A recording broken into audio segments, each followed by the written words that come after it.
Welcome to the final day of the final event on the European Tour season, the DP World Tour Championship. You're watching feature group coverage.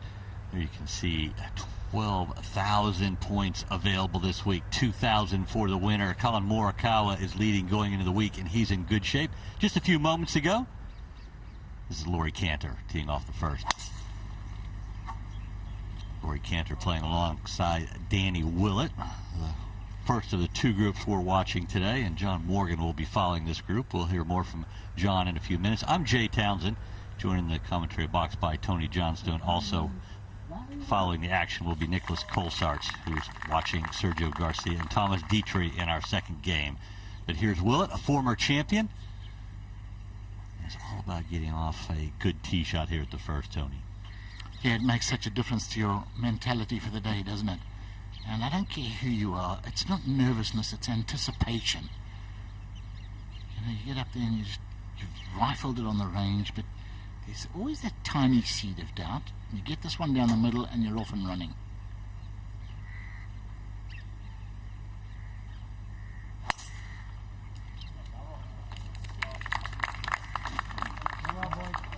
Nice applause there for Willett, comfortably in the fairway. Just to the right of the fairway bunker that's right in the middle.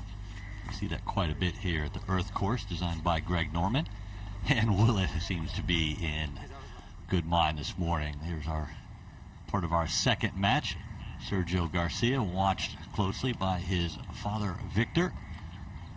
Sergio playing alongside Thomas Detry, the young Belgian, still looking for his first European Tour win, where Sergio has won 16 times in the European Tour. Of course, he got his lone major at Augusta.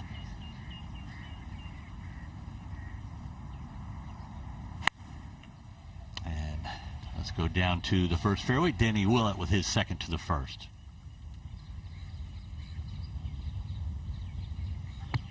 Flag 27 yards on, just 3 off the right, and that's just over the front fringe on that right-hand side, and that is going to be a quick putt. It is really all about positioning your second shots to have good birdie opportunities. Laurie Canter's in the right rough, and John Morgan is watching this group. Good morning, John. Good morning, Jay.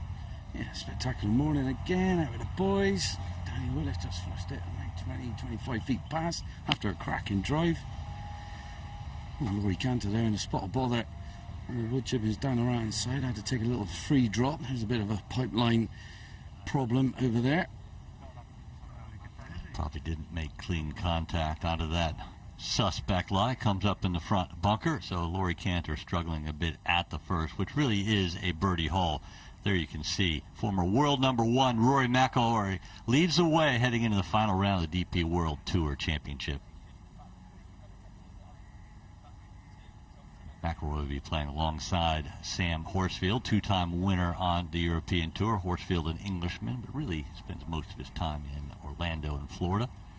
John Catlin, Shane Lowry also at 11 under par. Nikolai Højgaard and Rasmus Højgaard, the twin brothers, both winners on the European Tour this year. They're on the same score at 8 under par, tied for 13th. Paul Casey and Thomas Pieters. Pieters featured in our coverage in the second round where he shot 66, a great bounce back after a poor opening round. Minwoo Lee, who was also in our feature coverage earlier this week. Lucas Herbert won in the States earlier this year. He's a former winner of the Omega Dubai Desert Classic. Right here in Dubai, he is 5 under par alongside Abraham Ancer. Rafa Cabrera Bello, who is a former Rolex Series winner, and he won his National Open a couple of months ago in Madrid, which was a real thrill for the Frenchman. And there we have a pretty good look at the lie for Laurie Canter in the bunker at 1. Not much green to work with here, Jay. Up near the face of these steep bunkers. Look around this earth course. Pin's tucked on that right-hand side on its own little own. Trying to fly it all the way to the green. Done that, but not able to get the spin. It's trying to come back and help him a little. But that was, one seriously tough bunker shot. Ball works its way back to the loose tee shot. Playing alongside Sergio Garcia, still warming up on the range. Thomas Detry, the Belgian, 28-year-old, yet to win on the European Tour. Did have a team win with countryman Thomas Pieters when they won the World Cup down in Melbourne, Australia. And Detry has really had a good year. 2 seconds. He actually lost in a playoff at the Aberdeen Scottish Open, where Min Woo Lee ended up the victor. And back down to the first green, and John Morgan. Yeah, rapid putt coming up here, as you called it earlier, for Danny Willett. Straight down the hill, down the green. I have a hint of left to right in this as well. Halfway through this putt.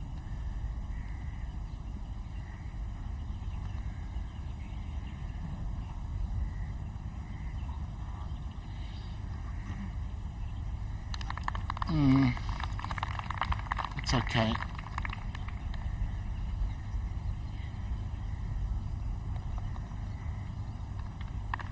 It's a solid opening par, which is what most guys want. A birdie's always a bonus on the first, but open up with a par and you just set the day up nicely. That was Danny Willett's OCD there, just stamping down after he's putted things as he's walking off the edge of the green. We all have it. Anybody that's a professional golfer has, you would think. Now, John Morgan said, not at all. Nothing bothers me. But you and I looked at him like, what do you mean? Yeah, no, there's no question. You have to be OCD to stand on the range and hit millions of balls doing the same thing, expecting the most minuscule difference. Absolutely. Laurie Cantor with this par putt down the hill, John. Yeah, a little hint off the left-hand side here, Jay. Not the start. Laurie Cantor with a light with a wayward drive. And that was well off the beaten track. Fortunately, get a free drop as well, so this will be a get-out-of-jail-free card. Don't want to be dropping a shot here at the first. Yes. You know what? That's almost better than hitting it to 20 feet and having a two-putt par. You suddenly feel you've gained something. You've got confidence with the putter, and away you go. I always felt the same way. If I can't birdie the first, I want to hole a nice putt for a par. It just gives you that confidence, as you said. Talk about confidence. This man right here, one of the best ball strikers of the last couple decades. Sometimes it gets boring. He's so fun to watch drive it. Come on, get out the big stick. That's the three. Come on, we want to see the big stick. I think his dad's got the big stick in his hand. Victor always carries a club when he walks around. Always has a club in hand. Normally a wedge. I wonder if that's Sergio's driver. That's something out of the attic. No, that's Victor's club. He chosen a fairway metal for some reason. But Sergio with the driver, I mean, he's amazing with this 3 metal as well. But with the driver, he can curve it in either direction, left, right, left, high, low. Just the epitome of always hitting the correct shot. Nicely color coordinated, father and son. Sergio's laces and shoes matching his shirt. Victor's shirt matching the shoes. Yeah, not bad. Now, talk about a good swing. This young man, Thomas Detry, is a bit of an enigma. How has he not won with that game? Well, that's a good question, really is, isn't it, Jay? We saw on the graphic a minute ago he's had 26 top 10s and just over 100 tournaments, and we all expected him to win sooner than this, and it's going to happen. He'll get across the line eventually, and then once he gets that belief, because we know there's a difference between believing you can win and knowing you can. Once you know you can do it, it's a huge boon to the confidence. Really is a big difference getting that first one from the fairway down to the tee at 2, a reachable par 5. Well, that will feel like a birdie. I definitely know that best feeling when we come to making that Good 10-footer for his par. Will make him have a big spring in his step as he lets rip with this driver up this second. Which way this time? Right again. Need to iron that out urgently, Laurie. He hit the fairway 2 out of the first 3 days at this second hole. The 2 days he hit the fairway. Cantor made birdie both times. Now Willett with the driver. Well, driver, it's nice at the beginning of the week on the 18th. They were doing a nice little like swing thought what was going through their brains. And it was wide going back, wide going through. That's his mindset every time he's over a shot.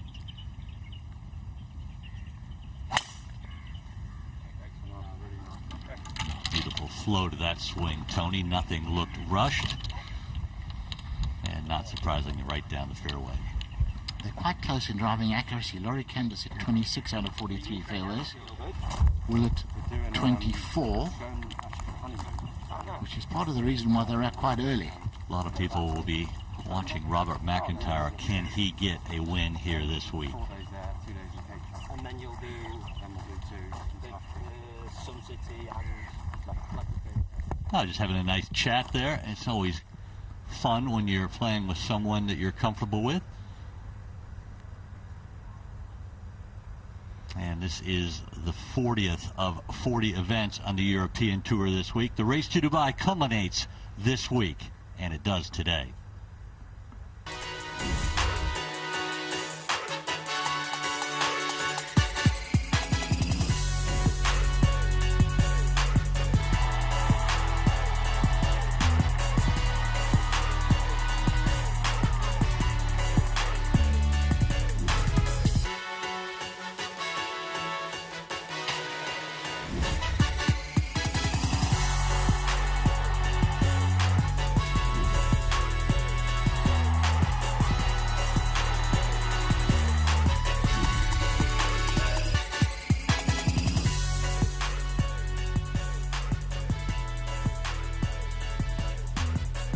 Here is how things stand at the moment. These are the projected rankings. No change in the top 3. Collin Morikawa, who is playing very well this week.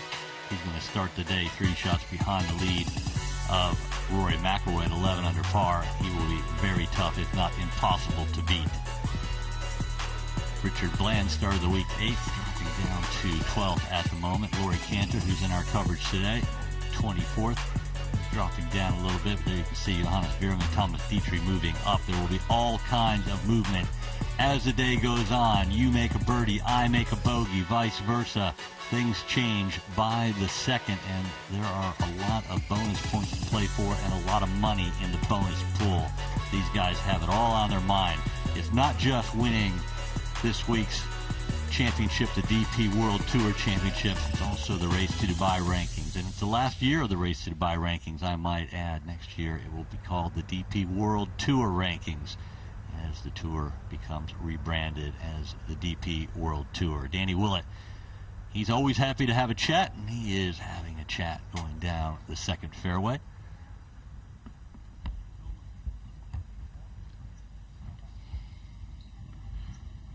He hasn't stopped talking since he walked off the first tee. He's in motor mouth mode today, Danny. You're looking very chipper. Danny's one of those guys, he doesn't really need anyone to have a conversation, just someone to listen. He does like to have a chat on the golf course, and I think when he is chatty, he's comfortable and confident, and that's typically when he plays well. I reckon he goes to his room and he chats to himself as well. You never know. And here is Laurie Cantor. You can see quite a bit of his ball in the right rough. John, he might be able to get it up there on or around the green. Both players have very similar distances to the green. They do indeed, Jay, and 290 yards, both of them. Well, the better lie definitely coming with Danny Willett being in the middle of this fairway. Laurie Cantor, though, with the ball above his stance in the right rough, but a nice lie, like you said. I'm wondering if you light up or not. Yeah, I'm all right.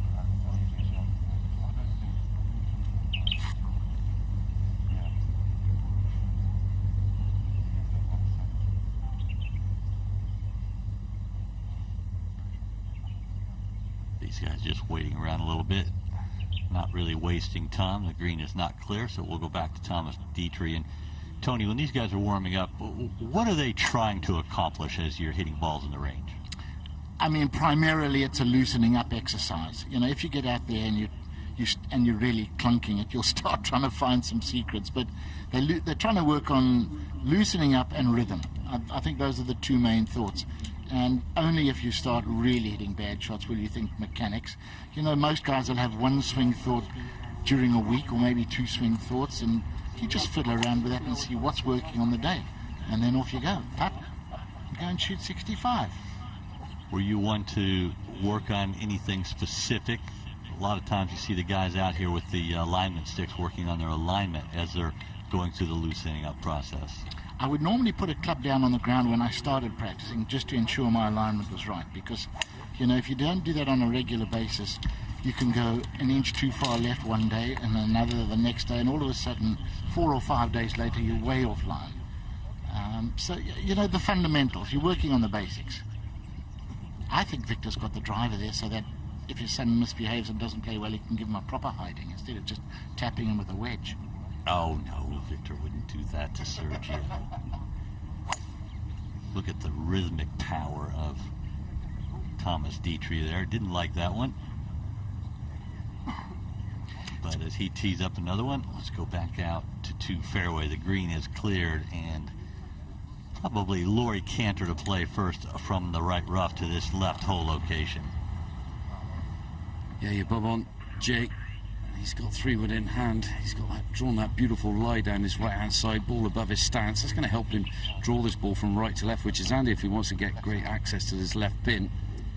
270 yards to cover those bunkers that lurk just shy of this green, so he'll be aiming straight at the camera tower, which is a good, I would say 30 feet, 40 feet right of the pin, where it is. Let nature take its course. I think he can get home, not a problem. Little breeze off his left if there's any. See the water spray up. There was water on the ball, heavy dew overnight, and it's one of the dangers with metal woods, because the faces are so thin, the grooves are very thin, and it's easy to get sideways flyers with a wet golf ball. That's going to be a wicked pitch landing on a downslope. Will it from the fairway?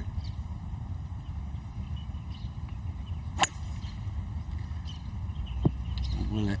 This one heading way right. This is a big wide from where he was, the 3 wood. Well, we got a good bounce off the tree. Bounce not only out of the sand and wood chips, he's on the grass, and a pretty good angle, Tony. That was really a good break, but a wide, as John said.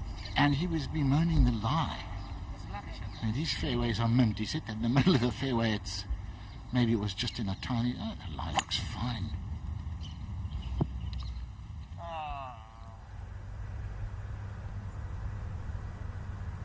What a bounce right there. Well, what a break. Yeah, you're right. I mean, that can be in those bushes, and they're low-growing and dense. That could be a reload. 100%. He's in so much better position to pitch for his third than Laurie Cantor on the angle. Cantor had to come over that bunker and probably land on the downslope. John will bring us the details about that, but it's all about where you miss it. That's really what professional golf is about, isn't it? It's not necessarily your great shots, it's your misses. Yes, quite right. And how you recover from those misses as well. But, yeah, you know, when you're playing really well, your misses don't get you into trouble, do they? Generally. Detry just going with the odd second shot. Has his coach right there, getting a couple little last-minute things. Do you like that idea, having your coach right there in your ear before you go off? It depends how you're playing. If you're not striking it well, yes, I liked having Bob Torrance just cast an eye on me. But generally speaking, if you're playing well, no, you want to be left alone. You know, maybe somebody just to say you're swinging it great, just boost your confidence a bit.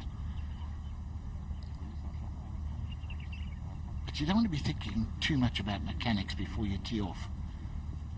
It was funny. My coach told me you can have backswing thoughts on the range, but when you go to the course with your name on the card, meaning in a tournament, you should only ever have a downswing thought, because it's a positive thought, something moving towards the target. You never think backswing when you're playing in a tournament. Thoughts on that? Yeah, I like that. I mean, I generally just try to just feel rhythm throughout the swing, but that does make sense. I've got to say, Jay, I don't know about you, but I played a lot of my best golf when I had lousy warm-up sessions. I think it just focused the concentration. You know, it's a bit clunky, a little bit thin, and you get on that first tee so focused and sharp, thinking, okay, let's sort this out. You get on the range and just flush it, and your mind goes into neutral sometimes. I agree with you. Something you wouldn't be able to identify with. Had some good rounds when I had hangovers as well. Maybe John Morgan can comment on that. Yeah, Jake. Well, good fortune for Danny Willett just coming out of that sandy wood chippings over on the right-hand side. And that was a massive wide. Huge amounts of green he can work with here on the downslope. And like you say, the rough, that little bit of early morning dew just causes a bit of havoc for these players, especially Laurie Cantor with his second shot.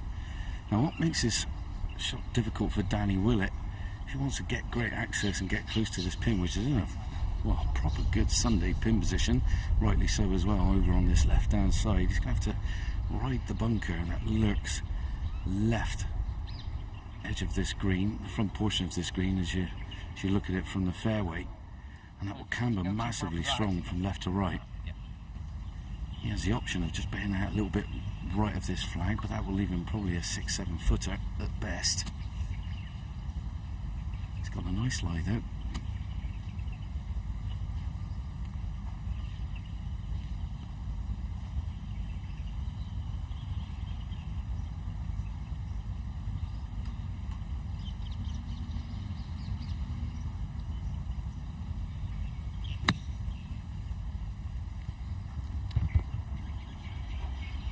Got a very good short game, but that, by his standards, is maximum a 5 out of 10.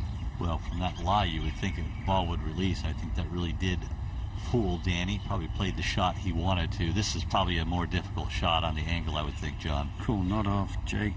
You're not wrong. This is a high tariff shot. He's got to pitch this right on the top of the bunker. He wants to get it close. Flying it all the way. There's not much of a backstop here. He's trying to use it.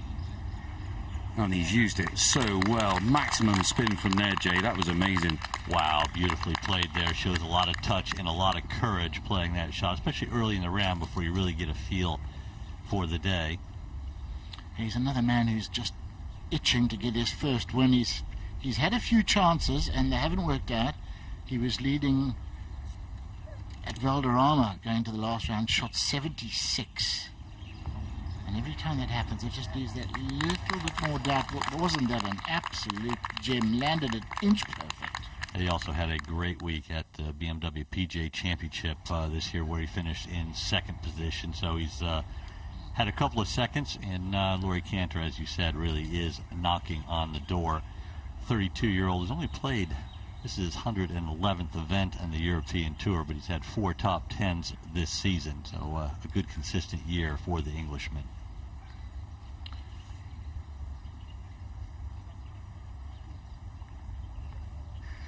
Yeah, that was some shot from Laurie Cantor. I've got to say, take my hat off to him.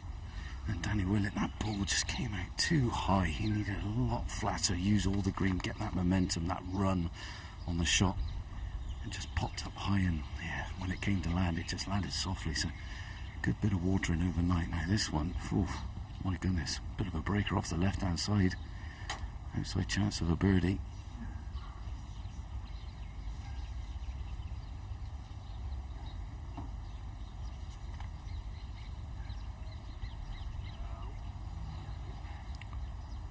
Ooh, slides on by. Yeah, there's a bit of meat left on that bone, Tony.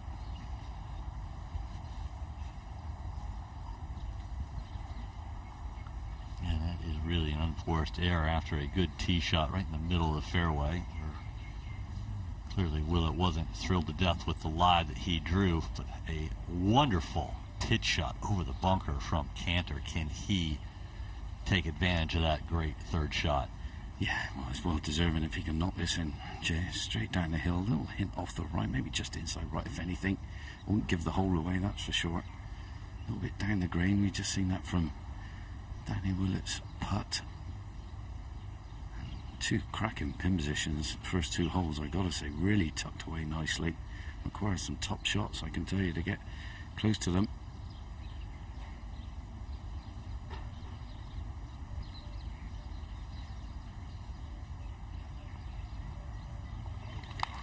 A wonderful birdie four for Lori Cantor. First birdie of the day in our feature group coverage. Willett has a par putt to come. Oh, look at the face there. Yeah, that was a good up and down. They know when they've stolen one, and he certainly did. Now, every bit of 3.5 feet here for Danny Willett. And these greens are like billiard tables, Tony. Yeah, and they just got better and better as the week's gone on. I came out last week when we were playing over at the Fire Course in a couple of mornings just to come and have a look at this course because I'd never seen it. And, you know, even last Saturday these greens were in immaculate condition, and they've improved.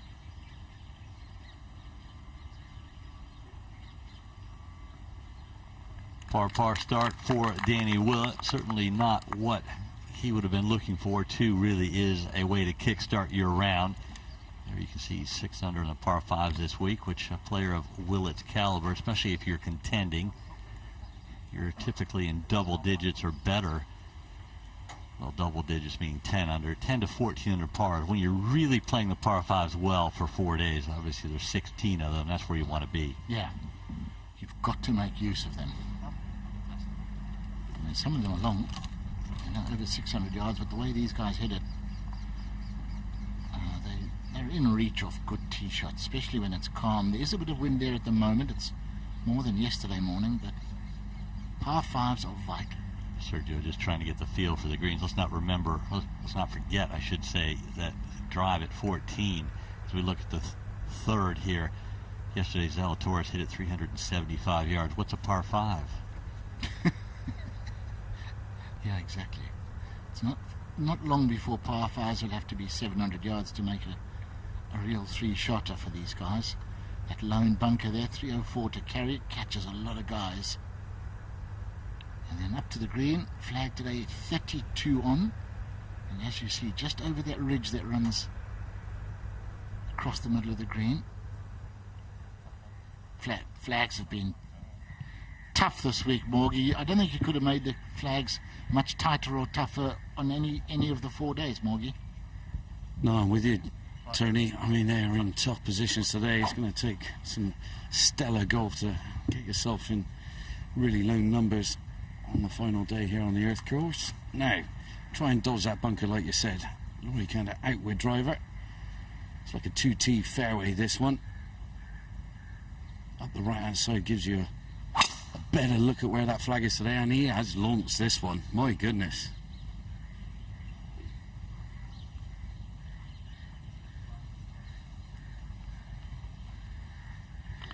Well, 50 yards right on the first one, 15 yards right on the second one.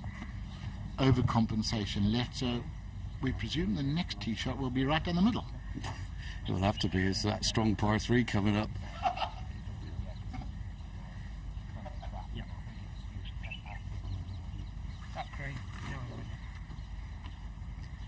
Now Willett, first 2 tee shots, absolutely pucker. Rip straight down the middle of the fairways. Needs another one here. You want to hog that right-hand side if you dare. But he does have the power just to take that bunker out of play that lurks in the middle of this fairway. Outward driver. Expect both feet off the deck. Impact. And this one right half where I said. And Willett has only hit the fairway once in the first 3 days, so that's 2 and 4. The only other day he did hit the fairway, Willett birdied the third hole. Rory McIlroy leads by 1 into the final round of the DP World Tour Championship. It's going to be an exciting Sunday.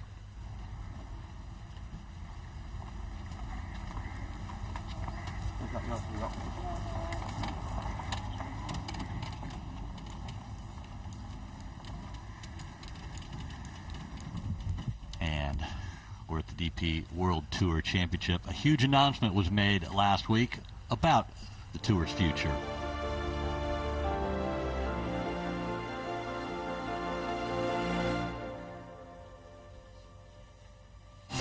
We are global players. Special scenes out there today. We are game changers. Good. What a performance this is. Listen to the reception. We know what drives success. Amazing. Good stuff. We embrace innovation. We stay one step ahead of the competition.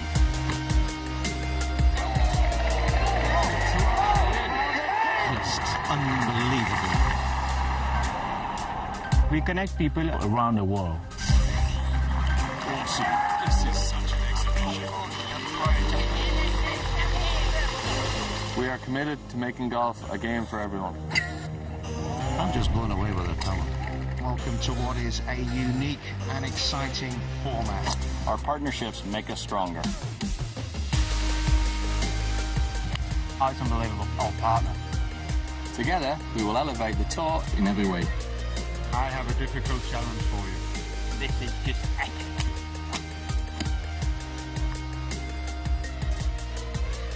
Together. Together. Together. Together. Together, we are the DP World Tour. And that is the new name of the tour next week. Starting the new season down in South Africa, the South African Open, a tremendous alliance between the European Tour and DP World. For the first time ever next year, it'll be $200 million in purses. The smallest purse will be $2 million.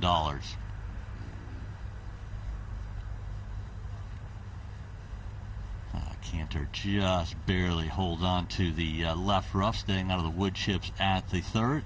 And, well, the hole is cut in the back part of the green, Tony. Won't be that bad coming out of the rough, I wouldn't think.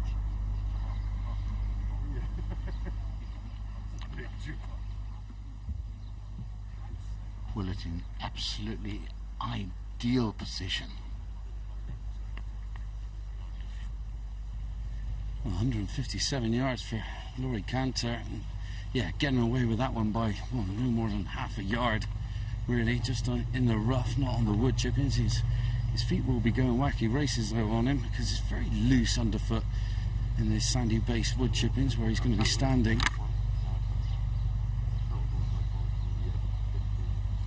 Yeah, Morgie, those wood chips make it look firm, don't they? And when you stand on it, it feels firm until you move your feet around, and it is really soft underneath. It is.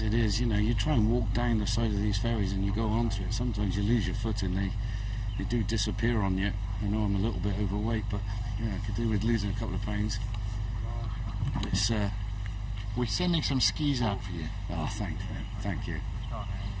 Good team this is, though. Good caddy player partnership this.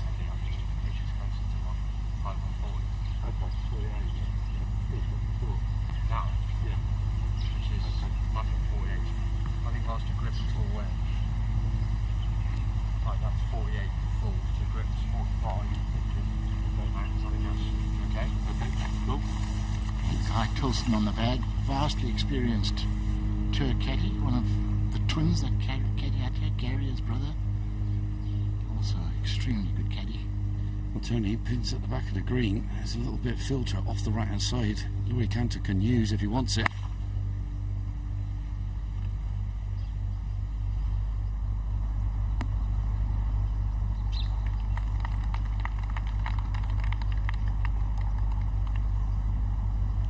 Coming out, spin free out the rough. Yeah, just caught the downslope, Tony, just on the front portion of this green. Really spurted that ball on. It's going to be a difficult one for Laurie Cantor now. With a big drive, 143 yards. Making mincemeat off the tee of this third hole. This is just a little soft wedge in hand. Hold it up there. Little fade, get some maximum spin on it.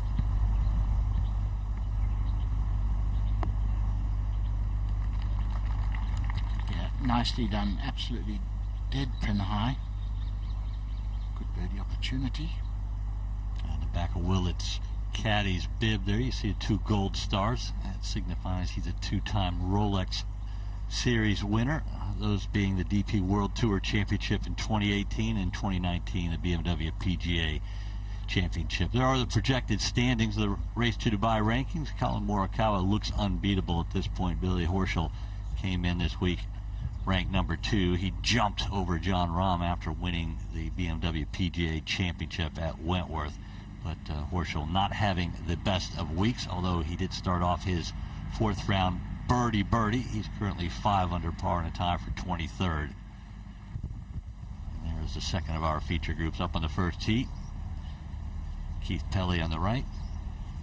Of course, he is the chief executive of the European Tour, talking to Thomas Detry. And of course, Detry playing alongside Sergio Garcia on the left there. That's David Williams, chairman of the European Tour Board. So it's great to see both Keith and David down there greeting each and every group as they come up to the first tee, wishing them well and thanking them for everything they've done for the year. There, we'll go down to the 3rd green, the ball positions of Willett and Cantor.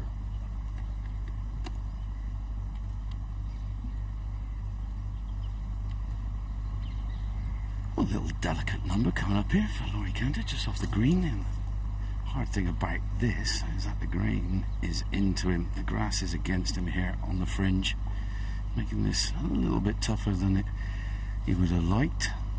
Quite a bit of green to work with. You just dink this one just onto the edge of it and let it just feed out. Have a little bit of break from left to right as well.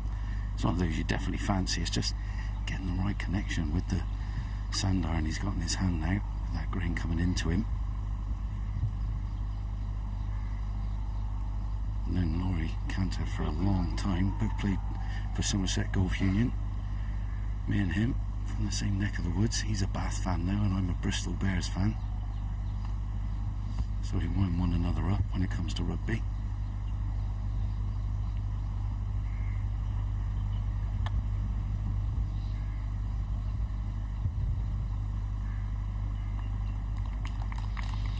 Yeah, not bad. Would have liked it a little closer. He's a very good putter though. Ooh, that is a little further by than it looked. Sergio Garcia making his way to the first tee, playing alongside Thomas Detry. They're the 940 group. Second of our feature group coverage today for the final round of the DP World Tour Championship.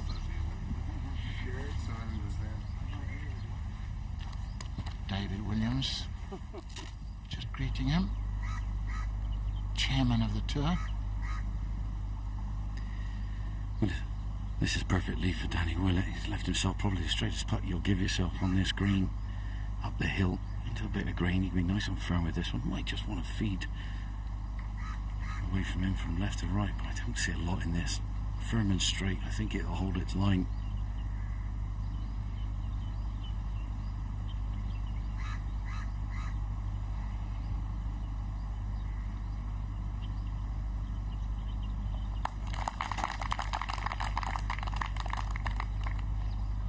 Done for Willett. Didn't get that birdie at the par 5 second, but picked it up at the 3rd. So Willett goes 1 under for the day, joining Cantor. But Cantor has a par putt to come here at the 3rd.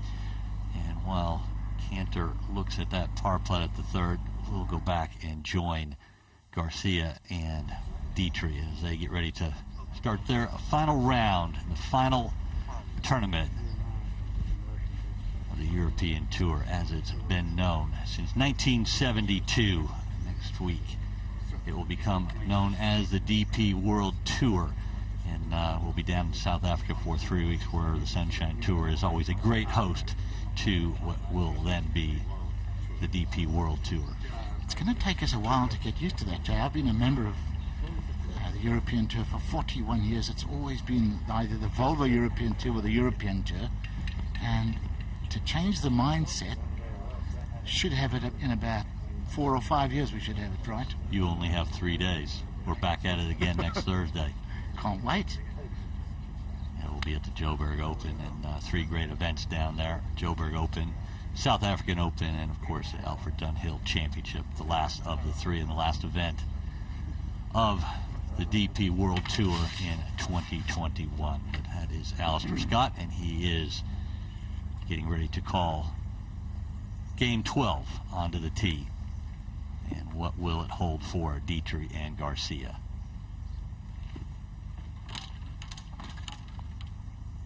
Garcia has the driver in hand, and he means business.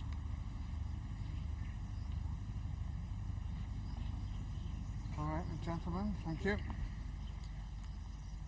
This is game number 12. On the tee from Spain, Sergio Garcia.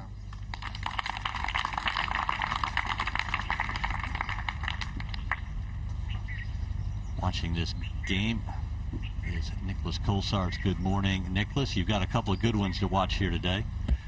Yeah, I've been blessed all week, actually. I've had really cool groups to follow, and followed my two Belgian colleagues during this week, so this will be a good one today as well. Thank you very much.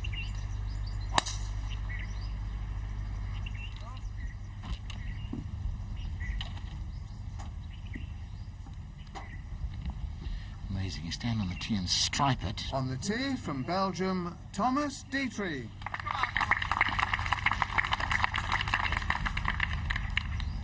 Now, am I going to be allowed to cheer today for my fellow Belgian gentleman? Of course.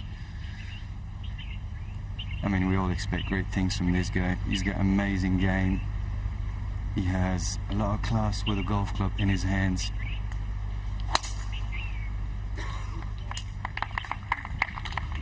That is a beautiful looking shot right there for Detry. Only needs to miss that bunker in the middle of the fairway, and he does. Perfect position, especially for that back right hole location. Great angle Detry has set up for himself. McIlroy, a one-shot lead, trying to win at the Earth course. Again, he owns the course. Can he do it?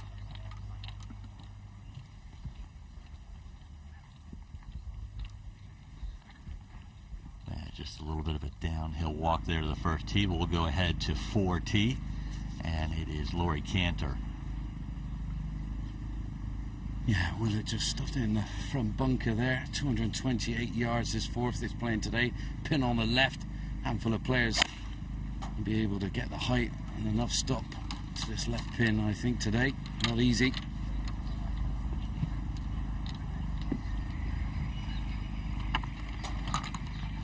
Well, going by the body language would imply that it has gone left. Yeah.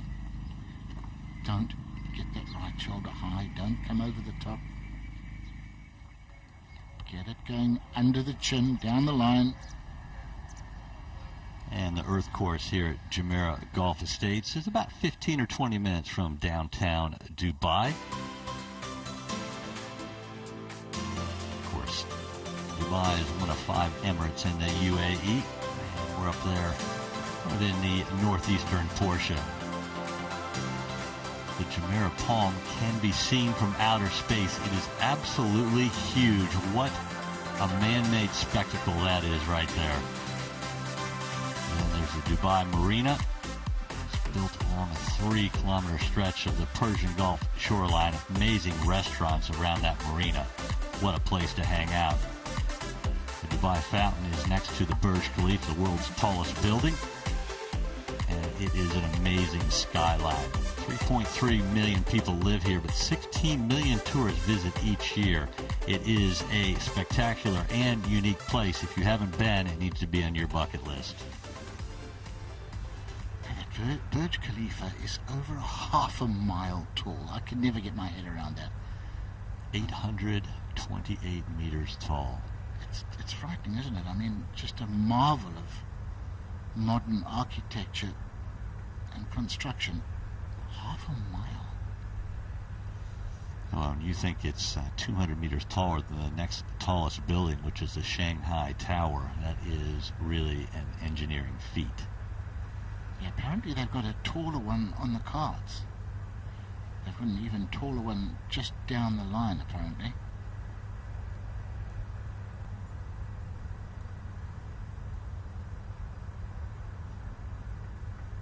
Yeah, Sergio Garcia walking over to the left. He's going to have to hope he gets a break. There are plenty of trees. He'll be playing off the wood chips and or sand after a pretty errant tee shot for one of the straightest drivers in golf.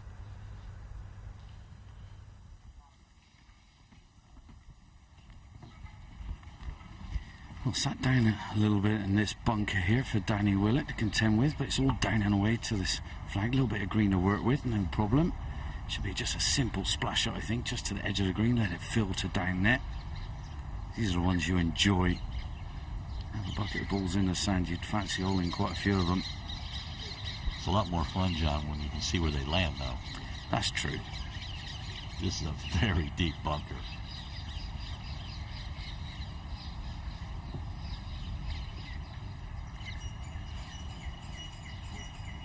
It's been the case most of the week. Players struggling to get any spin on the ball out of these bunkers. A par putt to come, and Nicholas is looking at Sergio Garcia in the left wood chips. Yeah, this was actually quite... I mean, he only took one shot to start to have a bit of entertainment, so I got to the ball, and there's this guy behind me who's going, "What do you think, Nicholas?" He has both options. I think he can go right up the tree, try to bring it right, but I don't really have high hopes to hitting it close from the right. I think the only way to get it really close is off the left of the tree with a big high cut, but it looks like he's going right. The distance is not the issue. He just he has the option to send this high with spin from where he hits it from, but it needs to be perfect to find that pocket.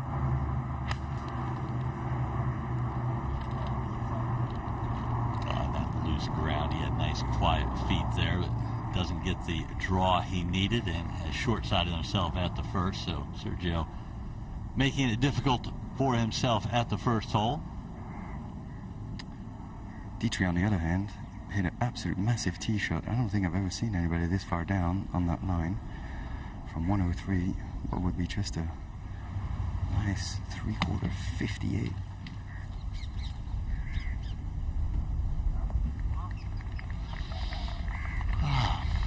From that range, it's a bit of a mistake. Wanted to be pitching that just short of the flag. Carries the green, and neither of them have simple chips. McIlroy and Horschel will go out last. McIlroy with a one-shot lead going into the final round.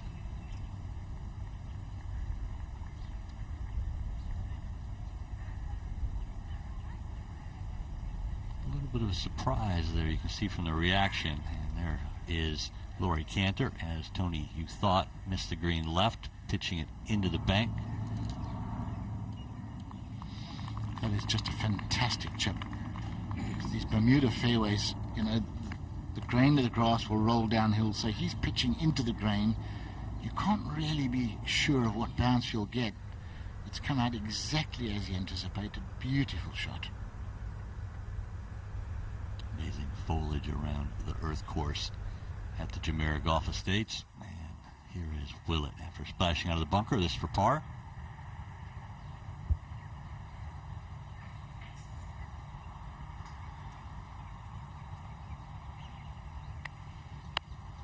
Birdied 3, but promptly gives one back at 4. He'll be in pretty good company. The fourth, a very difficult long par 3, especially with that left hole location. Pretty shallow over there, bunker short and long. Willett even par through his first 4 in the final round as we go down to Nicholas Colsaerts watching Sergio Garcia. This is very interesting for me to be here and look at lies and what players, what type of shot they play from lies. I would play the ground, but somebody like Sergio, maybe just try to pitch this just on with a bit of check.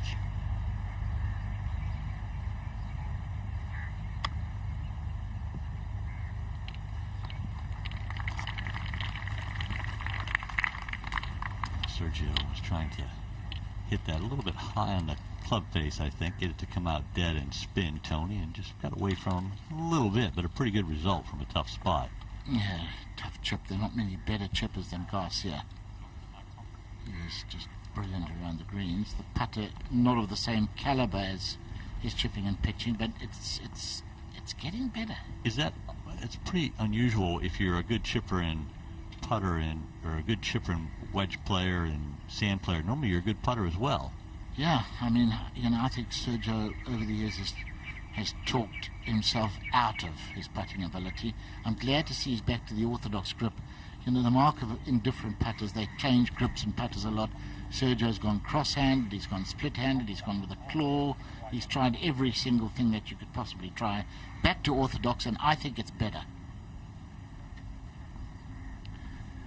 Thomas Ricci's got a lot of stinking stuff in front of him. I mean, he's got a good 3 paces of heavy grass, then down grain grass, and then a quick green.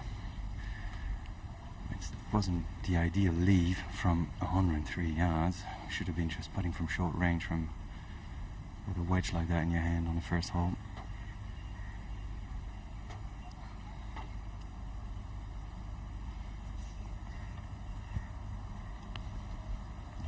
Cantor and Danny Willett have reached the 5th tee, and this is a pretty inviting tee shot, John. It is one of the widest fairways I'll be aiming at. There's one huge bunker in the middle of the fairway, like 303 yards to get to that. A little bit of hint of breeze into their faces there at this par 4. 5th, 407 yards. Just going for placement here for Laurie Cantor, leave himself a nice number in. Needs to find a fairway though, he hasn't done it so far.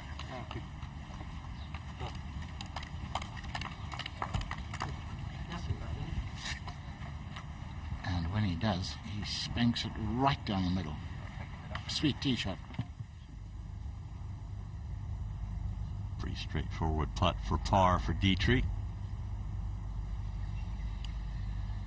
And nicely done. It was a miscue for sure from 103 in the fairway to miss the green, but all is forgiven. Safely in for par. The driver in hand here for Danny Willett. I just wonder, will he be able to make that bunker? It is in play. He'll hit it over 330 on the 3rd. Hits another one, he'll find it. I think he took a little bit off that. Yeah, he just smoothed that one down there, didn't he? Didn't go after it at all. Yeah, it's been a feature of the course this week, the lack of rough. Garcia played the pitch shot from right of the green to this position. Can he save par after being out of position off the tee as well? Good looking stroke from Sergio. That's always a good sign, especially as we said earlier. If you can't birdie the first, you want a whole nice little par putt.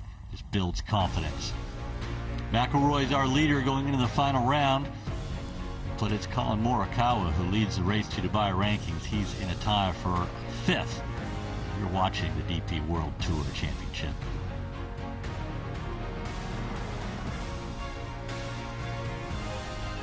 Marcus Armitage, known as the Bullet, picked up his first win this year at the Porsche European Open. He's at 9 under par, playing very well, joined by Johannes Veerman, who also picked up his first win. Dean Burmester, the talented South African, he'll be looking forward to heading home for the next 3 weeks. He gets some golf in front of the home fans before Christmas. The brothers, the twins, Nikolai and Rasmus Højgaard, both playing well. They won back-to-back weeks this year in Switzerland and Italy.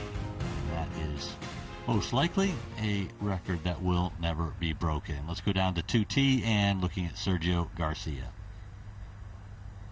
Par 5 second. I mean, you've heard it all before the last couple of days. First shot where we really open the shoulders. It's not a breath of wind, so you basically just pick your line. Reachable, par 5. Sergio hit the first one left, which is very unlike him. One of the best drivers of the ball in the last 100 years, I'd say.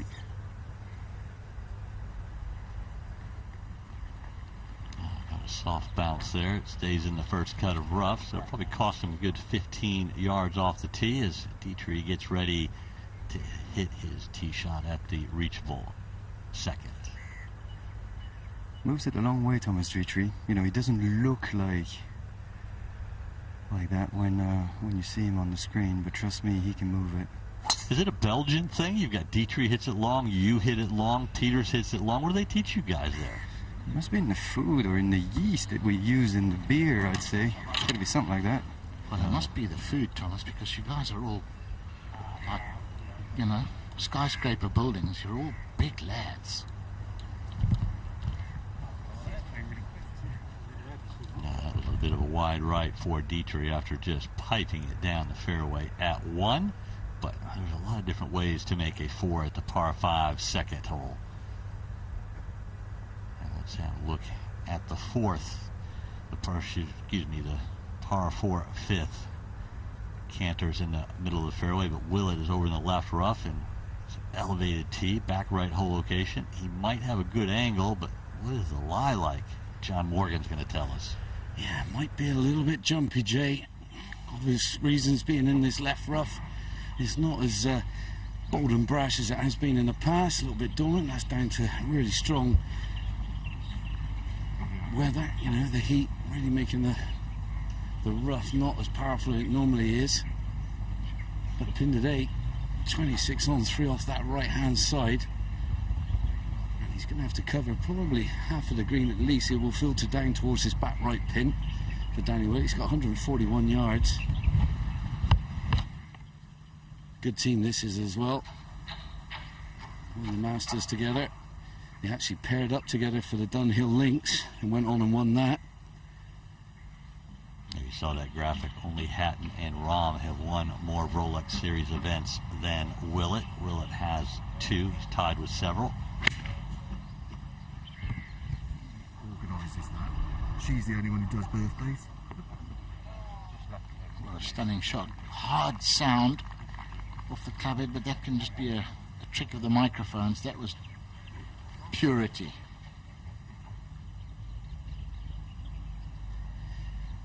Well, Cantor finds his first fairway. And what's his response? That's a great shot from Danny Willett, by the way. 130 yards for Cantor. Uphill second shot. You can just see the top of the flag on the right. This one got a chase. Wrong side of the slope there, Jay. Yeah, it's going to collect down away from the hole, and that might be a chip for his next shot right there. Won't have a straight line to the hole to keep it on the green, and will certainly be interesting. Let's have another look at this second for Danny Willett. Oh, he's tracking it. He knows it's good. Back into the sun, and I mean, just landed it in the perfect spot. Knew it would chase on a little out the rough. Well worked out. From the fifth, let's go to the second. There we can see the tee shots of Garcia and Detry, neither in the fairway, and both will be hoping for good lies. We know that Garcia is in the first cut and shouldn't have any problems, and he should be first to play.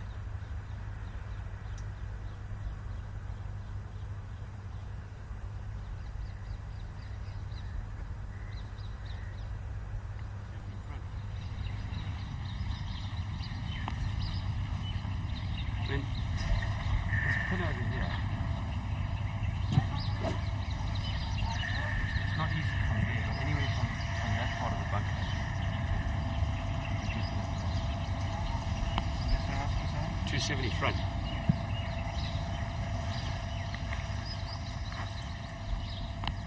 You just heard it, 270 front.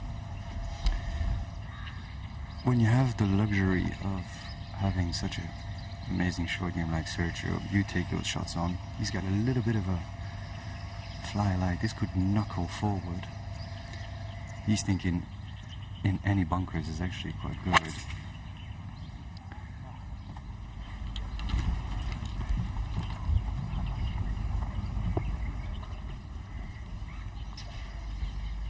Oh, that one might have crept in that left bunker. Could be in between the two. Either way, we'll have a slope to deal with.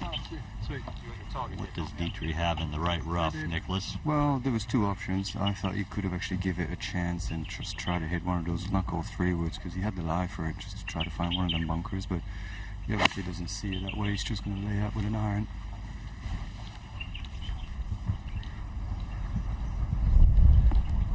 Well, I think the important thing there is Tony's playing what feels comfortable for him. Yeah, if you don't feel comfortable having a go, don't do it. And he's left that far enough back to be able to generate some spin. You can see the flag tucked away in that very narrow tongue. He'll need the spin. John, this could be a fun one here. Oh my goodness, well, if he wants to get this close, I think he's got to hit it off the green up by where that sprinkler is halfway down this putt. He's going to slingshot himself off the right. It's a big unforced error from Laurie Cantor here for his approach. Shaking his head like you wouldn't believe, but tall order shot coming up. Tony, you would have probably chipped that, wouldn't you? Almost certainly, I think. You know, with a putter, you can't get it close. The further you go right, the steeper the slope is, the harder it's going to break left, and almost no way to get that close with a putt. Yeah, chip it. And they're wonderful putting surfaces, very firm, where the wedge shot most likely would have a nice little thud and bounce when you hit that pitch shot. Yeah, if he'd have chipped it, Tony, still had to pitch it on the down, so it would have been a tall order to get it stopped quickly, but I think he could have chipped it into the fringe, would have killed it nicely, and it would have just bled out nicely onto the green. I mean, it was a tall order shot. I mean, that was a really big unforced error there from Morikawa.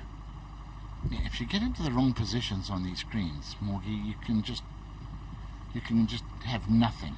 Well, there's so many knuckles and swales and lots of borrows, and you've got the nap of the green as well, just to add fuel to the fire. And yeah, you can come unstuck. You've got to be a yard or two out, and that's the nature of the beast anyway.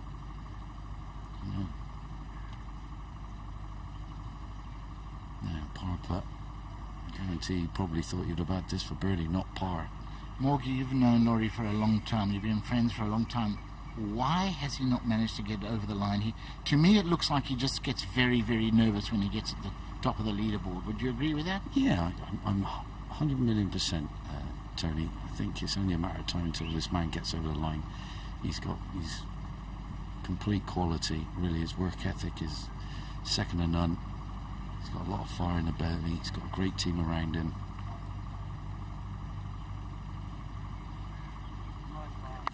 What a two-putt that was, Tony. Yeah, he's had two of those. Yeah, man, they just make you feel so good, don't they? An injection of pleasure. Let's go back to 2 and Detry. Straight on it. 77 yards for Detry, in a little bit of wind, which is going to help. Trying to play a number with a maximum spin, because that part of the green is not very big. That's just about pin out. No, well controlled, probably knew exactly what he was doing, laying up onto the rough there, playing to a good number for him, and birdie putt to come. There you can see in his 15 rounds, he's played this second hole well, 6 under par.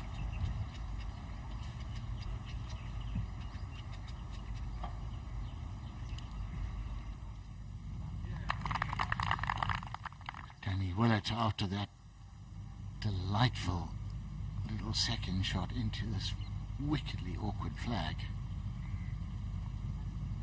Beautiful. It's a fine 3 from Willett. Yeah, good bounce back after the birdie at 4. Gets back to 1 under for the day and 4 under for the championship. Back to Sergio at 2.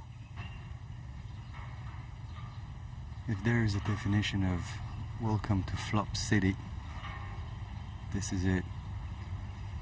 If you want to get this close, it needs to pitch basically 2 paces behind the bunker, because it all slopes towards the hole. It needs to be high and soft. Just didn't really have the lie, to be honest with you. Trying to use the backstop there because of the difficulty of the shot, and it's hung up there. It hasn't looked like hand on hip. How does that not come back? Sergio 16 under on the second hole in 39 rounds, so he takes advantage of the par 5s. And as I said, when you're playing well, contending in a tournament, you're typically in double digits under par on a par 72 hole course, meaning they have 4 par 5s. And that one just clearly went a little bit too far. Got up under the fringe and didn't get a chance to take the roll back down. There's always a thing with Sergio when you look at his body language, like he's walking around like, who designed this? I didn't have a shot, it was too difficult, this must be badly designed. That's just the way I see his body language. But the thing is, it's a short par 5. I mean, you have to have some difficulty to Well, it's short. And clearly, you know, the green is the difficult portion. I understand, Jay, but we're still hitting driver 3 wood into a par 5. That doesn't classify as a short par 5 for me. But you're right. I mean, the defense of this par 5 second is the green and the bunkers around it. If you leave your second shot into the wrong spot, which is what Sergio just did to this pin, you're basically toast and you can't hit it close. Now this will be quick. Through the fringe down, then down onto the green, left to right.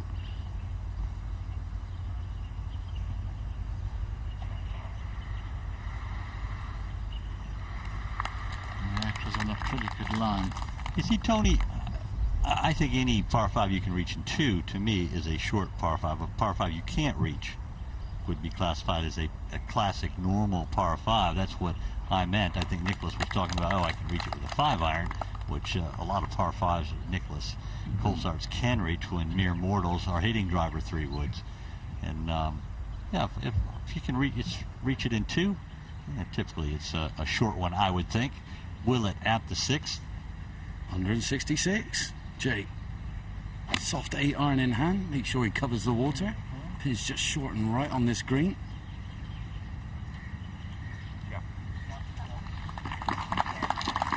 They've been getting the hole cut closer and closer to the water at the 6th, and certainly that's visually intimidating. Let's go back to Detry and this birdie putt at 2. This is going to be quick. I'd say a little bit of left to right, but really quick from where he is.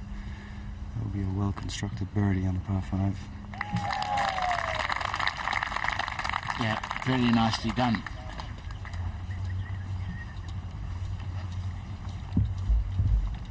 Off and running with a birdie. I'm just wondering if Laurie Cantor's going to lean on a 9. It's a tall order all over water to a tight right pin. It's definitely a hold-off kind of 8. Looks like he went for that one, though.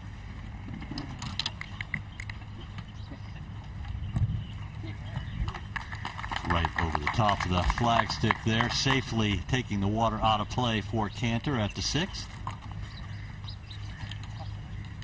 Cantor and Willett both 1 under for the day. Cantor 1 birdie, Willett 2, sandwiched with a bogey in between. But it's Rory McIlroy, former world #1, that heads the way here heading into the final round of the DP World Tour Championship. You're watching feature group coverage. We'll be back.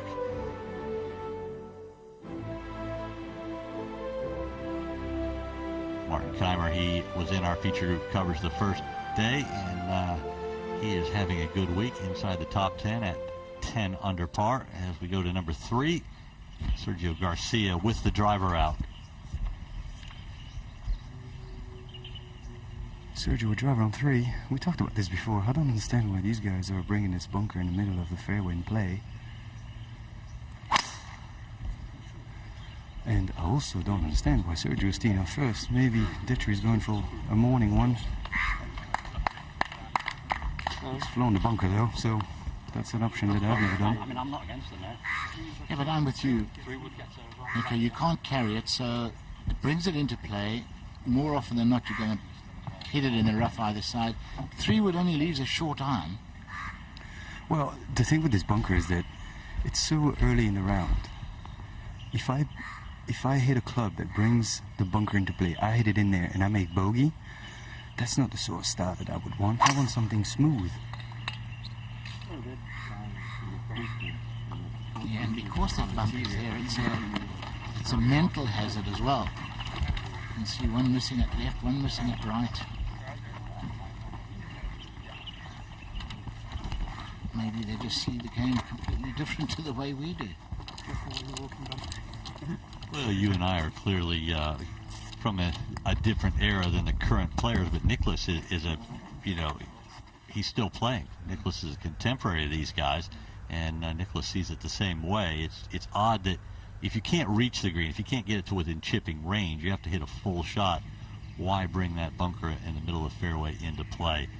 Certainly a great discussion, and we will be able to have that discussion on several other holes. Plenty of bunkers in the middle of the fairway at this Greg Norman design, which opened in 2009. Stuart Horwood is the course superintendent, and hats off to Stuart and his entire team. The golf course is in fabulous condition, hence the players enjoying and the good scoring going on.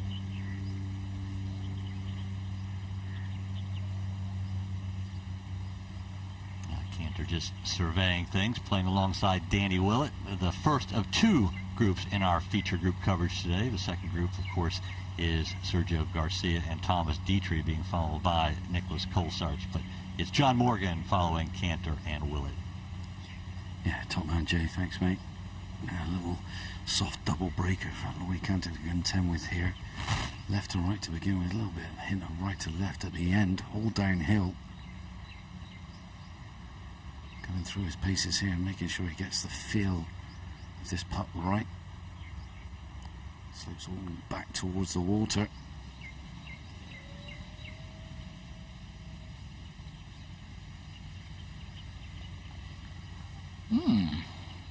It's caught him unawares that it went left at the end. A misread, no doubt. Told you it was a double breaker. I tell you what, Rory Cantor's got his good lady following him round. They're off on their honeymoon after this to South Africa, playing the latter two events out of the three. Yeah, they haven't managed to have it. I mean, they got married just before the Dunhill Links, and I know Laurie is just so looking forward. He loves the bushveld. And he's a very popular man down at Leopard Creek.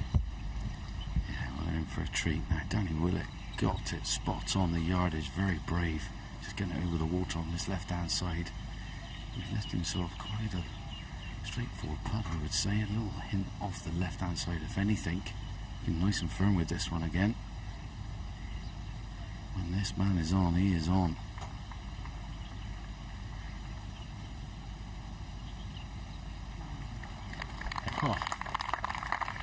John Morgan called it. And Willett birdies 3 out of the last 4. The aberration is the bogey at the difficult par 3 fourth. Willett a couple under par for the day. He gets it to 5 under in total. Former winner here.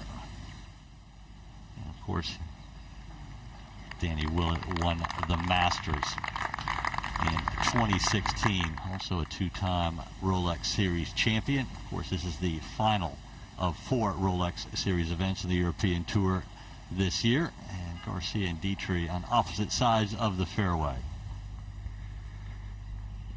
Detry coming from 148. If he wants to hit this close, he's going to have to take what I would think is unnecessary risk. You've got this big shoulder just short right of the pin, but if you just happen to miss it long, it's going to leave a very, very difficult up and down. He's played this course thousands of times, so he knows that he can't be overly aggressive on this pin.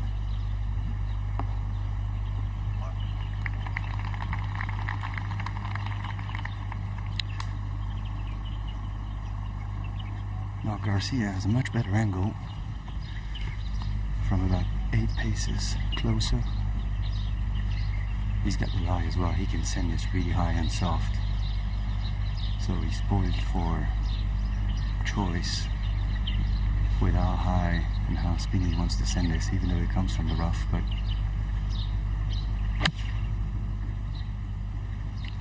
and from 2/3 of the way up the green, it all slopes off towards the back. Oh, it's just pitched a couple of yards too short. A few yards further, that would have made it all the way down to the hole. But this is the importance of hitting the fairway here. Lots of head shaking. You've got to have control. When these flags are tucked away, you have to hit fairways.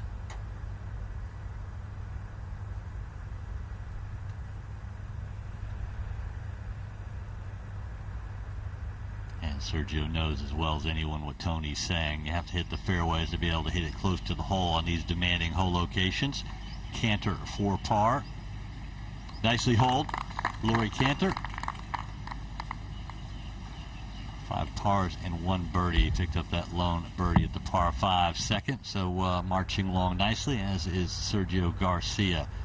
Sergio's parred each of the first 2 holes. A mid-range birdie putt to come here at the third. His playing companion Thomas Detry opened up with a par and a birdie in the first 2 holes. They're all chasing McIlroy.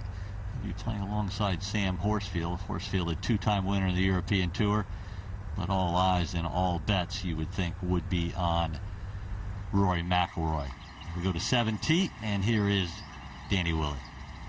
Yeah, he's driven it beautifully all day so far. Leaky one on the 5th. Staring at this par 5 now. Thread it through the bunkers.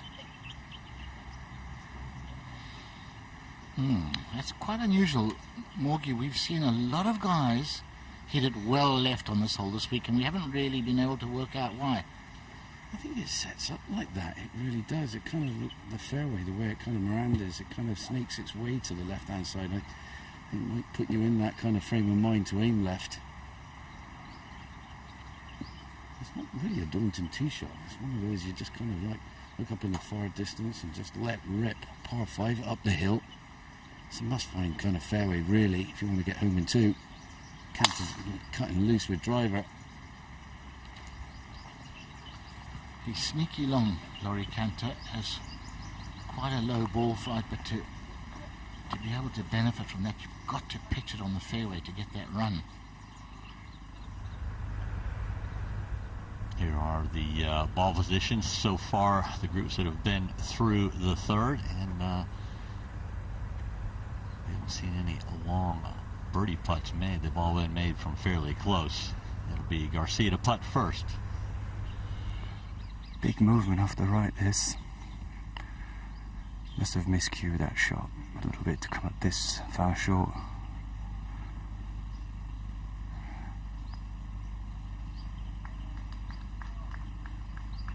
Good 6 or 7 feet of break there for Garcia, and not a bad putt all in all, but still nearly 3 feet left for par. Just put that through the break, really. I mean, he's played here thousands of times as well. He should know how quickly that putt gets away from you at the end there. Nick, a quick question. I asked John Morgan why Laurie Canter hadn't got across the line with the win yet. We're all expecting Thomas Detry to do it. Is it down to the putting? Is it down to nerves? Is it down to, you know, too much self-expectation? What do you see it as? It could be a combination of a few things. We all know that he has every ingredient to be a prolific winner out here. I think it's just the first hurdle that he needs to get past. Once he's going to do that, I think you're going to have yourself somebody that's going to be regularly at the front of tournaments. And this has got a decent chance. Hello. Good morning. Better than a decent chance. A nice one. A birdie out of the right rough for Detry, and he goes back-to-back birdies. Get to 2 under for the day, and 7 under in total. That's now in a tie for 17th position this week. Yeah, lovely rhythm in the stroke, and from there, it looks like it can only go underground. It's a lovely young lad, Thomas Detry. Got a lot of time for him. Don't drop shots the first 6 holes this week.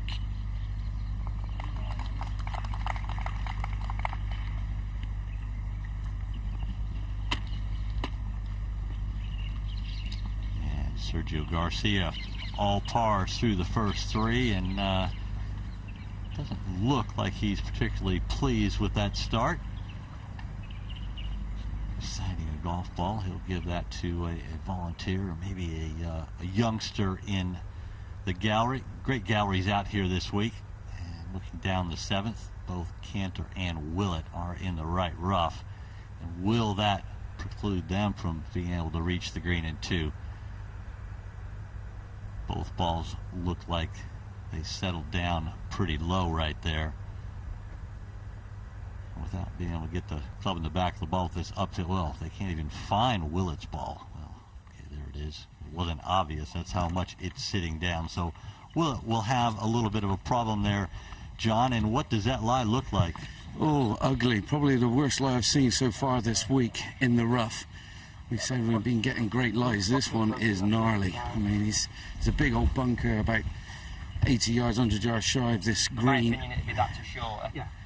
He's got 277 yards, and he'd be just happy if he can knock this 170 yards up the fairway. He'd do well to get it there, to be honest.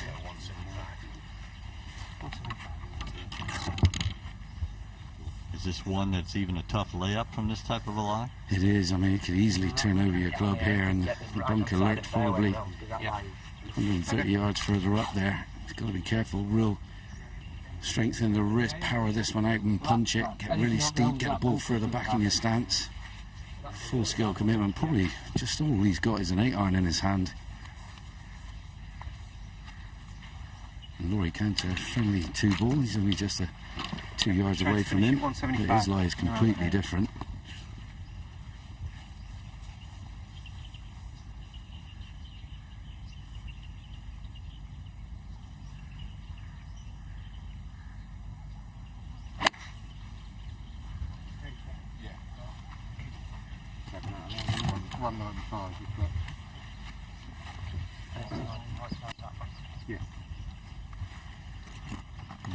Sideways bounce there for Willett, and it looks like Cantor's going to lay up as well, John. Yeah, I mean, it's a lot better lie, but still not good enough to get a 3 with that. He's 1 yard closer. Like I say, nice friendly 2-ball this, 176 yards. So he's going for pretty much what Danny Willett's done, give himself a nice yardage for his 3rd.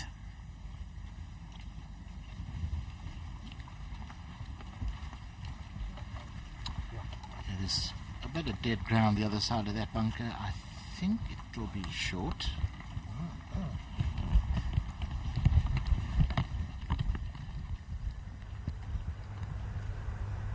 And let's have a look at the 4th, Tony. 228 yards downhill. Yeah, another nice short par 3, Jay. It was 249 the other day. And that flag tucked away on that left side.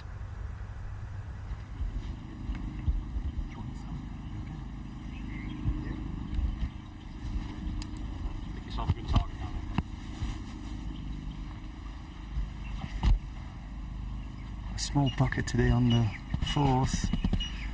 There's only one shot here, and that's sky high, trying to get this ball to land as softly as possible to leave it on the very shallow shelf.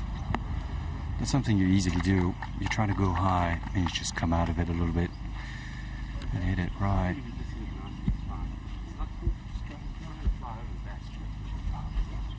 You see, there's different ways to hit a high long iron. You can either clip it like Sandy Lyle used to do, or you can just play the squeeze full spin one, which is the way that Sergio plays them. Wind a little bit in favor of these guys today, which makes finding that left pocket a little bit tougher, actually. It's a fly that is around my head. It must smell like shit or something.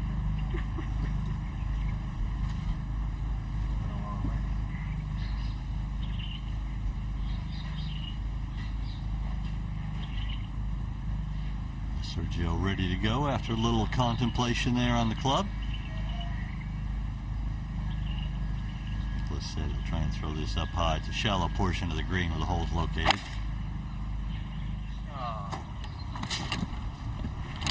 That's exactly what he's trying to do, but there's a groan.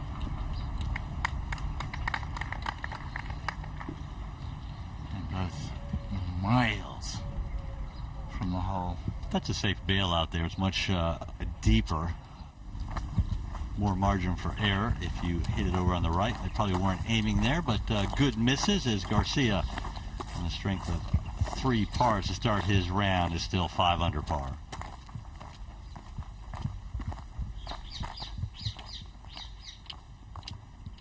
McIlroy leading the way, playing alongside Horsfield. Horsfield trying to win in the European Tour for the 3rd time. He won twice last year in the UK swing. But let's go to Willett at 7 with his 3rd shot.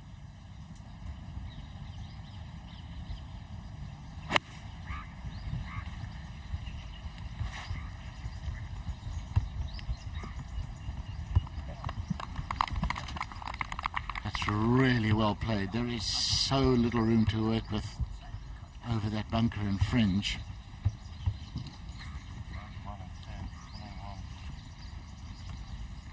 And a chance for yet another birdie. It would be 3 in a row.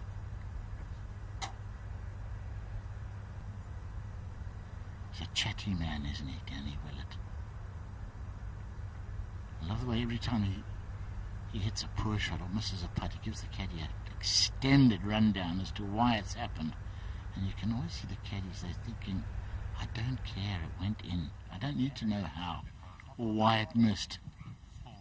Let's move along.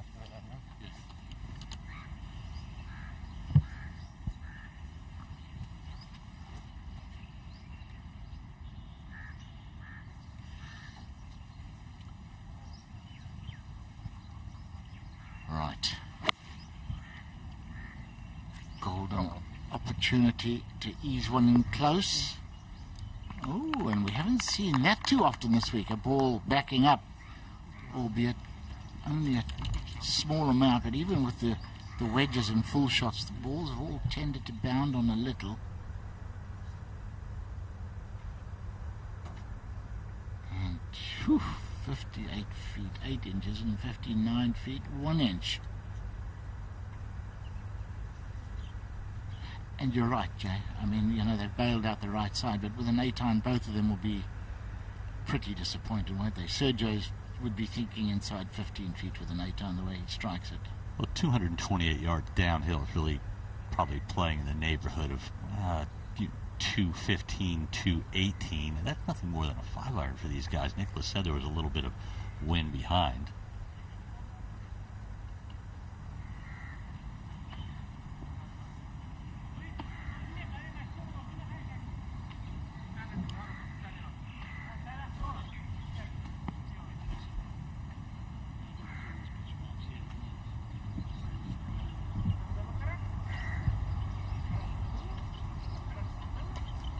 Just trying to feel the speed, Sergio.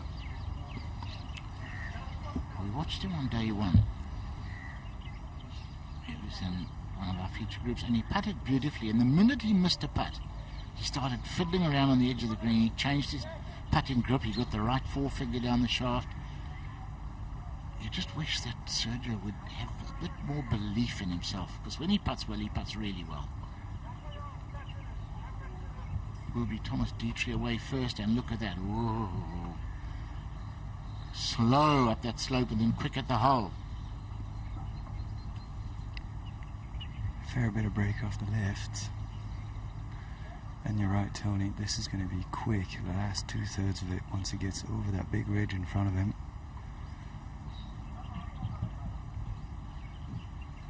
Wow, what an awkward putt.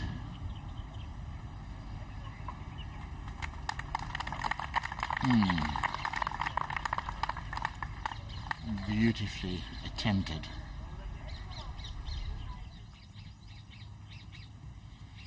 A mix of grain here, which would indicate that there shouldn't be too much break. When you hit it in a flattish area, the grain tends to do its own thing and not just follow the slope. Well done. Just about dead straight, and it is 3 birdies in a row. This is nice stuff from Willett.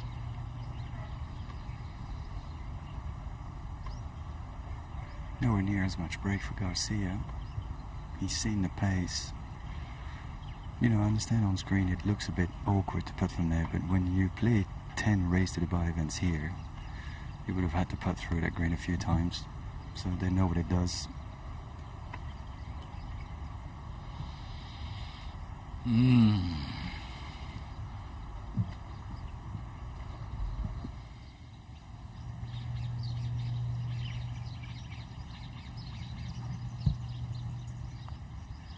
Cantor birdie putt at the 7th after having to lay up, and well, it's a par 5. Takes 2 really good ones on this uphill par 5 to get there in 2, but once you miss the fairway, all bets are off. And now back to 4 and Garcia after coming up with what can only be described as a very poor putt. This one left for par.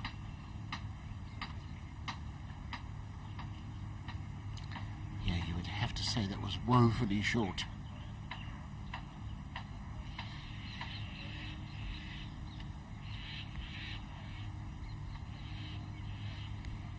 Just pop this one in and move along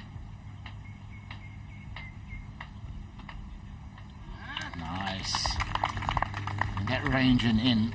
A couple of years ago we really feared for Sergio, particularly on the 2 and 3 footers, but he's improved so much, as you would expect from a player of his caliber.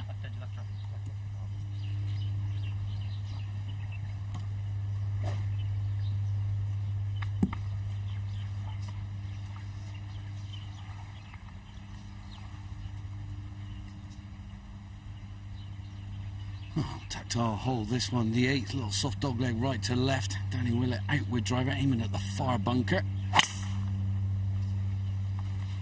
Another good swing again, chaps. Man, wasn't it just? He's in the groove, Tony. He's in the groove. Rhythm was just superb. And it's long. Rhythm is a dancer. It's a sure companion. Laurie Cantor, driver's not playing ball, being like the red arrows the first couple of holes, needs to steady the ship. You can be over that left bunker. If you're over just left half of it, you can find the rubble, you know, the wood chippings. Gonna be just right edge of it. Many compliments on the tee. We know where this is headed. Beautiful.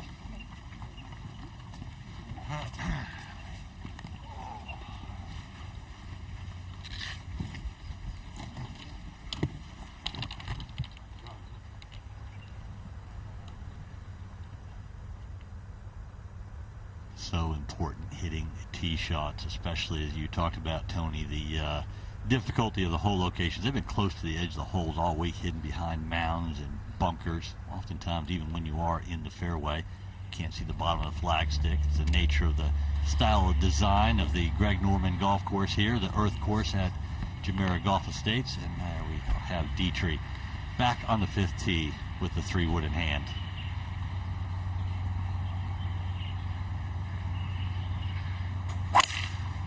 Thomas Detry on 5, just playing for position. Yeah, I mean, if you practice, it should Just in the first cut on the left, no big deal.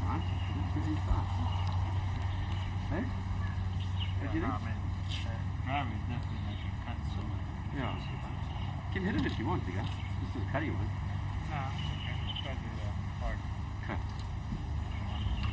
So, 3 was for Sergio. You can expect a tiny little divot after the strike. I'm pretty much certain as soon as Sergio feels a little bit of it into when he hits a 3-wood off the tee, he's thinking squeeze little divot. He's done it all his life.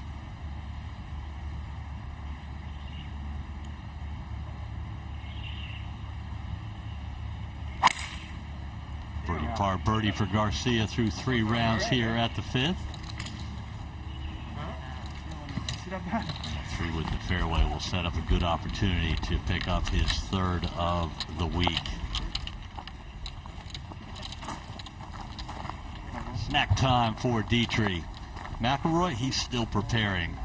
He's leading going into the final round of the DP World Tour Championship.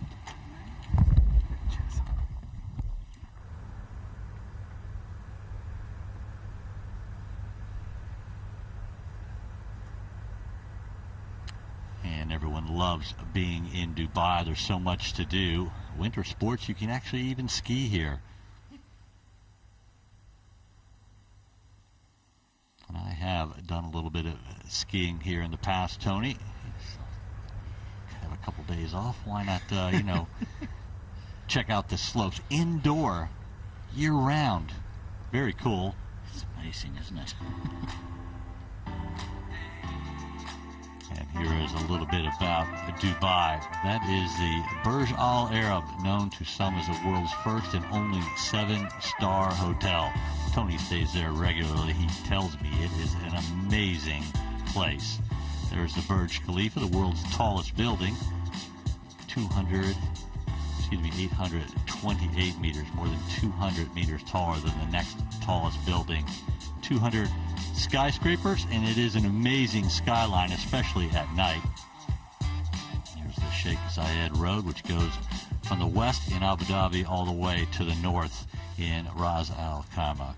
It is an amazing city, and if you haven't been, you should certainly make sure you visit it sometime. 2 balls in the fairway at 8. Cantor will be first to play.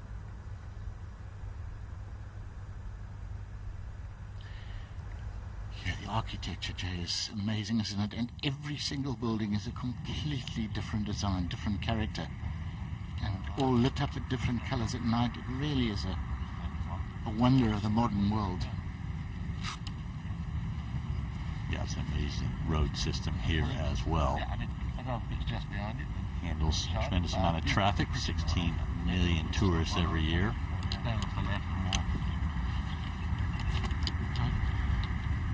By the way, thank goodness you were driving this week. Thank you, Jay. That scares the daylights out of me. 6, 7 lanes wide. My goodness, well done, Jake. Now, Laurie Cantor, 137 yards. He's got a wedge in hand, pin on that second tier. Can you use the backstop behind it if he wants? Can't be pulling this left, though. All the trouble lurks there. Short side yourself. Take that all day long, and in fact all of the next week. Hell yeah, that's a great shot, and a very bold shot as well, going left of this pin, Tony. Do you think a bold shot, John, or is that one that he was probably aiming a little right and might have pulled? Yeah, I think it was a nice little easy one. He's just, the lower body hasn't quite worked. He's pulled it that slightly, and he's, well, hung on for dear life. And he'll be counting his blessings now. Danny Willett, after a great drive as well, 131 yards. Such an inviting second shot. 3-tier green facing you, as tight as you like.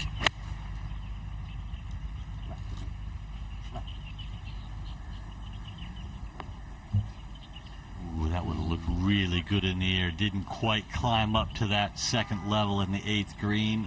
Gravity taking effect. That's frustrating right there. Top of the ridge. I mean, a foot further, and that's down the hole. Detry from a bit of a spongy lie in the first cut from 156. This needs to go a bit.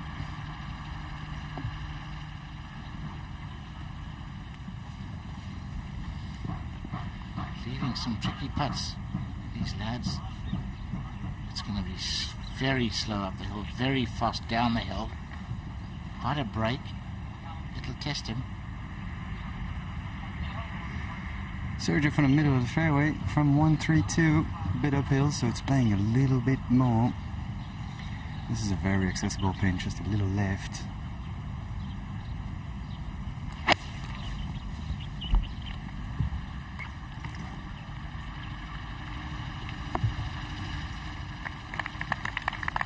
Well, he gets applause, but I'm going to tell you right now, he is not happy with that. No, you can see it, not at all. Just hasn't quite had the radar dialed in this week.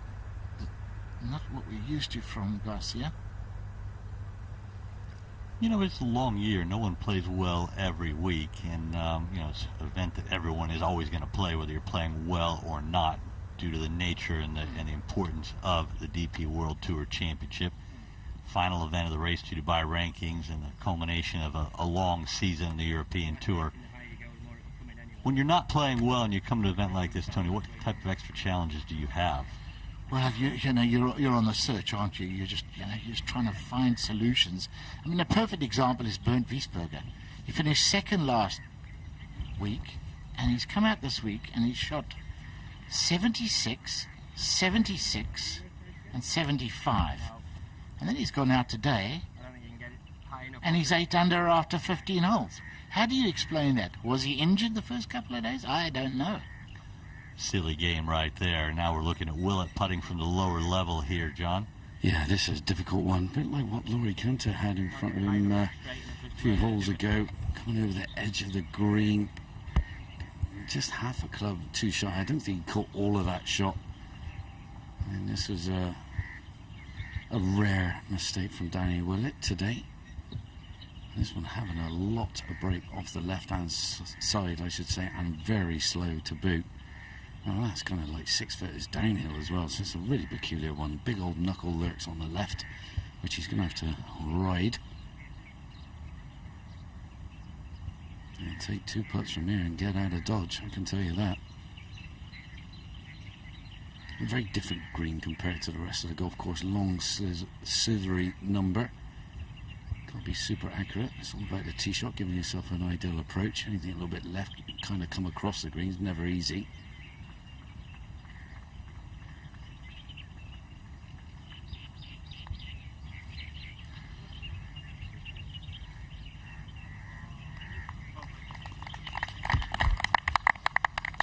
So his run of birdies ends, but that was a good effort. And you can see the ball positions at the fifth, and Thomas Detry, he is a long way from the hole and certainly won't be a straightforward putt, I wouldn't think, Nicholas. Well, I've never seen the pin that far back into that corner. There is a back right flag, but I think that spectators would come and have an idea of how tucked these pins are. He's got a lot of movement of his right. Has to get over that shoulder. It might straighten out at the end a little bit, but it's a couple of paces to the right of this.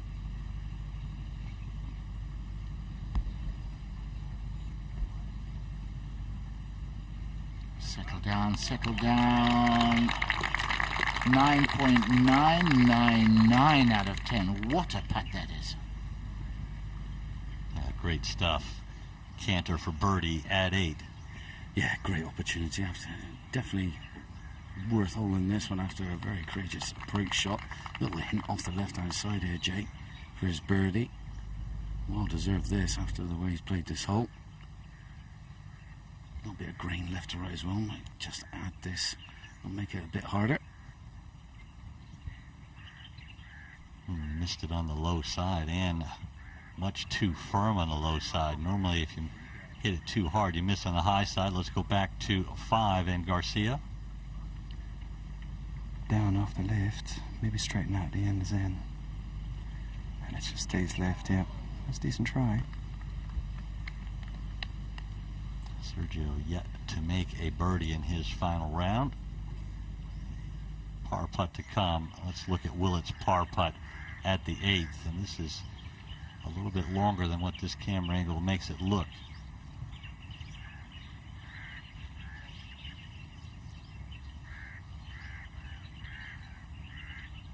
He's very good, Willett. Once he makes a decision, he doesn't mess around. He commits, and this will be knocked firmly in the back, I would think.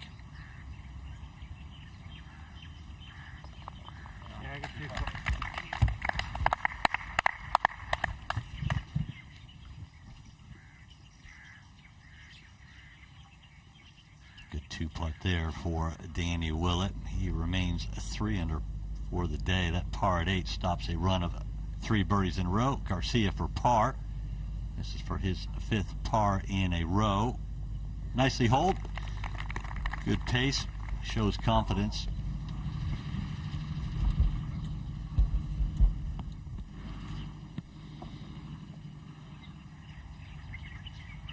Cantor left himself a bit of work.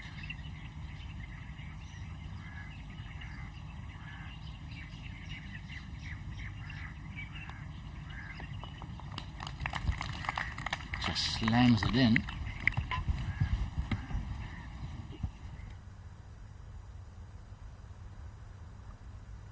Rory Cantor, 8 holes played, 7 pars made, and the lone birdie at the 2nd. Rory McIlroy, he is trying to win the DP World Tour Championship again. He has a 1-shot lead.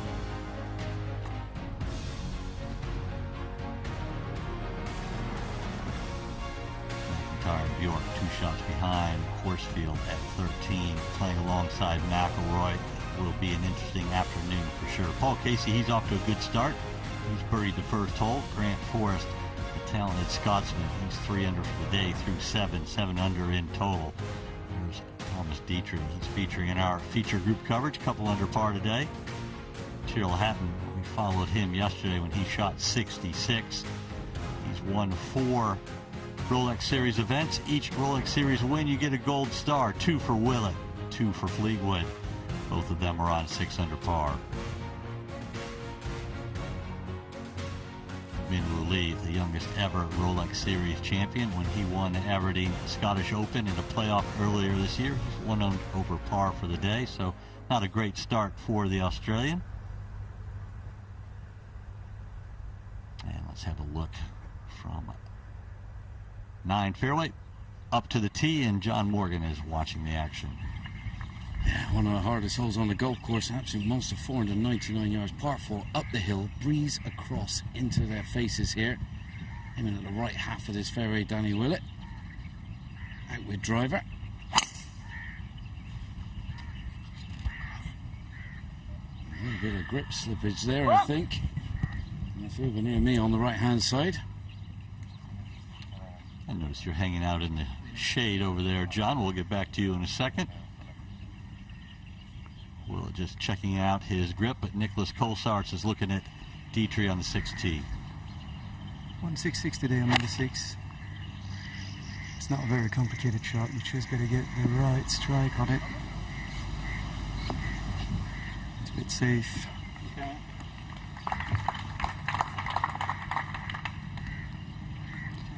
I mean, that pin is kind of a couple of paces off the right edge of that green. Anything pitches on the fringe will finish in that bunker. That's the only place you don't want to go, so it's only natural you just pull it a little. Now let's see if Sergio's going to take a bit more of a direct line at this.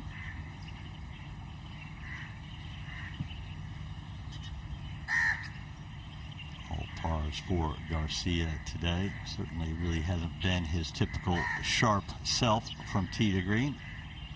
Can it change here at 6?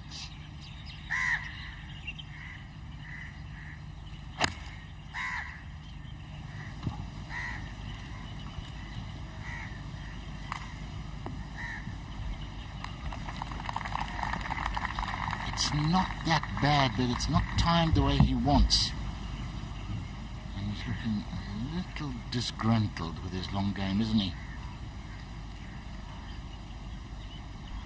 Yeah, certainly 22 feet pin high left. Not a terrible shot, but you just get the feeling from his body language. He just doesn't quite have the feel of his swing today. Maybe the timing is a little off. Well, that can be rectified quickly. Normally it's rectified by a good putt. That just kind of changes your attitude, doesn't it? Yeah, it does. Just gets you on the roll, gets the confidence up, gets a bit of adrenaline going. Danny Willett's had 4 birdies today, and let's have a little look at some of the highlights so far for Willett. Beautiful birdie. Rolls that in at the 3rd after opening with a par. Drove it in the rough at 5. A little bit of a guessing game coming out of the rough this week. I guess it was a good guess. Brilliant shot, and Willett would go on to make that one. Into this difficult pin at 6, which we've just seen with Sergio. Never looked like going anywhere else. After having driven in the rough at 7, Willett had to lay up, and this putt for birdie after his 3rd. That was kind of in the middle at perfect speed. Yeah, not a bad effort, really, all in all. Birdies at 3, 5, 6, and 7 for Danny Willett. Currently 3 under par for the day, 6 under in total. Time for 27th here at the last event of the year in the DP World Tour Championship. And let's go back to 6, and you can see the tee shots of our second group in our feature group coverage. I'm Jay Townsend, joined in the box by Tony Johnstone, bringing you all the action from the golf course. Is Nicholas Colsaerts following the Sergio Garcia and Thomas Detry group.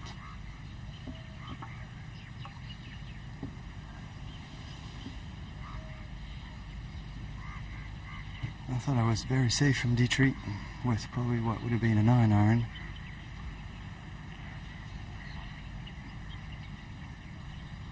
Spent a lot of time reading this. I mean, to be fair, I'm the one with the mic. It's easy for me to say, but this just looked like a couple of cups left.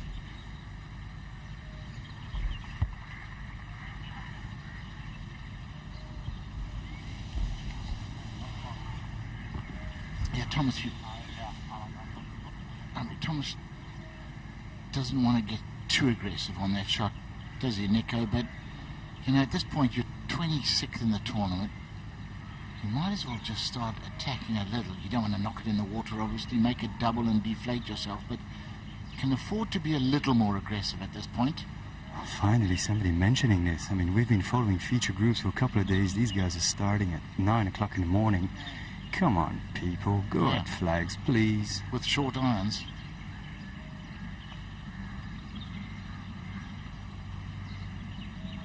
And the thing is, when you do play safe on these greens, often it doesn't leave a simple, straightforward putt either.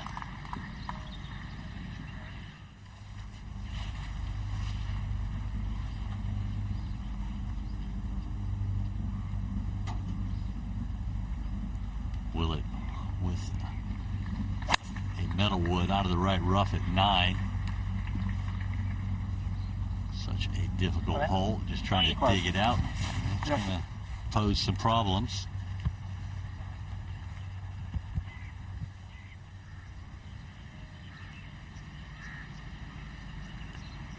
Sergio coming from the same angle. He would have looked at every inch of Thomas Detry's putt here, so he knows it stops breaking at the end. Right in the jaws. Nothing beats giving a read by your paying partner. It doesn't look like he's having an enormous amount of fun, judging by his demeanour. He's waited a long time for this first birdie. 5 pars in a row. Good tee shot at 9 for Cantor. Middle iron up the hill. Back left hole location. No need to really push it all the way back there, was there, Tony? Just put it in the middle of the green. This is a par hole. Yeah. Agreed. We're all chasing McIlroy. Will anybody be able to catch him? It's quite a good group. Look at Morikawa, the leader of the Race to Dubai rankings. He is in firm control. He's in a tie for 5th, 3 shots behind.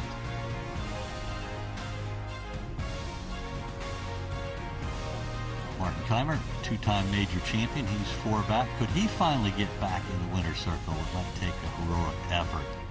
Certainly there will be some low scoring this afternoon. We've been blessed with great weather all week. Very little wind at all. And Tony, let's have a look at the par 5-7. Yeah, it's a bit of a beast. 572 yards, but it's uphill a lot of the way for these guys. I mean, you know, if they get a big tee shot away, they can get it close or on. 317 to that right-hand bunker. And then, well, knock, just as the graphic says, just knock it on the green, roll it in for an eagle. It's not the easiest layup either. Very narrow fairway where that short bunker is.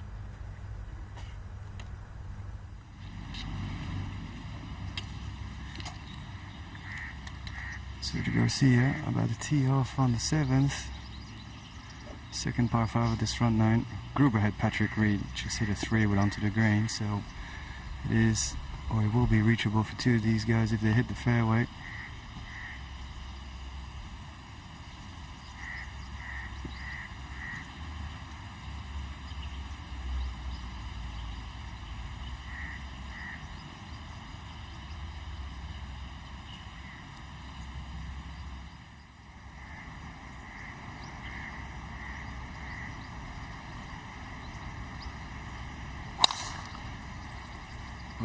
Going left. This hole over the week is ranked the 3rd easiest hole on the course. Today it's the 7th toughest, and that, I think, is purely to do with the very awkward pin position in the very front right corner. Amazing what a difference pins can make. Will it on the upslope, which is a good thing, with that flag, so he can get this coming out high. Soft wants to carry it most of the way to the hole. Well, I'm surprised He came out running that much quickly to the tee, and Detry, I mean, that is way left, immediately indicating to the caddy, give me another ball. Ready for a provisional. Yeah, that was very uncharacteristic for Thomas Detry, who has such a wonderful classic swing. You don't really see him hitting the ball offline very often.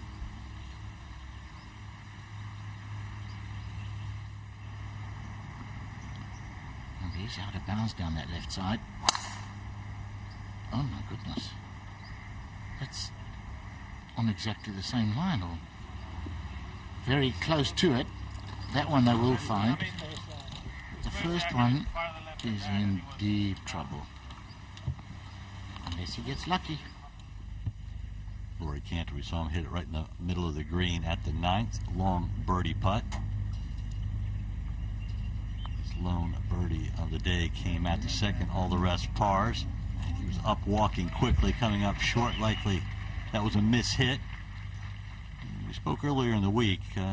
Can't tell you the importance of hitting a putt solid. That's how you control your pace.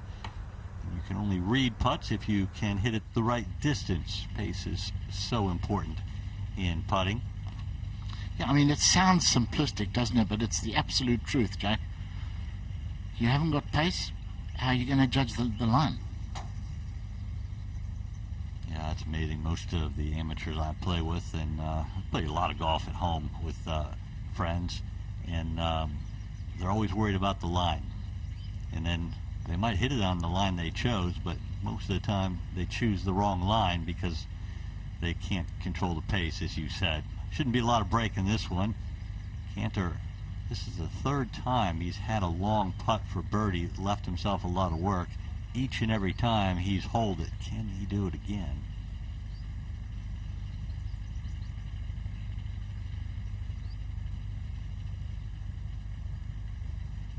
These greens are perfect, like billiard tables. They do have a little bit of grain, but that's the nature of the Tiff Eagle grass that's on these greens here, the earth course at Jumeirah Golf Estates.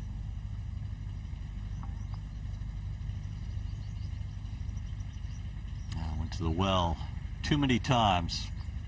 That poor first putt hurt him. You can hear his frustration. That was a miscue. Out in 36, even par on the day, 3 under on the championship. Yeah, and I wouldn't think he would struggle with reading grains. He spent a lot of time out in South Africa when he was young, won the South African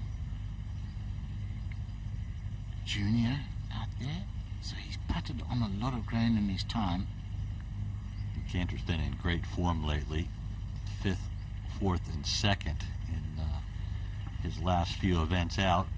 Willett, after splashing out of the bunker, very good bunker shot. This to save par for Willett.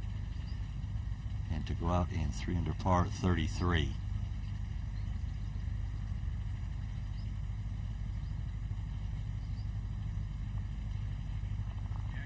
Well hauled for the former Masters champion. Of course, he won the Masters in 2016, and also a 2-time Rolex Series champion. He's won right here at the DP World Tour Championship in 2018, and of course, 2019 won the BMW PGA Championship. The winner of the European Tour this year as well, the Alfred Dunhill Links Championship. 8 wins in his European Tour career, but somewhere searching for a ball is Thomas Detry. Nicholas Colsarts is over there. What's the news, Nicholas? Well, we found a ball. He's got a clean lie. He's got a swing. You know, he's looking at an option which is unplayable, lying back. I mean, he can just chop this backwards to the fairway. Because dropping it backwards in the line, you still have to deal with all these bushes. Because then we can, if we drop them, we're literally just chipping out. Yeah, Mike is pointing out what I just said. Is there anything there? I mean, because that would be worth it. Do you know what I mean? Otherwise, we're literally dropping back on line and then chipping down there anyway. I'm not saying we can get it on the fairway or anything, but even if we get it down into the rough, do you know what I mean? Yeah, Mike and I are on the same wavelength here. Well done, this is good caddy work. This looks like it could be a little bit of a hit me, wish me. It's going to have to go through some bushes, it looks like, Nicholas. Yeah, a little bit, but I mean, he just needs to hit this 30 paces, just get it on grass, as long as through you're the bush. confident you feel like It's you can not get too it up on it, bad, yeah. honestly.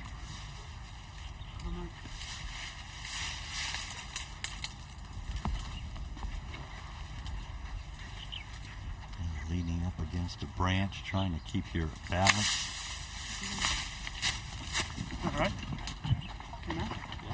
And got it out. So a good play, a good gamble. Well done.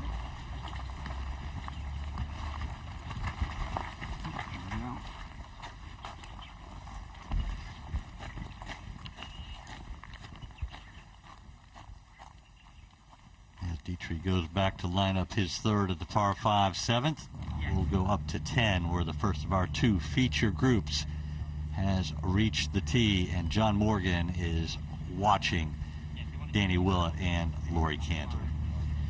Yeah, both players, I reckon, outward drivers. Danny Willett for sure outward driver here. A little bit down the breeze, off the left this 10th is playing today. Not an easy fairway to find, Jake. It does filter off left and right off the beaten track.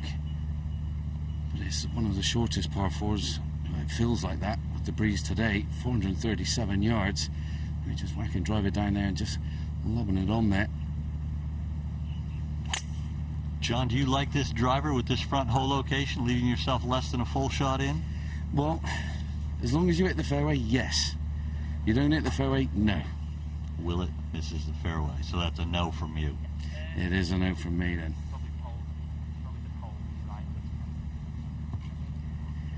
Well, I think this is the most sensible option. Laurie Cantor out of the fairway metal, probably the 3 wood. And it bellows out. The width of this fairway is probably as wide as where this is going to be landing, around the 270 mark. It's a little bit narrow as the hole goes down. Willett's found the rough now.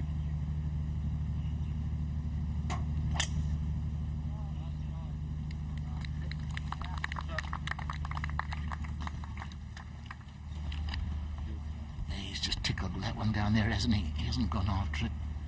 Just playing for position. That's ideal.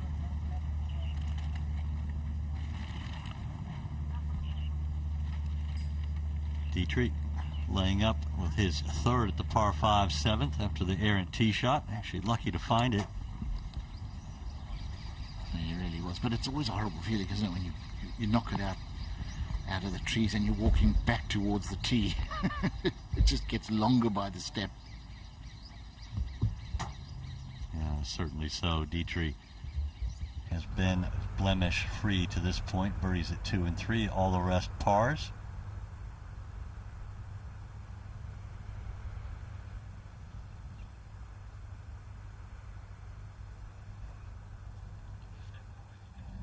They look slightly lost, wandering around there. All below his feet for Sergio.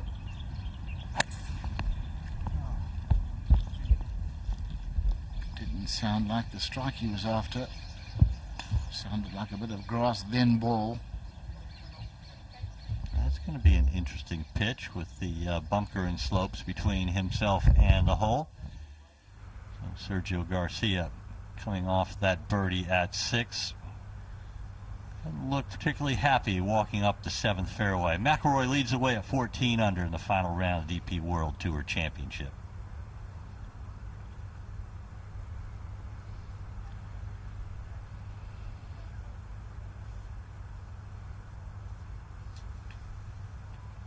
And everyone's out here trying to make birdies.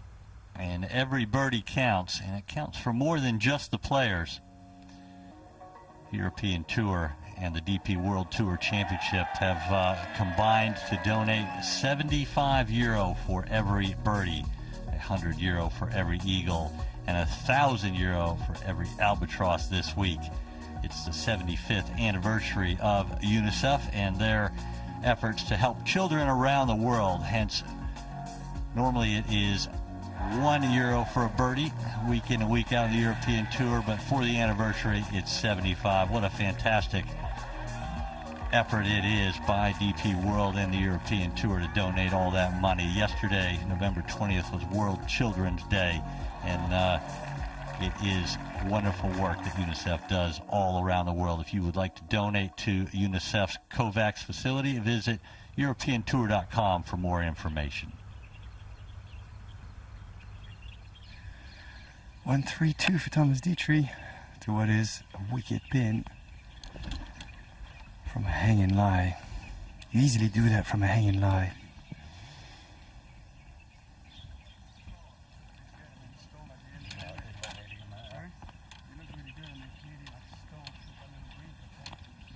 Not on the green, so he's going to have to up and down it for a bogey. It's got a bit messy. Yeah, it certainly has. And he doesn't look particularly happy with that ball. Has ended up most likely short and right down a bank, one would think. Garcia is short of the green in 2 at this par 5 7th. Let's go to 10. And Laurie Cantor safely in the fairway for his second shot. Yeah, beautiful lie. Obviously finding a fairway, 98 yards to go to a tight front left pin. Now, this is the most lofted club in the bag. Send it skywards, hit it nice and hard, generate plenty of spin, make this ball do some serious dance moves around the flag. This is what you get. We're just dropping here out on 10, not feeling the breath of it at the moment.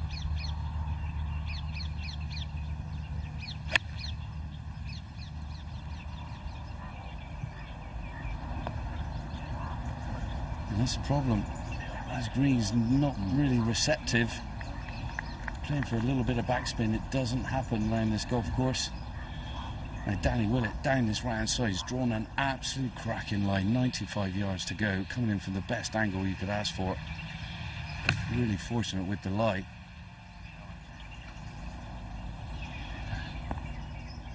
Wow, got that to land soft out of the rough. That was a fabulous shot, Tony. Wasn't it just absolutely no room to maneuver, no room for error with that pin. Beautifully done. Garcia has the face laid open here for this flop shot at 7. Gotta get the strike perfect. Not bad. Yeah, it was in a tough spot there, just short of the green in 2. Thomas Detry hit it left off the tee, lucky to get it extricated out, laid it up to that position. He's left his 4th shot in between the 2 bunkers, 46 feet from the fairway, and not much green to work with here, Nicholas. Yeah, I don't know what's better actually. Did that ball roll back in that bit of grass or in a bunker? Because, you know, we want this to be really high and soft and just pitching it on. Looks like he's done quite good. Wow, fantastic effort from below the level of the green, landing on a downslope. Great touch, and that will be for a 6 on the par 5 7th. Detry has yet to make a bogey. He's hoping to only drop 1 here at the 7th. Currently 2 under par for the day, 7 under in total, and a tie for 20th. Let's have another look here. Beautiful soft hands. And a good result. From 7 green. Let's go up to 10 green. Willett and Cantor stalking putts here for birdies. Yeah, Jay, prowling around this putt. Cantor, and he's got a slick one downhill, down green, breaking off the right hand side, overshot his margin by a good 20 feet from where he was wanting to land it with that second. It's really all about the pace putt, this one. Lightningly fast down the hill, this towards the front portion of this green.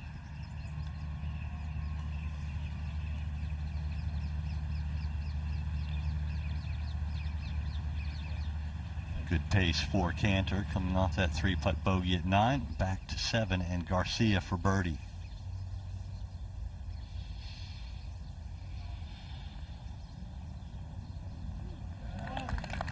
nice birdie. I'd have to say that Sergio doesn't look particularly interested. He was going along beautifully yesterday. He was 9 under par after 9 holes, then made 5 bogeys on the back 9 and came back in 40, and I think that's just taken all the wind out of his sails. He should have a little wind now, though. Back-to-back birdies for Garcia. Willett looking for another birdie. Yeah, it's a golden opportunity here, Jay. I don't see a lot of movement in this. I just think that the nap of the green will send this from right to left. Golden opportunity for another birdie for Danny Willett. Good look from behind him. All the lines are lined up to the right. Ball breaking to the left and right across the front of the hole for Willett. So he'll stay 3 under. Bogey putt here for Detry. And he makes it. That's a very good bogey, Tony, after that drive. Yeah, I mean, you know, you don't often say that on a par 5, do you? Great bogey, but it was. Yeah, most certainly. Drops back to 1 under for the day. And they're all chasing Rory McIlroy, former winner right here at the Earth Course, the DP World Tour Championship. Matthew Fitzpatrick, he's birdied the first hole. He's now 5 behind the lead of Rory McIlroy, who is yet to start his final round. Collin Morikawa, the leader of the Race to Dubai rankings. He is in a tie for 5th, and he is looking hands down the favorite to win the Race to Dubai rankings. Billy Horschel, who was second coming into the week, just never really got anything going. He's played 11 holes so far today. He's 1 under for the day and 4 under in a tie for 35th, and certainly no hopes of overtaking the current Open champion Morikawa.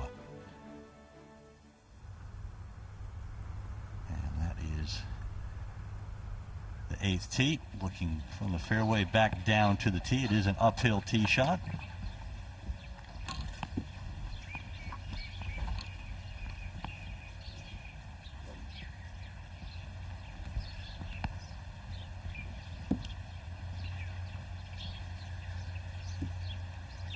Sergio with the driver on 8. Maybe a little bit of noise to the right. There's a little bit of people following this group, and I think it's actually a decent choice because you've got one of European all-time greats, and you've got one new up-and-coming talent in Thomas Detry. Sergio's father Victor also walking around.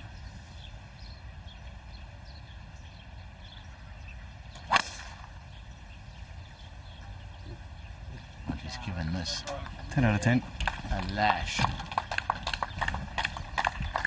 Yeah. If we give him more than 10, we would.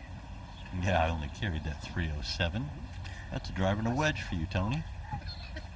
Yeah, and then I finally reached the fairway.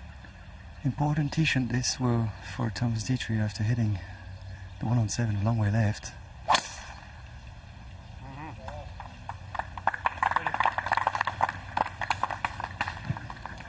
Can he get this anywhere near Garcia? He's getting a lot of chase on it. He's not short.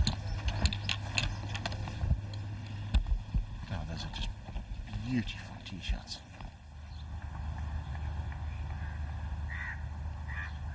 Danny Willett going with the iron, as most do. They lay up off the par 4 11th tee. Fairway narrows in on the left with a bunker that they're all trying to avoid. Perfect tee shot for 2016 Masters champion. Cantor thinking the same, iron in hand. I've got a lovely story for you, Jay. Laurie Cantor. There's a particular watch, an IWC watch, that he's wanted for a long time, and he said he would treat himself eventually when he was playing well again.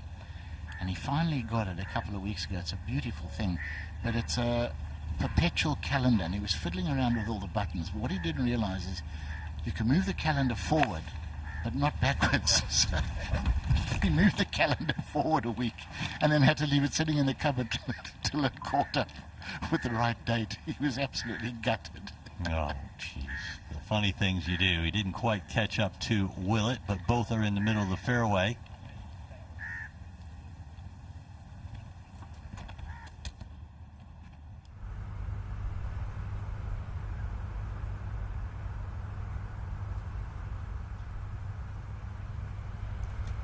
Detry and Garcia having a little chat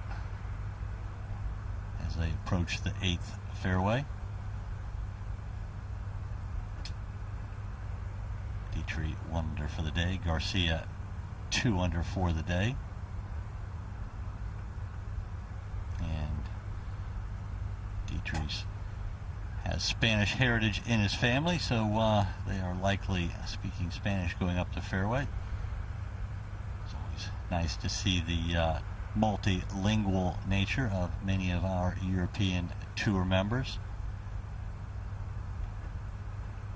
And Nicholas Colsaerts hit us up with that information. Of course, he knows his fellow Belgian Thomas Detry very well. I'm sure that when Thomas Detry was just coming out on tour, Nicholas Colsaerts was probably one of his heroes, and now they walk alongside each other on a weekly basis in the European Tour. We're very lucky to have Nicholas grace us with his presence on our commentary team this week for the feature group coverage. And I'm Jay Townsend, joined in the box by Tony Johnstone. Nicholas Colsaerts is watching the Detry and Garcia match, and John Morgan bringing us the action from the Cantor and Willett group. Let's have a look at some of the birdies for Sergio Garcia, this at the 6th. Well, when Garcia gets the short stick working, he gets it working properly, and then at 7. Beautiful stroke, and it was going nowhere else. So back-to-back birdies might inspire him a little. It's funny how in rounds, Tony, birdies sometimes come in groups rather than just spotted here and there. You're just getting a little bit of rhythm sometimes on the course. Yeah, it is weird. And the same thing can happen with bogeys too, can't it? We don't want to talk about that. You know, you bogey well and you start pushing a little too hard. No, we don't want to talk about that. Frustration creeps in. Yeah. Bad decisions. And every golfer out there, from 24 handicapper to pro, knows exactly what we're talking about. Great tee shots at 8 for both Garcia and Detry. It'll be Detry to play first. 23, I mean, the pictures in the middle of that second tier, so pushing that 23 number, there's nothing left of it, it's just favouring just slightly right. 1-3-3 for Thomas Detry. I would be disappointed if these two don't turn these two shots into a close to the pin contest, actually. Can throw this a little bit past and spin it.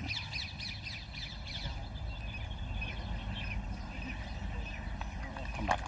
A brilliant shot from Detry. Taking dead aim. Trying to bounce back from that bogey 6 at the 7th. And there you can see the longest drives at the 8th hole. Keimer in the first round, 345. Nikolai Højgaard in the second. But look at Garcia today, 345. Crocker, the longest of the week, 350. Sergio from 2 paces shorter, 121. He's seen the reaction of the ball of Detry. We all thought that was going to spin back a bit, but it didn't, so he knows.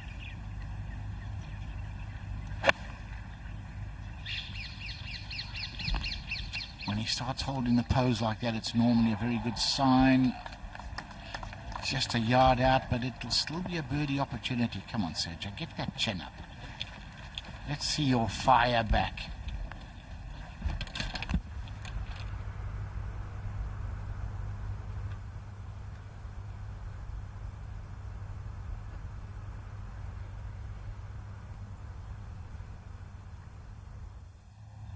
Cantor, a second shot at the 11th. Controlled wedge shot down the hill. Snapping a fingers normally means it's a bit long. Yes, it's way too long, at least 6 inches too far. He pushed it though. Yeah, he pushed it. What a beautiful shot.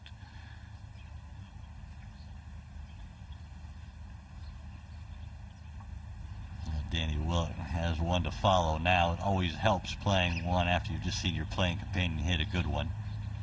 And he's got that cheekiness in him, hasn't he, Willett? He's saying, yeah, you think that's close. Let me show you what's really close. He will definitely be trying to get it inside that.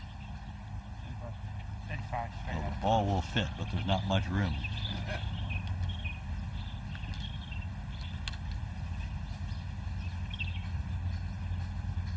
It's amazing when he went right off the rails after the Ryder Cup. There was a bit of a hoo-ha. His brother made some comments, and there was a falling out in the family. And at one point, it actually looked like Danny Willett might never come back. We should have known better. He was playing badly. He was putting badly.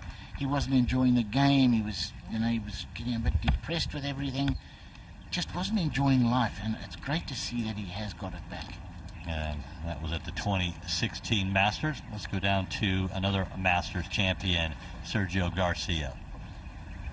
He's funny, Sergio, because I'm overlooking his shot.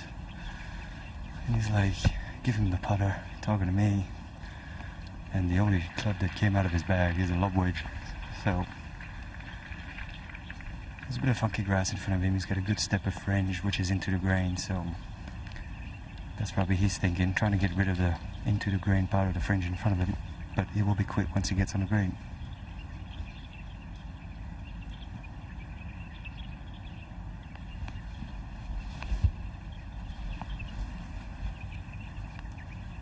Flag out. Certainly he likes the looks of this one, Tony. Yeah, there's only one result he's going to be happy with here, and that's walking up. Oh my! I have never seen that. Never. From Sergio Garcia. Not once ever. That is rarer than chicken's teeth. To be honest with you guys, it was such a short chip, and you had to fly a good step and a half of fringe before you get on the green. You need to be 10 out of 10 to make it look good, I thought. Yeah, I just think because he's one of the best chippers in the world, he only sees it going in the hole. I mean, that was bread and butter for him. Let's have another look at it. Oh man, almost a bit decelerating, which is not like him. He stayed down well through it. Yeah, he can't believe that. I mean, that's a once every 10 years. Garcia will hit one of those. Well, he came on the scene as a professional in 1999, and that is the first time I've ever seen a shot like that from Garcia. I think it surprised all of us, not just Sergio.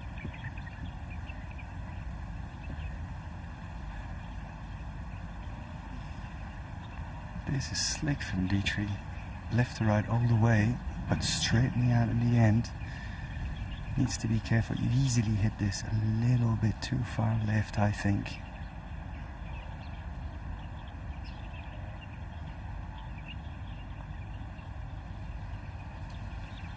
Oh, yes. Double break. I thought he had lost it right, and it veered home. What a way to answer that troublesome bogey at the 7th with a birdie bounce back at 8. Third birdie of the day for Thomas Detry. He gets it back to 2 under for the day and 7 under for the championship. Now for par from the fringe.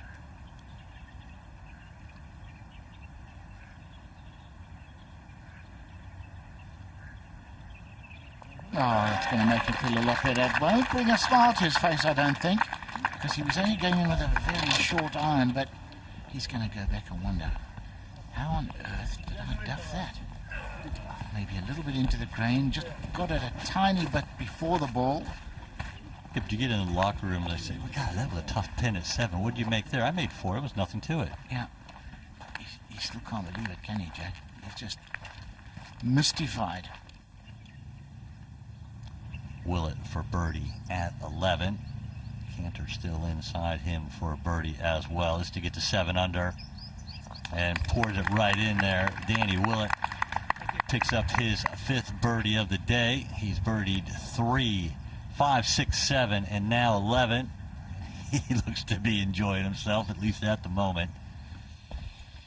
And they're both into the top 20 now.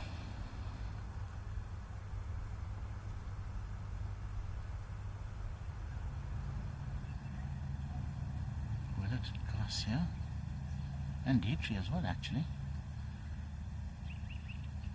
Cantor, delightful second, followed by a good putt. Yeah, Laurie Cantor gets his 2nd birdie of the day, the lone bogey, the 3-putt at 9. Cantor, 1 under par for the day, 4 under in total, and let's have a look at the 9th. Now this is a beast. 499 yards, uphill, and it has played brutally tough. It's ranked the hardest hole on the course all week. It's the hardest today, it's the hardest over the 4 days to date. That actually looks like a map of Africa, Jay. It does, doesn't it? And we're headed to Southern Africa next week for the start of the DP World Tour season, the 2022, as the European Tour will become known next week for the Joburg Open. And let's go down to 12T, and Danny Willett has the driver out. Yeah, you're going to love it down there as we see Danny Willett out with driver here at 12, 476 yards up the hill. Quite a wide fairway this, all bowls in. All players will be launching everything they got down this hole. That one up the right hand side, looking nice.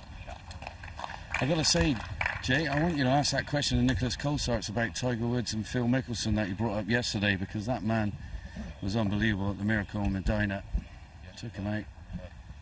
Oh, yeah, Nicholas so definitely got to ask him the question, mate. Nicholas played amazing at Medina in that tremendous comeback for the European Tour win, an emotional win for Captain Jose Maria Olazabal. I was there watching Nicholas in the first game he played, partnering Lee Westwood. It was a heroic effort. Cantor with the driver at 12. And he's launched this one, Jay. Slightly down the left-hand side. Should kick in a little bit. He's taken out that bunker. My goodness, that's some carry, that.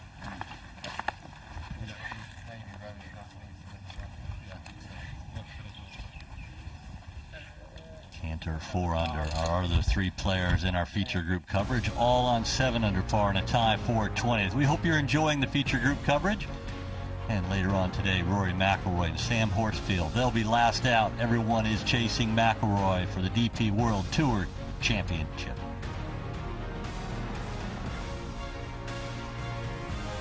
Robert McIntyre, Alexander Bjork there in the penultimate group. 2 shots behind the lead of McIlroy. Martin Keimer featured in our coverage the first day. He's 10 under through 3 rounds. Ian Poulter, a couple under par through 3.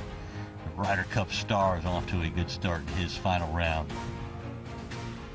Danny Willett, 2-time Rolex Series winner, Masters winner. We're bringing you every shot. He's 4 under for the day through 11, tied for 21st. Garcia as well, bringing you all the action in this feature group coverage early on a Sunday from Dubai. It's nearly 11:30 local time. You are joining us wherever you may be in the world. Patrick Reed, he's even par today through 8.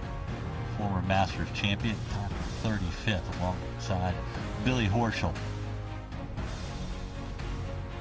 Sean Crocker, even par through 15, not getting things going. Richard Bland has had a wonderful season and just not really doing it today. One over par through 13 for the 48-year-old Englishman. Bernd Wiesberger, look at that, a 63 after struggling all week, or well, the first 3 rounds anyway. Bernd really showed his mettle, going around in 9 under par, 63. Taffio Pulkkinen struggling, bringing up the rear there. James Morrison, a couple over par today as well. But there it is, the top of the leaderboard. Collin Morikawa, he is leading the Race to Dubai rankings coming in this week, and due to the fact that Billy Horschel is not playing particularly well in a tie for 36 at 4 under par, Morikawa is all but assured of winning the Race to Dubai rankings. Shane Lowry, former Open champion, he is only 3 behind. Certainly he is a threat to Rory McIlroy. McIlroy won't have it handed to him. He's going to have to go out there and earn it. And let's look at Thomas Detry with the driver in hand. 2 guys have waited a long time to hit this tee shot on 9.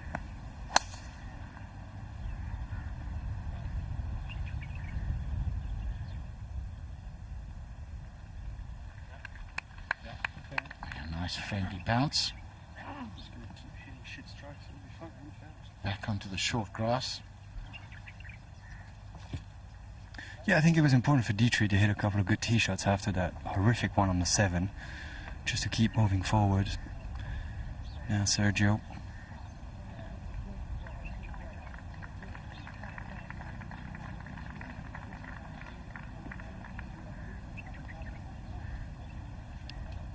I still remember the first time I ever saw Sergio hit a golf shot. It was at the European Team Amateur Championship in Antwerp in 1994.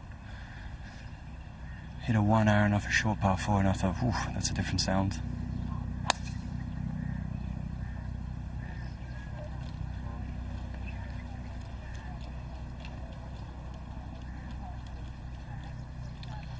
Yeah, it makes it a lot tougher on this extremely long and difficult 9th hole, and the flag is up in the back left corner.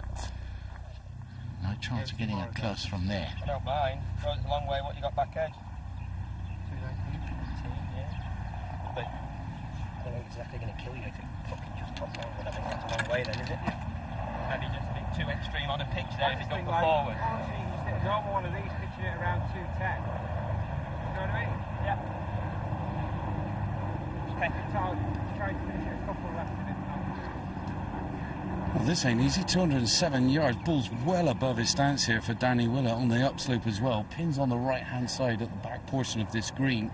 He's going to try and fight the lie and try and come in with a bit of left to right. Not easy to do.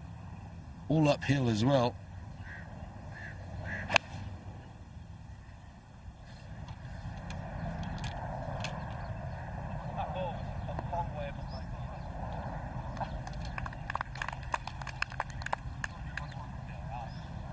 That's not bad from long range. Big side hill lie there. I think that was a quality shot there from Danny Willett. That was a high tower shot. 174 yards. Pucker lie down the left-hand side here for Laurie Cantor. Sat up like an absolute peach.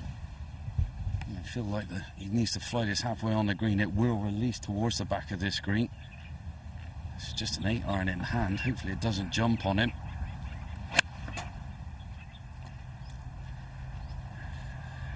John, that side hill lie that Willett had makes me ask the, wow, what a shot from Cantor. Makes me ask the question, spikes or spikeless shoes for you? Oh, I'm crazy legs. It's spikes for me. There you go. How about you, Tony? Spikes my entire career. Nicholas, you like spikes or soft spikes? I would like to play in sneakers if I could. Oh, you're a soft spike guy, huh? Okay. Wow, come on, different generation, Jay. I'm sorry to break it to you. We've been talking about this for a few days now. You guys are old. Oh, only old in years, not in spirit. Yeah, it just depends whether you like a lot of traction or not. Follow the old guys, Nico. We'll teach you a few tricks. I don't know how to take this. Well, we were just trying to put you on the spot there. We missed talking to you, but we're watching Garcia right now, so you can kind of catch us up on all the action with Garcia and your fellow countryman, Thomas Detry. Nico, is it? I mean, Sergio just doesn't look happy or comfortable. We will get back to that discussion. He just doesn't look himself.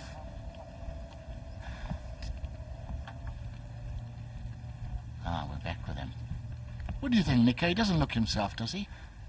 I don't know. I mean, do we actually know what it's like to be Sergio Garcia? No. You know, it's like, you know, the greats of the sports. I mean, we don't really know what the lives of these guys is really like. So, I don't know. I'll pass on that question, actually. Yeah, there's a lot. I know there's a lot of demands. There's no question. A lot of demands, a lot of pressure. Clearly, Nicholas has his sneakers firmly planted on the top of the fence.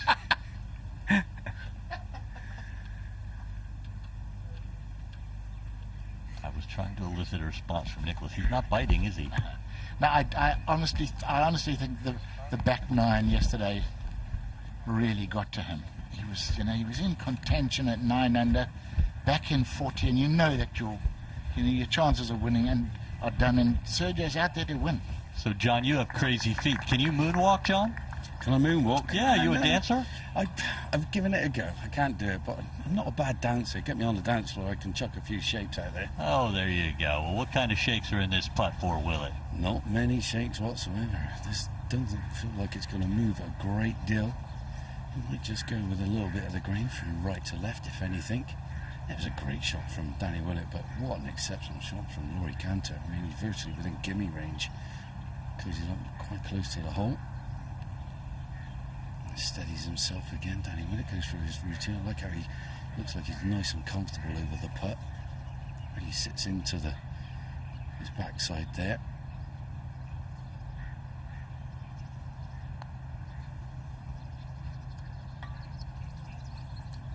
Good looking putt from distance for Willett. Perfect pace, stress-free par at the 12th. And that's really what golf is about, isn't it, Tony? When you don't make a birdie, you don't want to stress yourself with 3, 4, and 5 footers for par. It makes a difference over a week, doesn't it, when you get to Sunday? If you haven't had to face too many 3, 4, and 5 footer saving par putts, you definitely feel a lot fresher on Sunday. There's the tee shots for Garcia and Detry at the 9th. Both, Detry in the fairway, ball above his feet. Yeah, he pulled the perfect lie to actually draw this thing in.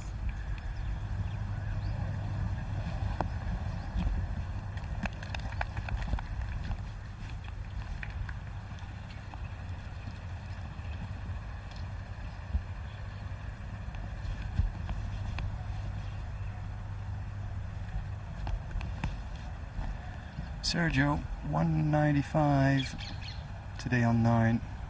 He's playing about 10 up, so you can add a bit.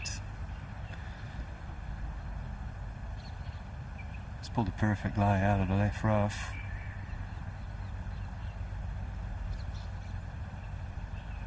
I saw a little bit of water on the ball. There's still a little bit of dampness in that grass. Ooh, that's going to be an interesting one coming up. Dear, oh dear. See Nicholas Colsart's quickly moving in there to have a look.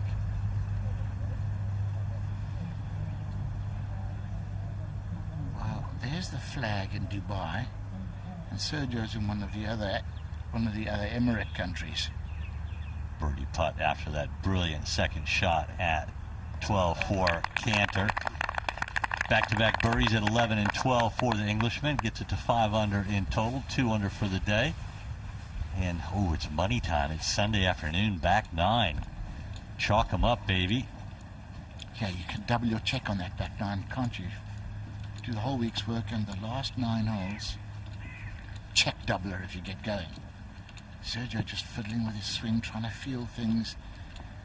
You know, maybe he knew on the range this morning that the strike wasn't there. But it's weird. I spoke to Glenn yesterday. He said they were going along beautifully front 9, and then suddenly the game just deserted him, which is strange because he's always been a consistently brilliant striker. He birdied 15 yesterday. You'd think on a roll to finish off his round and then finish with bogeys at 16, 17, and 18. And that really does sour things and clearly didn't set up a good mindset for the final round.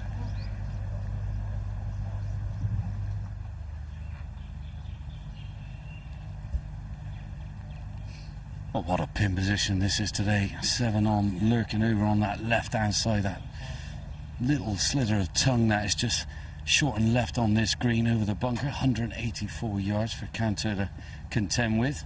You must hit your number here. You can't be a yard or 2 out. You either find bunker or go up on the bank just above, and that's a treacherous up and down from there. So this is just a solid 7-iron. Get it out of the meat of the bat. Consistent yardage needed here.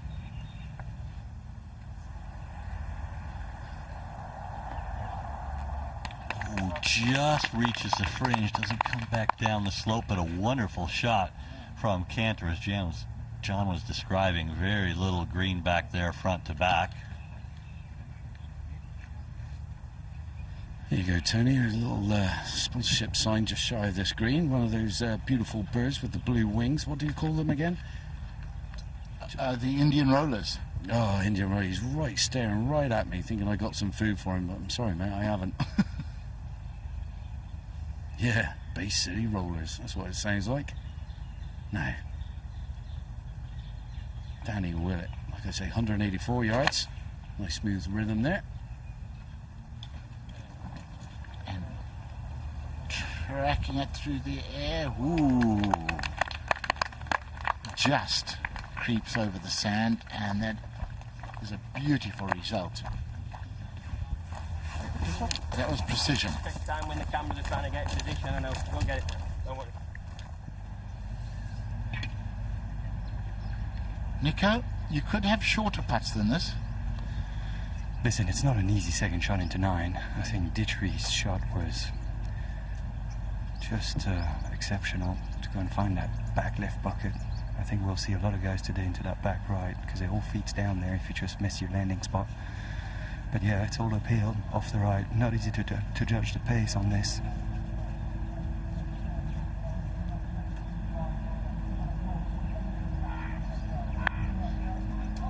This is a tough one to get close. Anything within 3 feet, you'd think Sergio would be happy, and well, that's outside of the happy zone right there.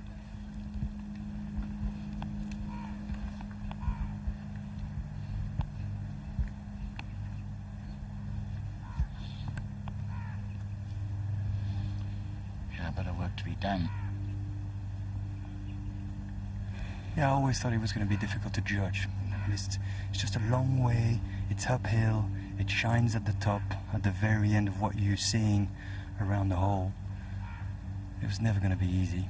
Where Detry here now, he's got a lot of movement early off the left, but this is going to be at least top 5 shots into this long par 4 9s today.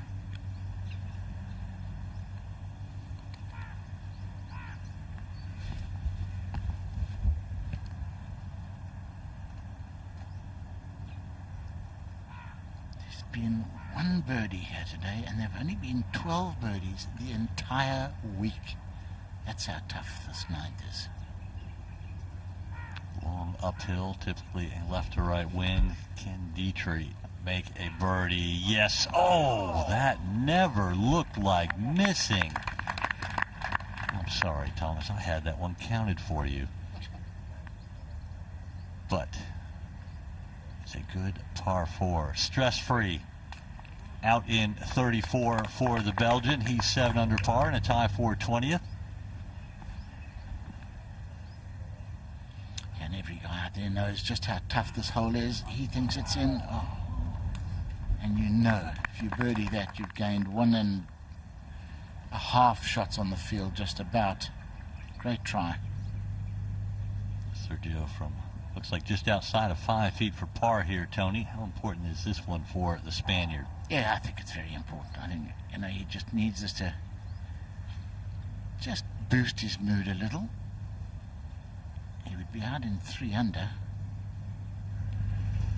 I beg your pardon, 2 under. That's a very good par, though. What a 2-putt from long range. Fantastic. Had that big break from right to left. Garcia goes to the back 9. The final day, the final tournament of the season. At 7 under par and a tie for 20th. Over to 13.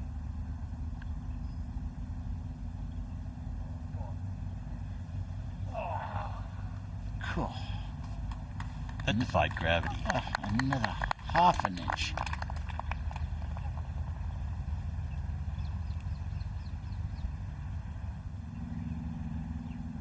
Yeah, good crowds out here this week at the DP World Tour Championship. And Danny Willett. Can he take advantage of a brilliant shot, John? Oh my goodness, wouldn't it? This is a little leader off the left-hand side for Danny Willett for a gorgeous 2. Oh, and it goes a begging.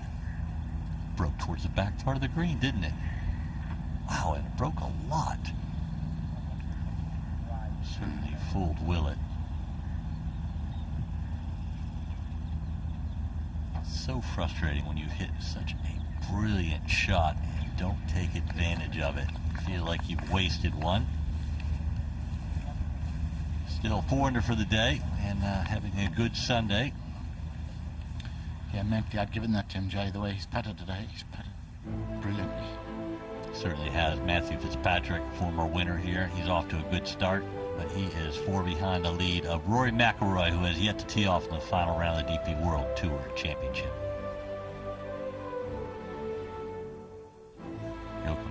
points. The winner last week at the Fire Course on the Jumeirah Golf Estates at the Abu Dhabi Championship continues his good play. Adri Arnaus, 4 under par through 7 for the Spaniard. He's in a tie for 13th alongside Poulter, Jeff Winter, and Dean Burmester, who is even par through 2. Minwoo Lee, youngest ever winner of a Rolex Series event.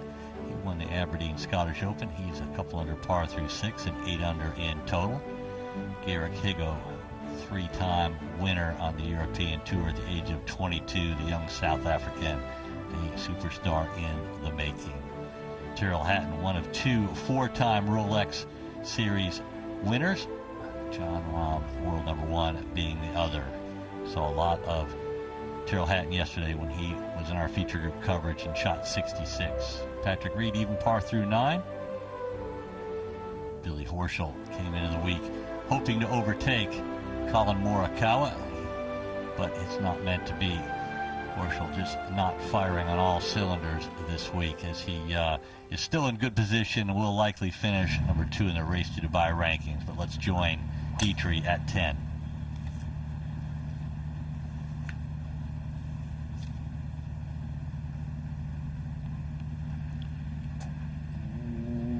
Got lucky.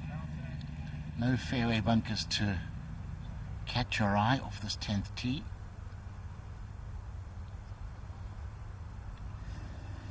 We're on the beastie par 5, the 14th, 626 yards. Canter rightly so, cutting loose with driver here.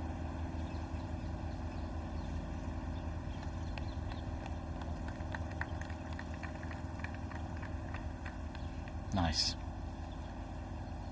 Definitely got the driver straightened out.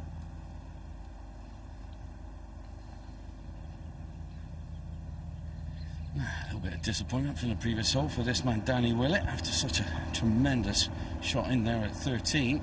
Maybe a little bit of frustration behind this tee shot now. Yeah, 2 good donks to get on in 2. Beastie par 5. Breeze has totally disappeared on them now.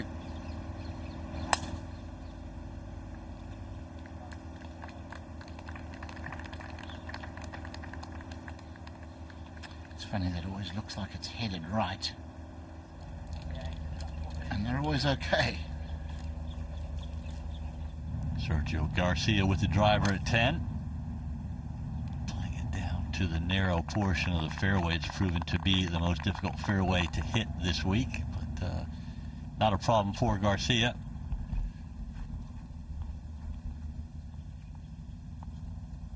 Sergio hasn't driven as straight as he typically does. No bogeys on his card. Birdies at 6 and 7. And this is the final event of the 4 on the Rolex Series events for the year. And let's have a look at some of the earlier action Rolex events.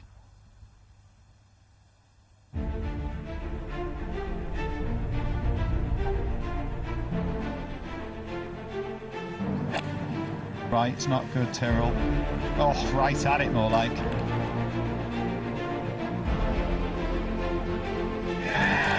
It's Rolex Series number 4, the Worthy champion.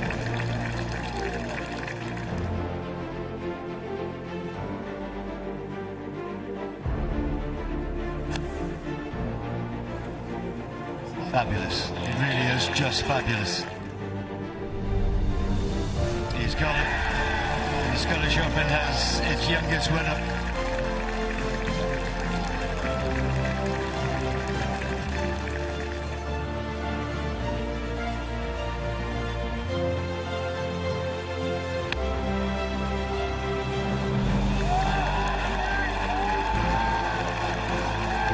To hit those shots in the moments that matter, that's why you play the game. It is an American victory on European soil.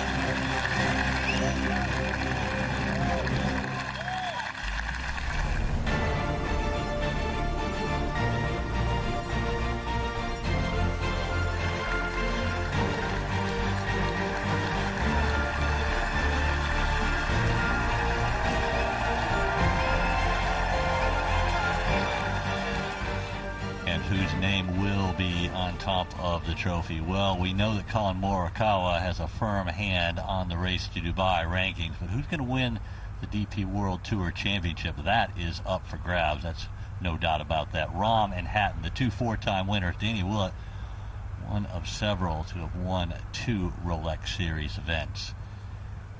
The best fields, the biggest purses, the most points, the most prestige, the Rolex events. And Danny Willett has proven to rise to the occasion on the best courses, the toughest courses, and the biggest events. Of course, he picked up his major championship, the 2016 Masters, and forever will be a Masters champion. Part of the Masters dinner, the great tradition every Tuesday night at Augusta National. And let's go down to 10 fairway. So important to hit the fairway to control your distance on this front left hole location. What will Detry have from the right rough? That's the question.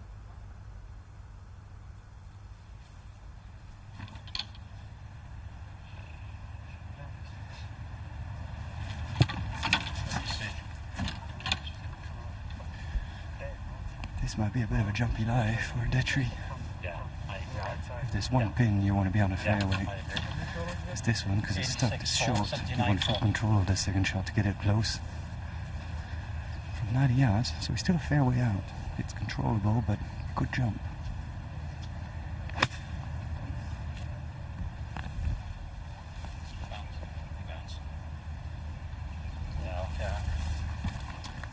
Yeah, that's the thing, you expect a jump, don't you, Nico? And sometimes they just come out dead. It's very hard to judge. Sometimes it's a guess.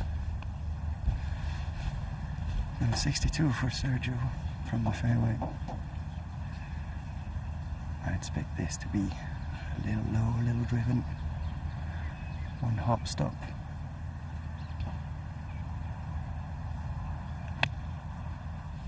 Down, down, down.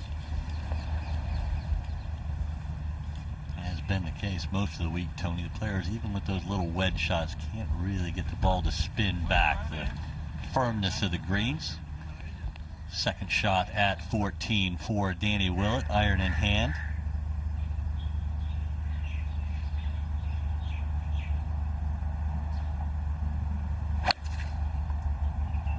That's come out terrible.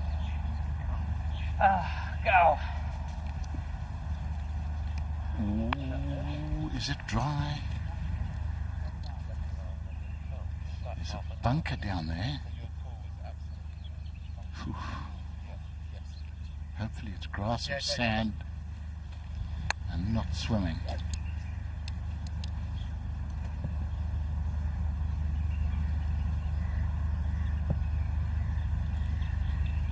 Canter with wood in hand. It's always a bit of an intimidating shot here, Tony. Yeah, it sure is. No matter what your intention and your confidence, that water is always in your mind down the right side.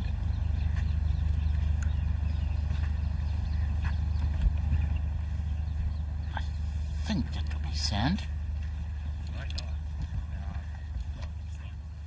Yeah, he thinks it just ballooned a little on him.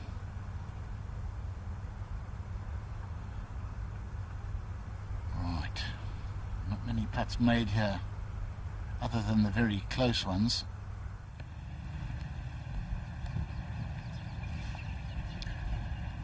Sergio's come up to me on the fairway and we're still talking about that chip shot on 8. Trying to debate using the putter, chipping, blah, blah, blah. So, what I thought was he actually duffed it because he was trying to show off to me his chipping skills. But now he's missed his landing spot on this very short wedge shot on 10 by a good 6, 7, 8 paces, and he's got a really slick right to left coming back down the hill.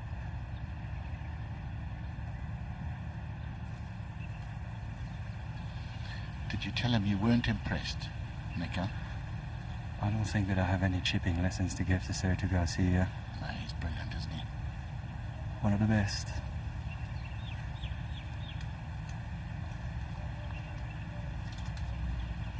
Wow, big swing.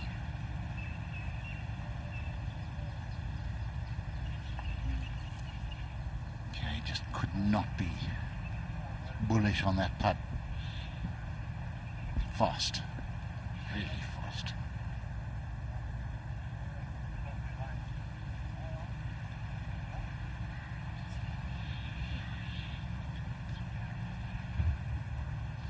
Right on Detry's line, so he's, oh, there's a bug in the way. Is he a brusher or a smasher? There's a bug around. Are you a smasher or a brusher, Tony? It depends what kind of bug. If it's a spider, I tend to not want to touch it. But dodgy with spiders. Too many things that bite out in Africa. You get used to not messing around with them, and that's simply done by Garcia. And you? Smash. That's bad karma. I think you got a brush. Yeah, no, ladybird I'll lift and move off. I would not, yeah. We call them ladybugs in the States. Yeah. No, you don't smash those. Look, they're good luck. The rest get smashed.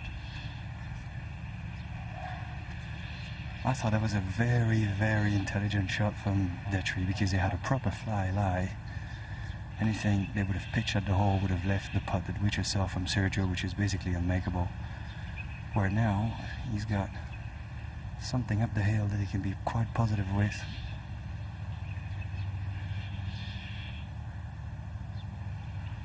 A little bit of his left.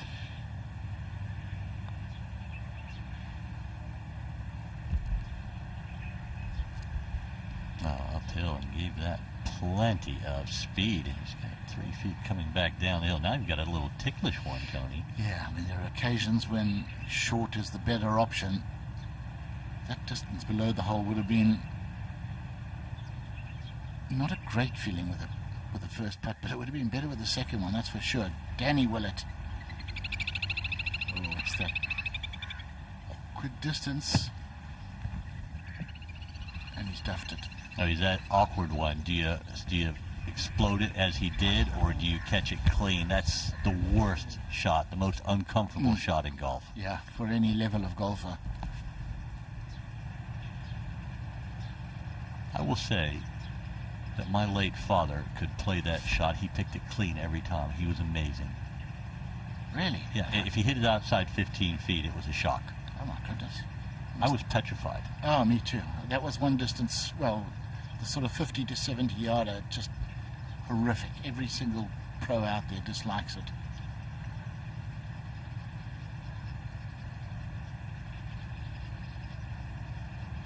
Well done. Oh, he made that look very easy, and it was so positive and it's so firm with it. That little grimace. Oh, I didn't want to leave myself that one. Cantor with a tricky little chip shot here for eagle. And that one hit the downslope and got away from him. That's a double teapot. Single teapot is one hand on hip. Double teapot is 2 hands on hips. Which always gets a giggle out of Tony Johnstone. Monty was the big one. He was a consistent double teapotter. Teapot, yeah. Oh, Danny Willett, this is his 4th shot after finding that bunker. Yeah, 33 yards to cover. I couldn't do it. Tried to run it up the bank. Tall order. Touchy-feely one, this one. Down the hill, and look at that. Getting away from him now. He's got a 6-footer coming back to save his part. John, it looked like you really clipped that nicely, too, for it to get away from him. Yeah, it's just an awkward pin position, Jay. It really is. Over on this right-hand side, it's all down and away as well. Not easy to get to.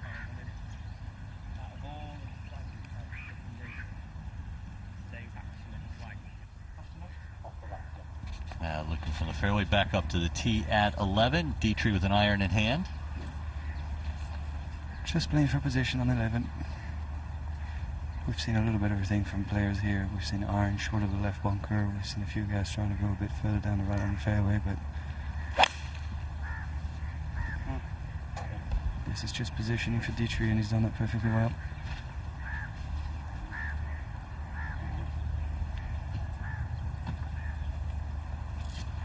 Nice down the right-hand side too. Good angle at that flag.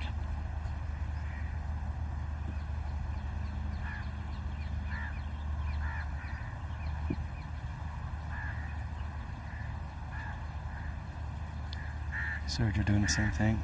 It's just an iron. One of the only tee shots on the course where you can breathe a little, actually.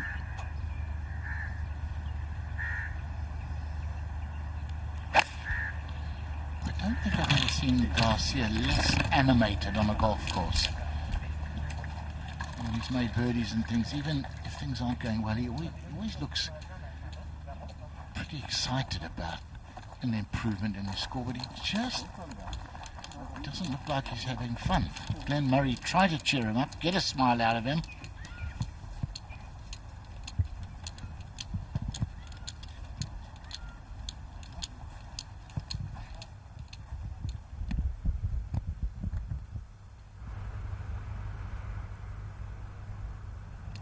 Danny Willett for par at 14 after having laid up in the bunker at the par 5. He's looked good with the putter today. Really good.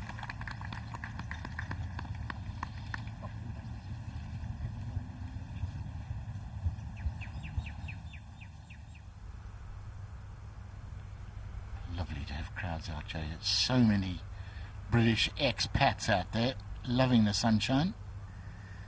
Yeah, it's beating down at the moment. As you see Lloyd Cantor here up the hill into the green, little hint of right to left. Had a little free read off of Danny Willett, who just slotted his in to save his par. This for birdie.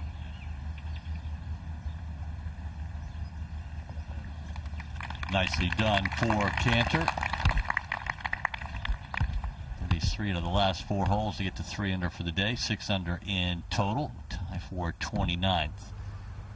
And he's had a really good season, been in good form lately. Highlight of his season was where he finished second at the BMW PGA Championship. Actually had the lead at one point on the Sunday, but couldn't hold on when Billy Horschel went on to win, to be the second American to ever win the BMW PGA Champion. Of course, Arnold Palmer was the other.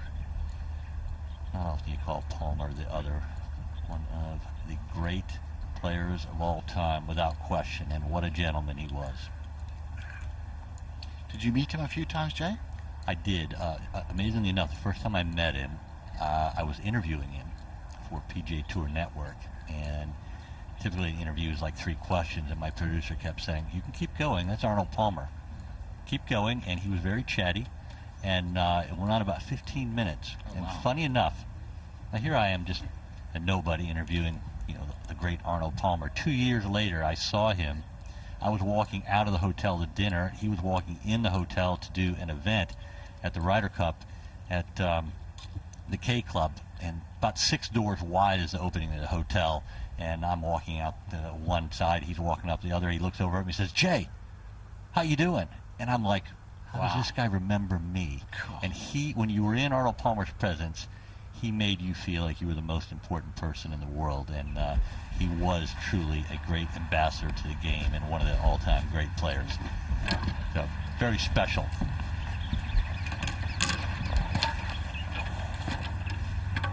.151 for Sergio. Perfect angle. This needs to pitch at the hole minimum.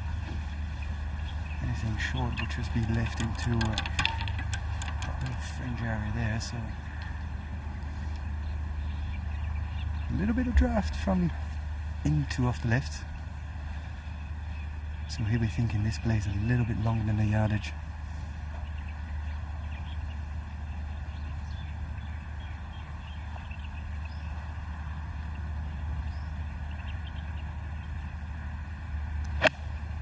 Garcia a couple under par today. Strength of birdies at 6 and 7. Short iron in hand. And not up to his typical standard with a wedge for Garcia. No, in terms of direction and distance. He's normally got those both melded together so well. Oh, Cantor. Hasn't left anything behind there, has he? Pity. 2 yards further right, he gets another 20 or 30 yards out of that, but it's still a good clout. Yeah, not a good angle here with the hole cut over the left side of the green. Detry. From 134.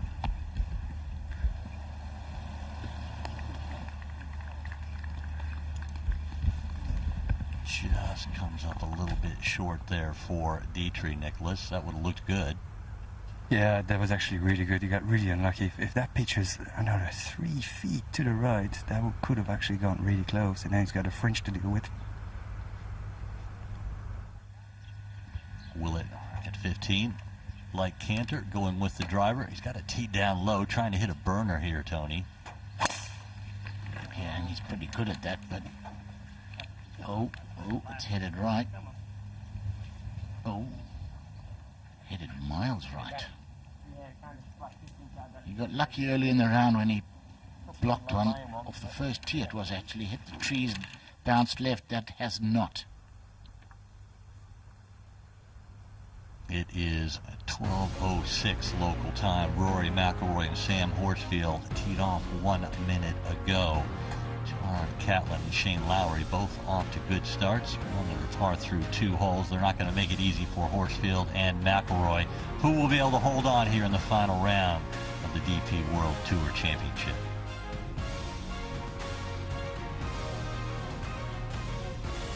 Former winner Matthew Fitzpatrick, he's 3 under through 6. Certainly knows how to win on this golf course, putting pressure on the leaders.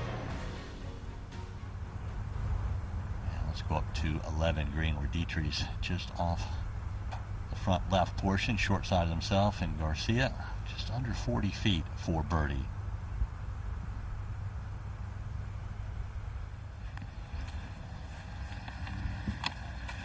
Yeah, we've talked about this a few times earlier this week. I'm very surprised of the reaction of the ball on the green from anything 150 yards. I mean, you don't really see the ball spin at all.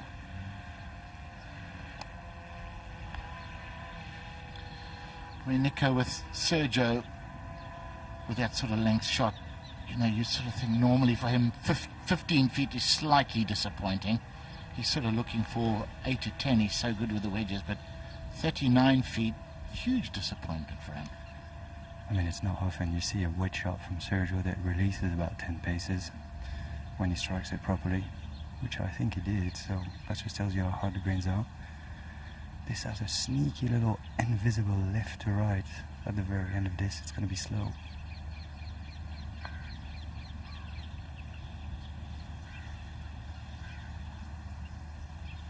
Oh my goodness. Told you it was slow. Yeah, you were spot on. If you would have spoken louder, he might have heard you and hit it harder, Nicholas. No. I'm becoming very professional at this, and I stand far away so these guys can't hear me. How are you enjoying commentary out on the golf course this week? Of course, you were in the box with us at the Ryder Cup. You enjoying yourself? I tell you what, I'm enjoying this a little bit too much to my taste because I still consider myself a player. You are a player. Now, Detry, into the grain of this fringe the first 2 feet and then down and slick when he gets on the green.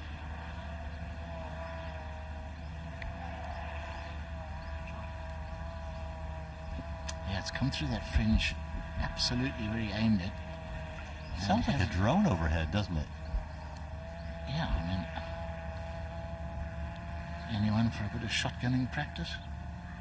Well, I don't think you're allowed to do that, Tony. What is it doing out there?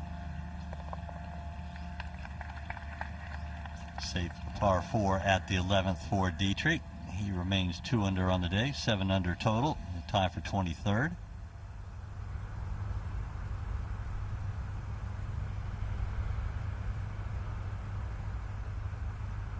Familiar bunkers in the middle of fairways. Now, what on earth has Danny Willett got here? Has he got lucky in any way, Morgie? Well, he's got a backswing, he's got a nice lie, he's got some overhanging branches he's going to have to contend with, but he does have an angle to the front right portion of this green. It's all about trajectory, though. He's got to keep it low.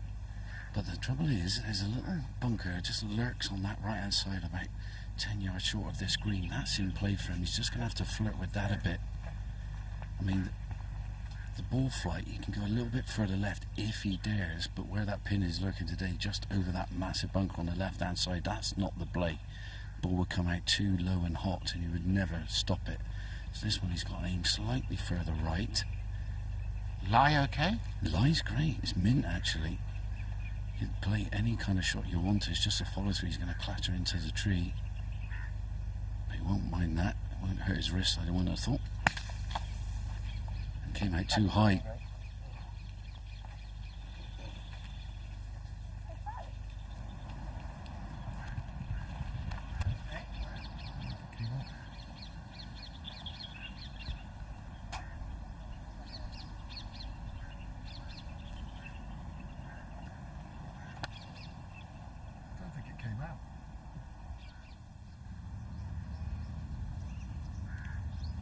Garcia at 11. This is for par after leaving his long birdie putt short. And knocks it in with speed. Garcia remains 2 under for the day, 7 under in total. Blemish-free card so far for the Spaniard. Just looks a little bit frustrated as we go back to Willett at 15. Hit the trees, and there you can see his ball on the bare sand, and it looks like there's a couple tree roots down there as well. Yeah, he's going to have to be careful here, Jay. But he's got a clear angle now to where he needs to go. But yeah, he just caught that second shot from that little bit heavy. It was compact, sandy lie. He just had to punch it through underneath the trees and just didn't do that. I mean, this one here now, he's going to have in between. Is he going to use sand iron or the lob wedge? I appreciate that. Look, I know. But I'm just saying, looking towards that tree, the tower, left the scoreboard. You get super cute with this. You can find yourself in that big, deep bunker that lurks just shy of this pin on the left-hand side. And admit defeat here. Just play a little right and long. Put yourself a lengthy number to try and save your par.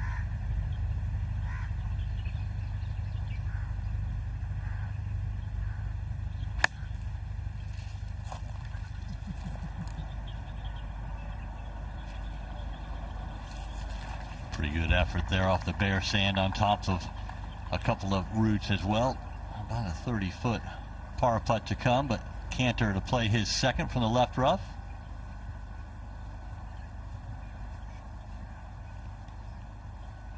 Well, lobbing it high here from the left rough. Doing a good job at that from that light. Wow, that is a serious shot. I just indicated to Jay Townsend that he had no shot from where he was, and he's come up with a gem. Driver in hand at 12 for Detry. Long uphill 12. So important to hit the fairway here, Tony. Yeah, truly is, and he has. You know, we were just having that discussion earlier about metal spikes or soft spikes. When you've got the balance that a guy like Detry has, you don't need metal spikes, really, do you? You know, there's not a lot of fancy footwork. It's in rhythm, no sliding of feet, doesn't get up on his toes. But the metal spikes are never going to hurt you, but they can help you. Where the soft spikes, they can slip at times where the metal ones wouldn't. I don't see especially in wet weather. Any professional would not wear metal spikes. Garcia with the driver, can he get it in the fairway? Needs to get the driver going a little bit here. I just don't see the downside to it. No, I don't either. You know, I mean, it all started off sort of mid-80s, didn't it? It started off because of carpets in the clubhouse at a golf course in Florida. I won't name the course. It had to do with the general manager. That's where soft spikes came from. It had nothing to do with greens. Yeah. Nothing. And in the day now with the rules, you can fix everything. There's no reason to have soft spikes. I'm absolutely on your side. I always thought soft spikes was a bit of a scam, to be honest. Yeah, some golf club manager was upset the spikes were messing up his carpets. That's how it started. So the game changed because of one guy. Correct. Now Danny Willett, outside chance for par after the woes down the right hand side of this, well, the shortest par 4 on the golf course. There's one little breaker off the left hand side up the hill. This would be like daylight robbery if this goes in. Oh, you've got to get it there first, though. Danny, it was on line, little wry smile. And you know it's really a bad look? is soft spikes now allow people to go into the supermarket before or after their round of golf in golf shoes. That's a bad look, okay? That's like a fat guy wearing a white belt. You just don't do it. Dear, oh dear. Yeah, the thing is too, a lot of clubs now have put in wooden floors, marble floors. Oh, the spikes are gone because of that. Gone, absolutely. It was a beautiful shot from the left rough at 15 for Cantor. Now, can he capitalize? Cantor 6 under par. He's made 4 birdies on the day, 3 under so far, John. Yeah, it was great execution. He's had a pretty good day. I would just say the driver hasn't played his full part like it normally does. He's gone through the gears during the course of this round and found his feet. And he's got a golden opportunity for birdie here. Not a lot of movement in this putt, straight up the hill into the green to be nice and firm with this putt.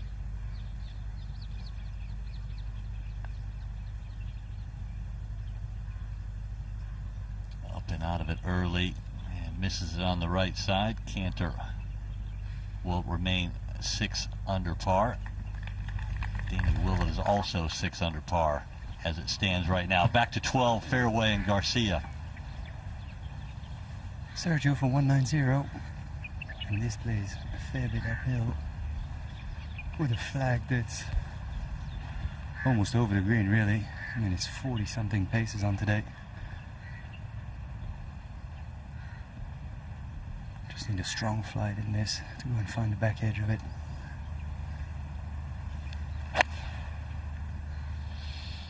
Can he find one of his usual accurate iron shots? Because they've been few and far between today. Now that is more Garcia-like. That is an absolute beauty. Yeah, the Spanish fan right behind me really liked it. This is Victor, his father's just walking by. No more than 65 shot, low 60s.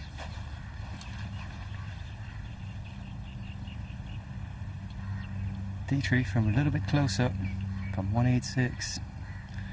He's seen the trajectory required to go and find the back of this green. He needs to come down. Oh. I could have shot at 4, actually. Poor guy. My bad. Shot 4, people. Detry clearly misclubbed there at 12 and has a tough up and down coming. McIlroy leads the way with a par at the first. Yeah, I don't think you can believe it's gone that far, because generally the guys on the European Tour are very good at shouting for. Cantor absolutely unleashing another drive.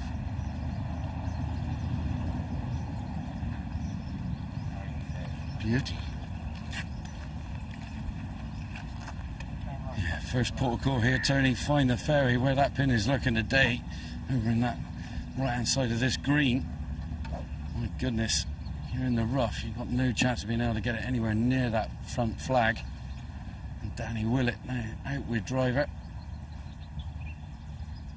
dodging these 2 bunkers that lurk in the middle of this fairway. The first one not in play, the second one is though.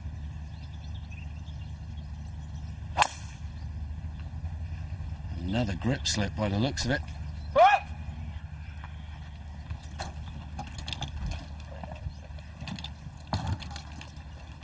Yeah, it is hot out there. There's no question.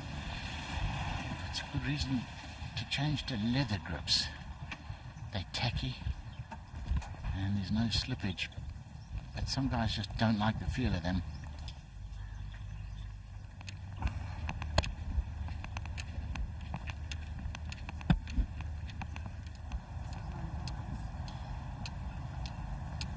I don't think Detry can believe where that ball is, because he's heading uphill and he wouldn't have known how far that was going.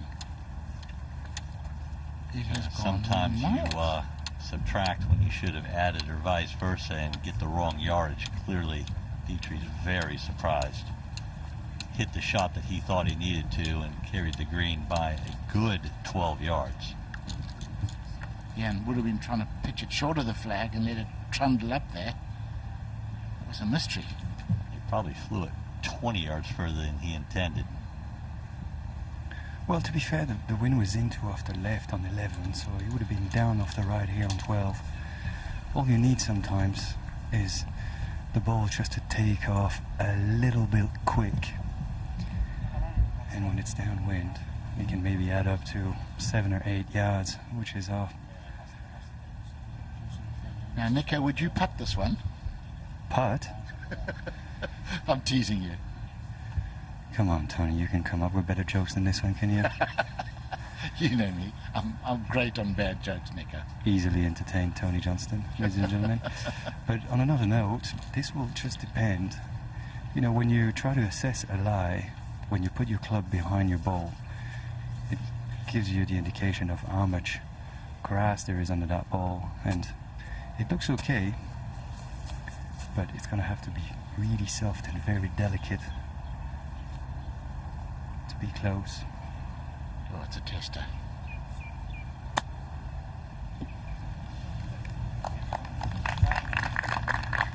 Well, the first thing you have to do is get it on the green. You can't leave it short. So he did that, paid the price. So easy to get over ambitious there, isn't it, Jane? You end up still in the fluff with another hard chip.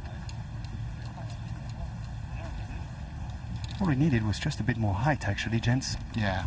Would you rate him as a good chipper, generally, Nico? I think he's okay, yes, but, you know, this is my moment to shine when we play what we call French bowls around a putting green with my good friend Jerome Tunis, their coach, and Thomas Peters. They've never beaten us. So they might have won the World Cup a couple of years ago, but we still beat them on the chipping green on a regular basis. Good man.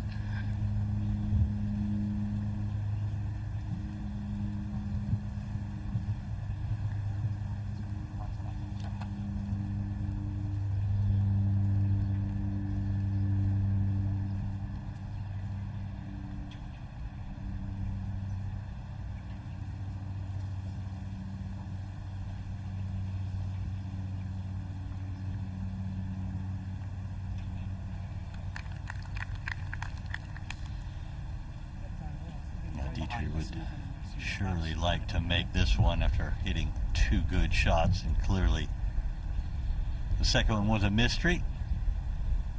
The third one was damage control, and this is repairing the damage. Detry's had 3 birdies and 1 bogey. He birdied 2, 3, and 8. Lone bogey at 7. The par 5 was actually a very good bogey. So just under 10 feet for par.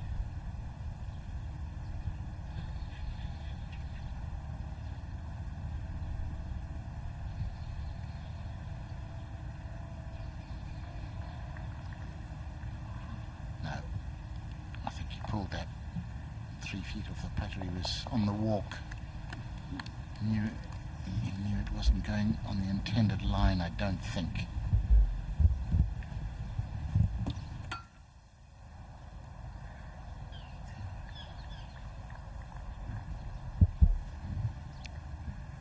Birdie putt for Garcia after probably his best shot of the day. Wouldn't give the hole away on this, just a left centre.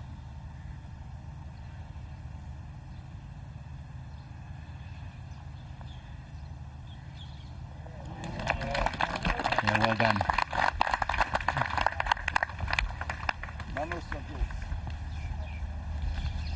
Garcia picks up a rare birdie at 12.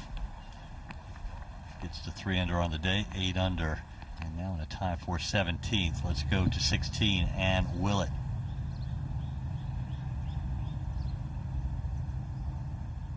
In an awkward position with the hole cut in the front part of the green. What an aggressive shot from Willett.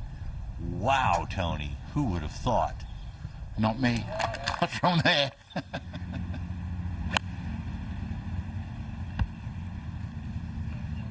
So much easier off the fairway. Look at that pin.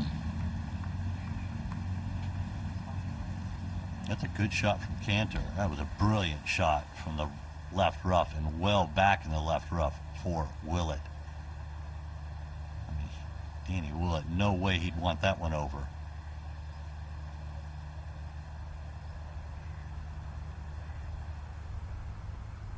at 13, 212 on the card today, Tony. Yeah. Flag. He's in a monstrously difficult position here. 7 on 4 left. I mean, it is in the narrowest little tongue. Average proximity. Lowest to the weak. Nearness to the flag. Nico, this is when you need the ability to get it up high and coming down softly, don't you? You would have loved this flag. Well, I'm not the only one. These two guys have the same ability. You know, it's a pretty similar shot than yesterday, really. Yesterday the pin was just a little bit further up, a little bit further right, which was a pin that we'd never seen before, but we've seen this one before. We've seen Shane Lowry aced it a couple of years ago. It's a really, really cool one to pull off, actually. But you're right, there's not a lot of room around this. Wind would be off the right.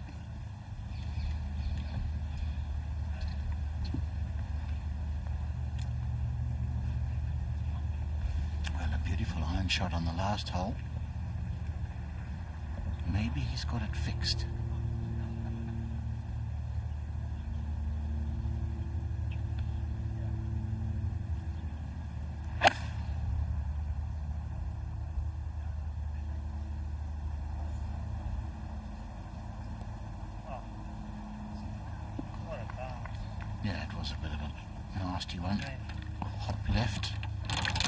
Sergio looks like he'd be having more fun if he was in the dentist's chair having his molars pulled.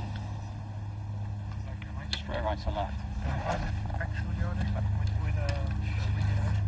72 adjustments. 72. You heard him. The wind is straight off the right. Sergio must have looked good in the air. He was only going to pitch left from where it pitched, but he must have really good. Must have looked really good from down there. Now, Detry. Oh, that is a beautiful action, isn't it? It really is. Has he pulled it as well? Well, not really. I think that's a gorgeous shot to that pin. No, that's a pull for Thomas Detry. Well, one Belgian talking about another. Let's go down to an Englishman at 16. Oh, what a tough hole 16 is, and these two players have got golden opportunities for birdies at this top par 4. What a pin position. This one down the hill, breaking off the right for Morikawa. It should move, but it hasn't. You can tell, John, he hit it right where he aimed. He read it the same as you did. Just hung out on the right side. But pretty good effort right there for Cantor, who was on a good run in the back 9, 3 under through the first 5 holes in the back 9. Par at 15, so he's 3 under through 6 in the back 9, and 3 under on the day. It's amazing how much his game has changed. I mean, many moons ago, I'm talking probably 5-6 years ago, he was out on the PGA Europro Tour, and yeah, he would just lose his rag a little bit too often on the golf course, and I think that's what held him back. All of a sudden, he just had a wake-up call, calmed himself down, was able to let the bad shots fly over his head a little bit sooner rather than later, and his game's come on leaps and bounds. He's always had the game. It's nice to see him out here showing what he can do. Now, Danny Willett, after that wonder shot, like you said, Jay, that was some shot from the left rough. He's giving himself a good opportunity here. A little hint off the right, up the hill. Nice and firm with this putt.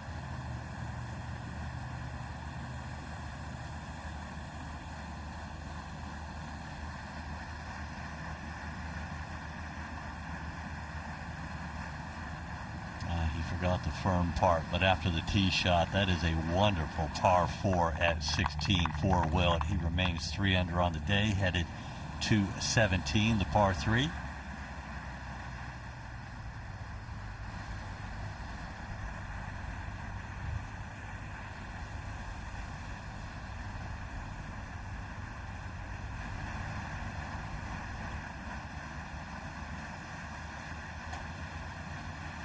Yeah. Solid par as well for Morikawa. Only had 1 bogey. That was on the 9th. 4 birdies. good day's work. So looking forward to getting out to Africa. He loves the African bushveld.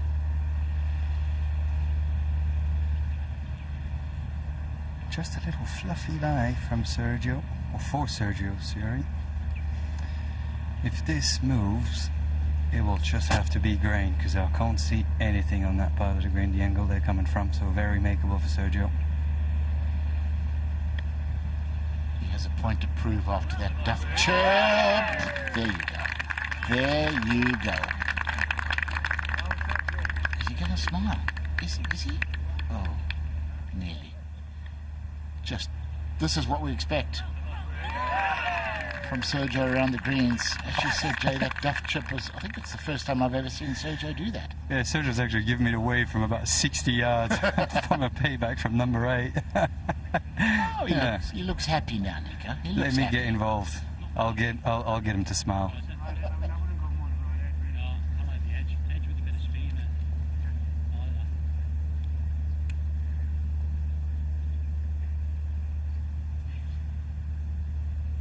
From a similar angle, Detry, he would have had a good idea of what this ball does around the hole. Because like I said, I can't really see much break on this. It's only grain, if there is any.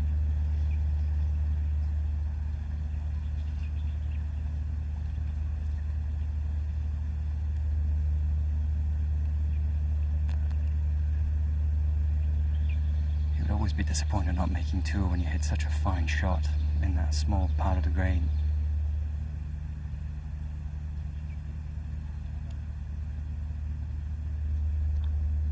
Bogeyed 7, bounced back at 8. He bogeyed 12, bounced back at 13. Good play from Detry, showing resilience there. Gets it to 7 under par.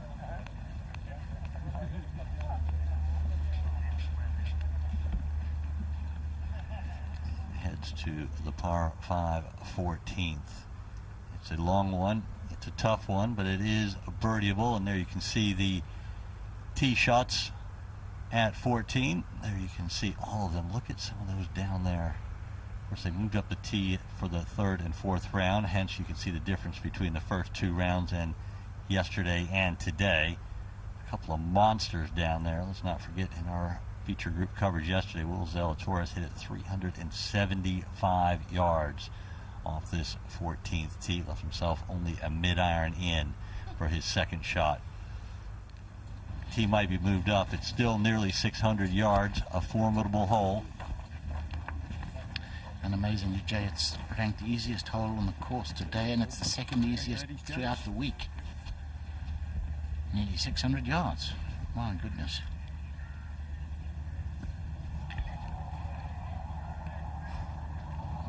A little bit of an elevated tee gives the players a good view of the landing area, which is always so important. There you can see longest drives in each round. McIlroy led the way the first round. Zalatoris both yesterday and today. He hit a short one today, 343 after yesterday's 375. Yes, but a little different wind today. It's going to play into, so even though the tee is up, it's going to require 2 quality shots to find the green. Sergio will be pumped up after making 2 birdies in a row.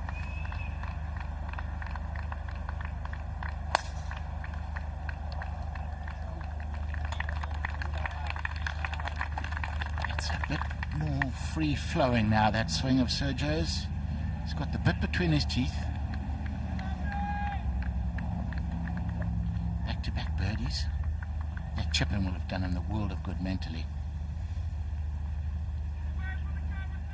I heard you mentioning the class of Detry with a golf club earlier, Tony. I think he's one of the classiest that we have in this generation. Yeah, well said. I mean, what a golf swing. You know, the thing is, Nico, every year at the end of the season we think, well, next year Detry will definitely win, but the years are ticking by. He needs to get that first win under his belt just to know he can do it, and it is coming. Tee shot at 17 for Cantor. You can see par bogey. He's played this hole the first 3 days. And that is a very good shot. Holes cut in the back portion of the green, which is pretty narrow.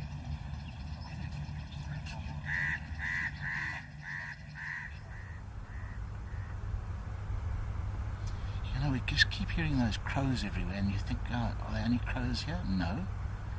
It's been a wonderful 2 weeks of bird watching out there, Jay. I know you love your wildlife, not the birds, but man.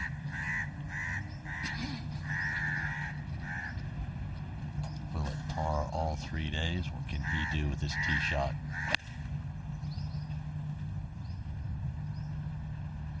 Looking it up and down. Normally that's a good sign. A good safe shot. Have to play away from that hole cut on the right side of the green. There is a bunker that lurks right of that hole location. McIlroy has birdied number 2, stretches his lead to 2 shots over 4 players: Fitzpatrick, Lowry, McIntyre, and Horsfield.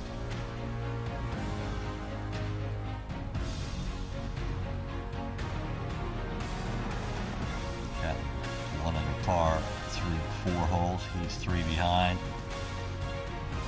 You see Sergio. He's featured all day. It's been great watching the former Masters champion Paul Casey, 2 under through 9. Eric Higo, he made a nice run today. Got into the top 20 with that 67. Grant Forrest, he's playing well, 4 under through 15. It's been a great scoring week. Golf course is in fabulous condition. There's been little to no wind all week. Jeff Winter even par through 7, and that is not really very good. The pole, Adrian Meronk posted to 66. Low score of the week was posted in the first game out this morning. Bernd Wiesberger, after 3 horrendous days, the Ryder Cupper posted 63, 9 under par to finish off his season. Billy Horschel started the week number 2 in the Race to Dubai rankings. That's where he's going to finish. No way he can overtake Collin Morikawa. Morikawa's even par through 3 holes today, but he's in the top side of the top 10, and he is easily going to win the Race to Dubai rankings. Bland disappointing 73 today. Francesco Laporta, his first time playing the DP World Tour Championship, finished off his season with a 70. There is Bernd Wiesberger, finishes on 2 over par, but finishes in style with a 63. Well, after the first 3 days, Jay, he was 9 worse than the next worst player. He was 11 over par after rounds of 76, 76, and 75. I was hoping to bump into him and ask him if he was okay.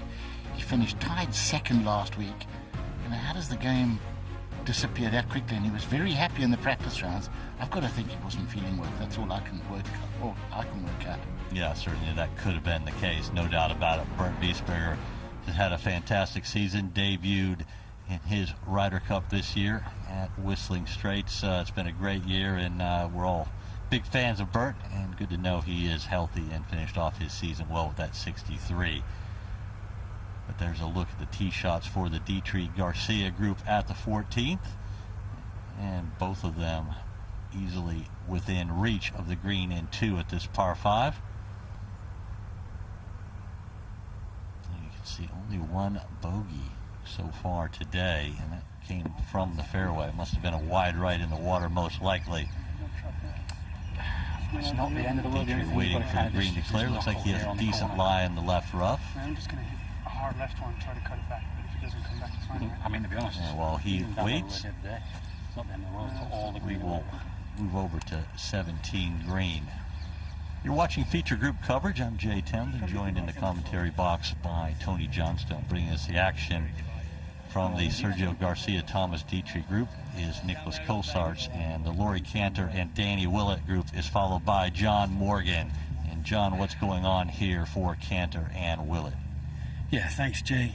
2 beautiful shots in here at 17. It's 198 yards, this par 3 today. Pin on 35, and they've conjured up 2 lovely shots. Giving themselves golden opportunities here. And it's going to be just on Laurie Cantor to go first. He's just past the hole.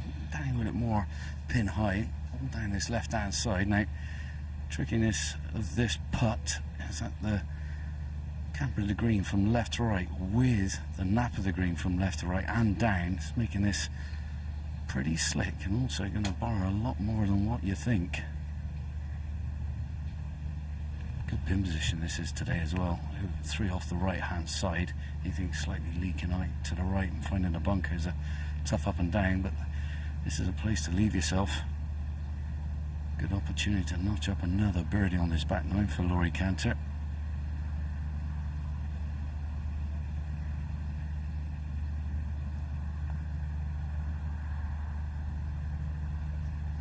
Will it get there? No, it won't. It'll be a par 3 at 17. Penultimate hole in the season for Cantor. Let's go to 14 and Detry.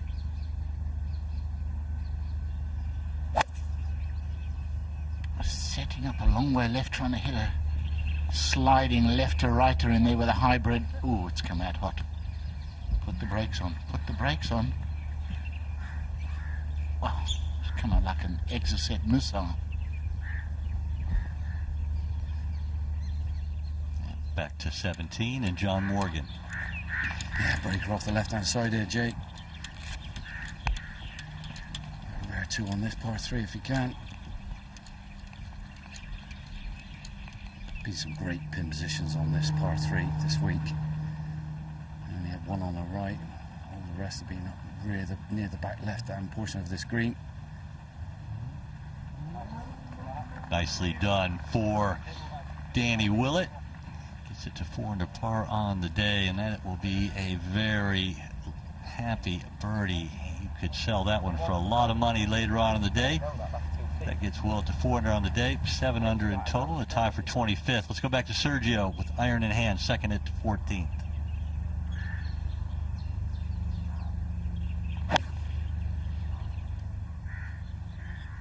Doesn't like it. Another chance to watch the short game skills of Garcia. I mean, he's moved himself up to 15th place with this round. That's a nice payday. I'm just thinking it would be nice to play like Sergio does when he's playing poorly. That's how good Sergio is. Oh yeah, take that your whole career. Certainly not hitting on all cylinders today, but grinding out a number. Bogey free today so far, 4 under on the day. As you said, he's tied for 15th place and certainly in there for a good week. Let's have a look at the 18th, par 5. Nice hole to finish this par 5. You've got this little brook that wends its way up the middle of the fairway. That's always in players' minds. This bunker's not really in play up the left. Find the short grass and find the green. Yeah, that's exactly where that graphic is. That's the safe place to be, just right at that flag. It's only 12 on the green and just 4 off the left today, and if you miss it left, you're water bound. So somewhere between that flag and the right hand bunker for 2, pin highish would be superb. You never know, you might just roll one in for an eagle. That would be a really good way to finish your season, wouldn't it? Oh. Nice little eagle. Thank you very much. It's been a great year. Of course, a lot of the field and several of us will be headed down to South Africa for the start of the new season and the first event ever on the DP World Tour, as the European Tour will become known next week at the South African Open. Sunshine Tour will be hosting the DP World Tour for 3 weeks for 3 co-sanctioned events, and the Sunshine Tour is a wonderful host. It'll be 3 great weeks for sure. Yeah, and 2 new tournaments next year in South Africa in February. Or is it March, Joe? Actually, it's November right now. No, I don't know. I have a hard time knowing what I'm doing tomorrow. It's in March. 2 new ones in March. So we're gonna have 5 events down in South Africa next year, which will be wonderful. 6. Nedbank's coming back. Well, they brought the tee well up here, chaps. Outward driver. That means we're going right of this stream that lurks all the way down and up this fairway. There's a separate fairway over on the right hand side, 280 to carry to that point. It's slightly down the breeze as well off the left, so that's going to help matters. So there's a little lonesome tree just sticking out on the right. Probably see it in your camera screen. Danny Willett be taking straight over that. Very brave if you go up the left-hand side. Where the pin is stay on the left, you want to be up this right. Give yourself the best angle in.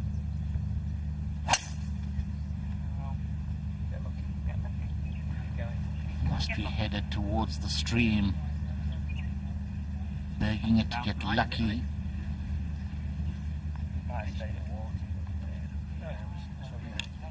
He says he thinks it's bounced right of it, but we will see. Right.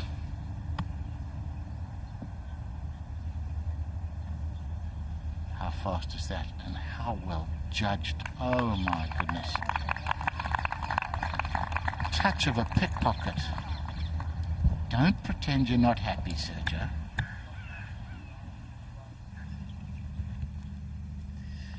Well, like I say, with this tee being well up, it really does entice you. Eagles galore. What a great final hole. Great course setup from the European Tour. The DP World Championship. Laurie Cantor, outward driver, taking it over the right-hand side. He's not been holding back today, I tell you. No, he certainly hasn't. First couple of holes, the driver was a little cockeyed, but once he straightened it out, he's just absolutely launched it.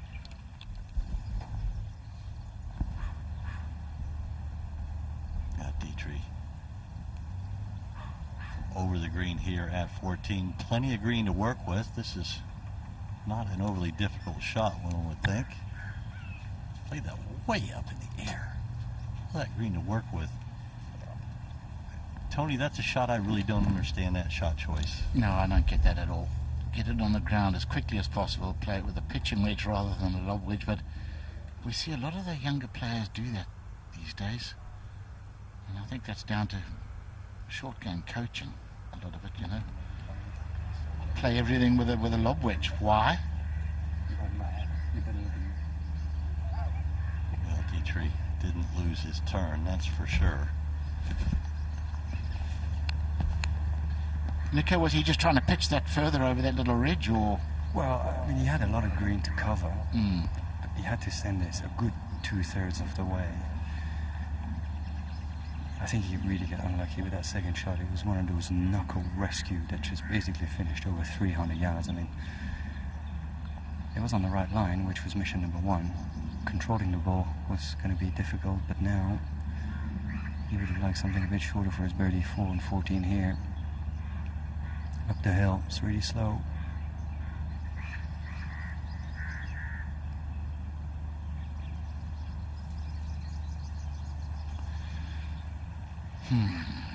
That is disappointing to say the very least.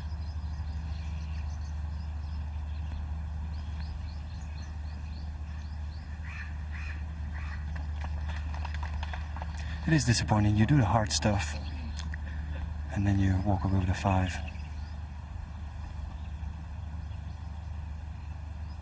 Yeah, when you throw the pitch shot up so high in the air when you don't have to, you bring in the uncertainty of the first bounce. Does the ball dig in? Does it release? When you hit the lower trajectory shot, you know it's going to release. You're going to get a consistent, ball rollout. That's what I don't understand about that shot choice.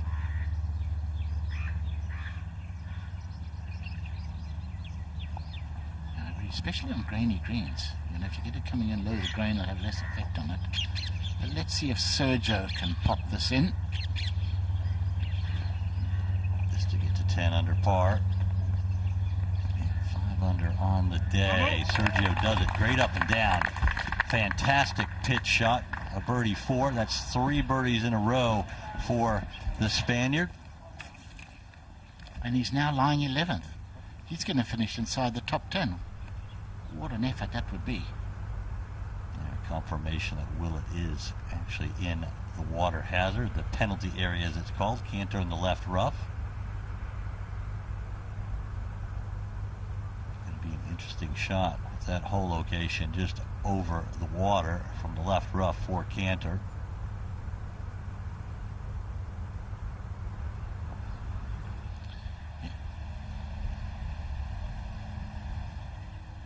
The ball went straight in the ditch there, and dropping back. Only about 217 yards to go for his, what will now be his third. Yeah, definitely got. You know what I mean? Yeah. Trying to get it over on that right hand side. It gives you a better angle in. It's a tall order and it's a high tariff shot because it's a slither, a bit of fairway down this right hand side.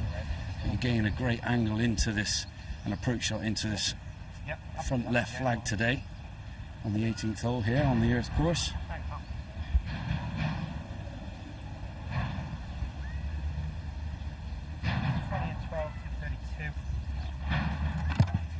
Cantor's over in the left rough. He's got a beautiful lie. Going all the way uphill, you need some serious height on this approach shot into this par 5 to get it landed softly. No, distance-wise. Yeah, I mean, you can split the Rolex and the edge of the green right into the green for me. Yep, I think that'd be the correct line. Wind straight out of the right. Well, we know where the bell at is. It's way right. Big bunker lurks and a big old swale. Anything left is, well, swimming again. Danny Willett won't want that after finding it off the tee.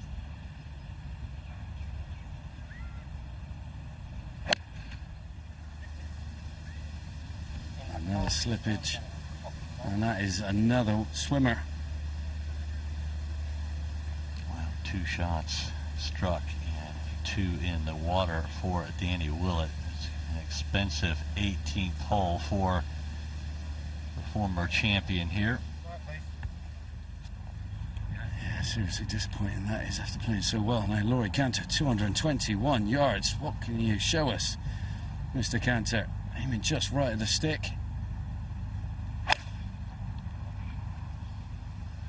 Collected it nice and cleanly off the top of the grass. That's an absolute ripper. That is a fantastic shot on that angle. Yeah. That is definitely worth a knuckle tap and a beaming smile. Sergio going with the driver at 15. No. That needs to get lucky.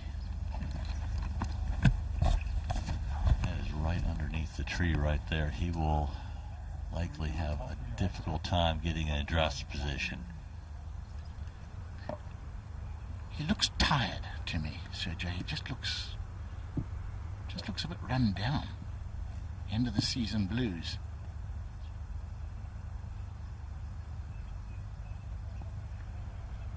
Detry tied for 25th, as you can see, 7 under par. You just watch that swing all day, couldn't you? What a swing to emulate if you're a youngster at home.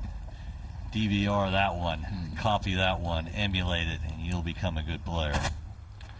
I don't think I could, Jay. He's 6'4" and I'm 4'6". McIlroy has a 2-shot lead in the final round of the DP World Tour Championship. Tis a thing of beauty. Tis a thing of beauty, that action. 2 brilliant shots from Laurie Cantor, who finds himself 3 under for the day. Eagle putt to come at his final hole, the final event of the year. Final event of the European Tour. Next week, it will be rebranded the DP World Tour, a new era. On the 50th anniversary of both the European Tour and DP World, they join up to create the DP World Tour, and what an alliance it's going to be. Fantastic stuff for the European Tour, no question about that.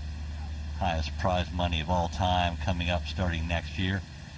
And Danny Willett looking where he's going to drop it here. Yeah, and it's going from bad to worse, isn't it? 2 times in the water. Chucking money out the window here for Danny Willett. But I've got to say, chaps, it's been awesome working with you this week with featured groups. And having Nicholas Colsart's on board as well, good friend, showing what he's all made of and all the experience he's got to handle as we see the 18th here now. And Danny Willett. Certainly been a lot of fun. Morgie, we have all enjoyed it thoroughly, I believe. Yeah, it's been absolutely beautiful. And I tell you what a great atmosphere it is around 18. The setup is absolutely brilliant, world class. This pin position in that famous place, short and left on this green. Devilish pin position as Danny Willett's now got to conjure up a touch of a genius. There's a little slope just over the water. Back towards it, he's just got to flirt with that a little bit. Get maximum spin out of this light. Needs to up and down it for a bogey. Come on, hold it. Hold it for a par. It's a big ask. He killed it straight in the slope, Tony, and it's coming back towards him. It's creeping. It's creeping. No. Oh.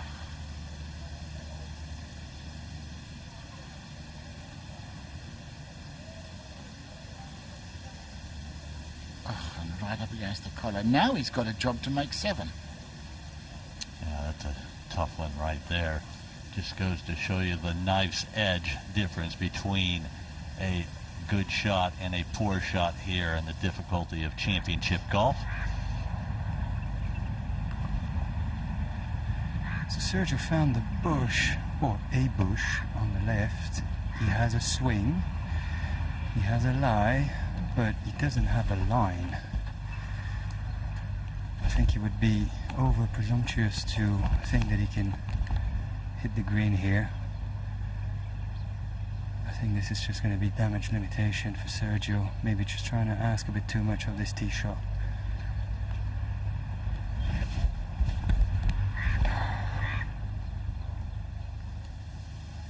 Sergio surveys things. Let's go back to Danny Willett and his troubles at 18. Yeah, back of the stance, jab it forward kind of shot here for Danny Willett, Jay. Up against the collar, not easy, up and over a little brow in this green, sloping from left to right as well. Trying to fly it all the way, not getting a connection again with the grass into him. God, this is a potential 8. Just a fantastic day's work, and done on one hole. We've all done it, Tony. Oh, it's we? painful though, bud. Oh. It is painful. And it's hard to watch. It is hard to watch. It's hard to watch, and it's hard to play through it. It's torture, isn't it? It really is. He's 4 under par for the day. Well, here's the other side of the spectrum. This man here standing over a nice eagle putt on 18 to go from 6 under to 8 under. It's not a big swing off the right-hand side. If this goes in, I think that honeymoon next week will be even better than what it would have been. Rory Cantor came into the week ranked 23rd in the Race to Dubai rankings before this putt. He's projected to stay 23rd. Oh, what a good putt. Rory Cantor will finish his season with a birdie 4 and a round of 68. 7 under par total. Hats off to Englishman Rory Cantor. He's had a wonderful year and a great way to finish it. Honeymoon next week, then a couple of weeks playing down in South Africa. And let's go back to 15 and Garcia. I mean, there is a shot, something with a bit of a hooded face. The only part of the green that he can find is basically just a couple of paces at the very extreme right part of it. If he finds the green, trust me, I'm going to be saluting the skills here. He can go long into that bunker. That's not a bad leave.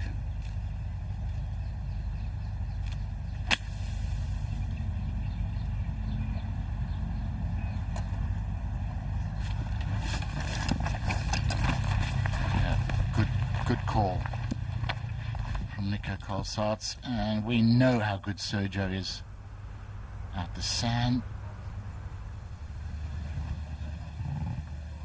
This for double bogey. A 7 for Danny Willett, champion here in 2018.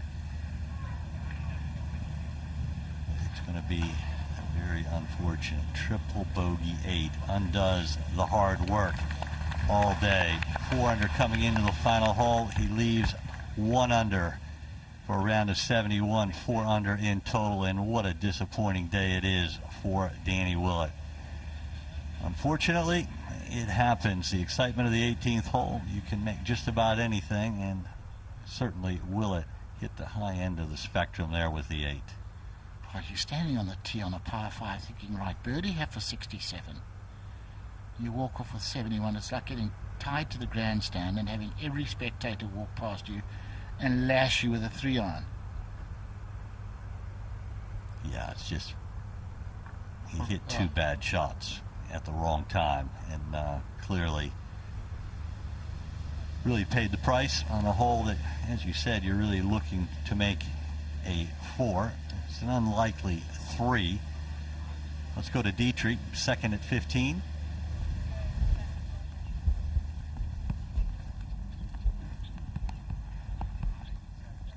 Yeah, good looking shot right there.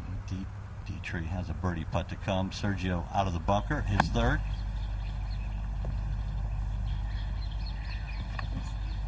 I think, well, he was either trying to carry it a little further or trying to get a little more sand with it to get it to run out.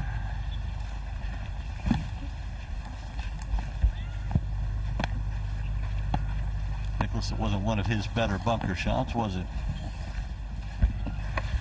Well, that was complicated for Sergio. It was a bit downhill, like everything kind of set up to actually throw that ball a long way up the green, but that thing just dug at the first bounce. You could see his reaction. Wasn't happy.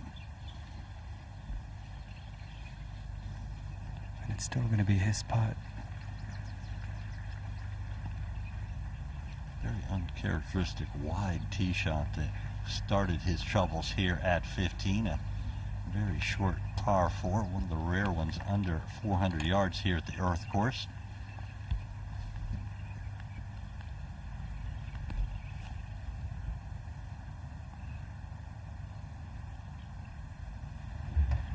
Sergio has not made a bogey yet today and has a tall task to keep that record intact.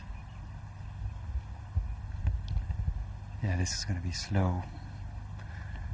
It's going to come a fair bit of his left.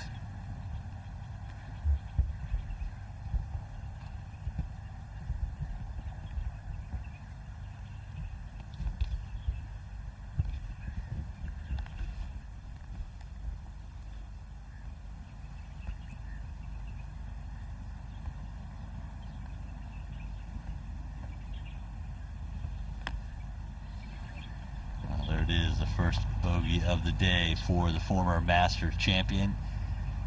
Coming off 3 straight birdies, it's a bogey at 15. Garcia will fall from 10 to 9 under par. Goes from 13th to 17th. Hasn't been his best today, but he scored well and finally paid the price for some errant tee shots. Here we can see not many putts have been made on this 15th green. Can Detry make it from 17 feet 8 inches?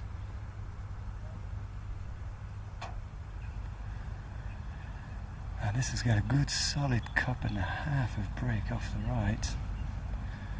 It's actually a pretty good pitch from Detry because there's not a lot of room to get this close from wherever you come from.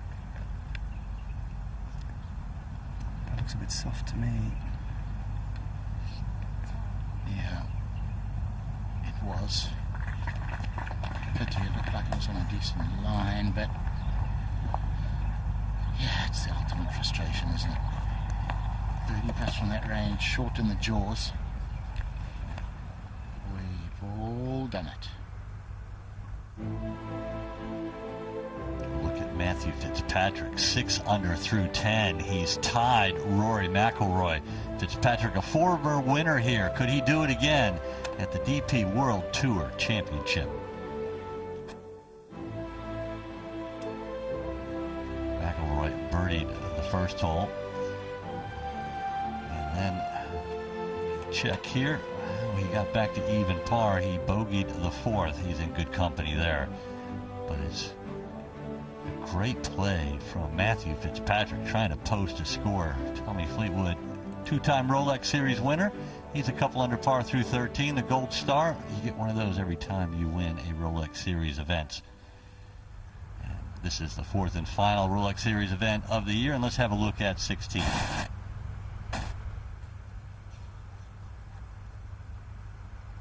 Fairway littered with bunkers.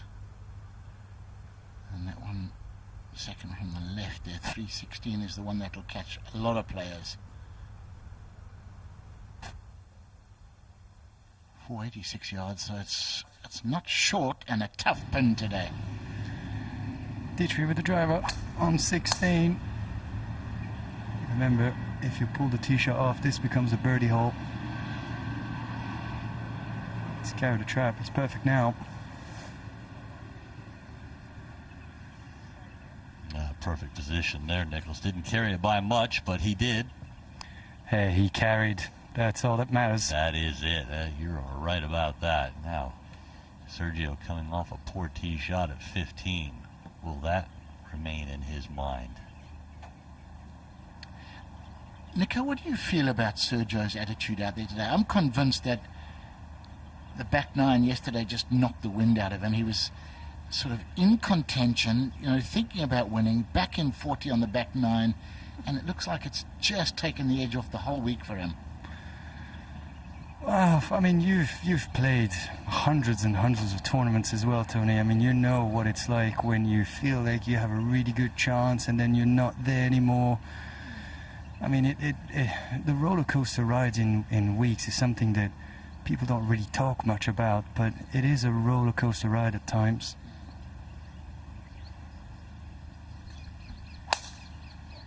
It's a roller coaster sport, isn't it? Come on. Miss all the sand.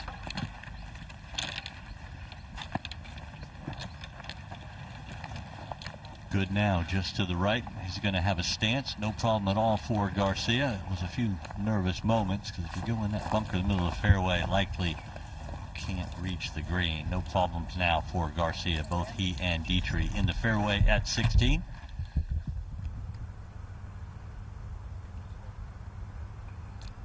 Detry keeping his energy levels up. These guys eat a lot of snacks during the round, Joe. They must try and appreciate they'll end up looking like me if they carry on doing that. I think they're eating more healthy things than you eat. Morikawa came into the week leading the Race to Dubai rankings. Billy Horschel second. Horschel not playing well. Morikawa is playing well. And he is easily going to hang on to win the Race to Dubai. John Rahm, world number one, is not playing this week. Matthew Fitzpatrick, he's going to move up. These are the rankings as they stand coming in, not the projected rankings. Fitzpatrick right now, as it stands, tied for the lead, came in at 6. He's projected to go to number 2. So it would be a big leap for Fitzpatrick. Victor Hovland, such a talented player. Will Zalatoris, so many young players there. Guido Migliozzi. Nicolai Højgaard picked up his first win at the DS Automobiles Italian Open this year. Joined his brother, his twin brother Rasmus, who's a 3-time winner on the European Tour. What a future they have in front of them. Justin Harding had a very difficult day today, not doing themselves any good. Thomas Detry in our picture right there, currently 27th coming into the week. Garrick Higo 28th. Johannes Veerman, the American, picked up his first win on the European Tour this year. He's having a great season. There is Rasmus Højgaard, 3-time winner on the European Tour. Ian Poulter, Ryder Cup star, future Ryder Cup captain, 34th coming into the week.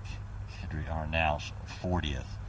Christian Zadenhout, 37th, a very talented South African. He'll be looking forward to getting home in the next few weeks, playing some in South Africa.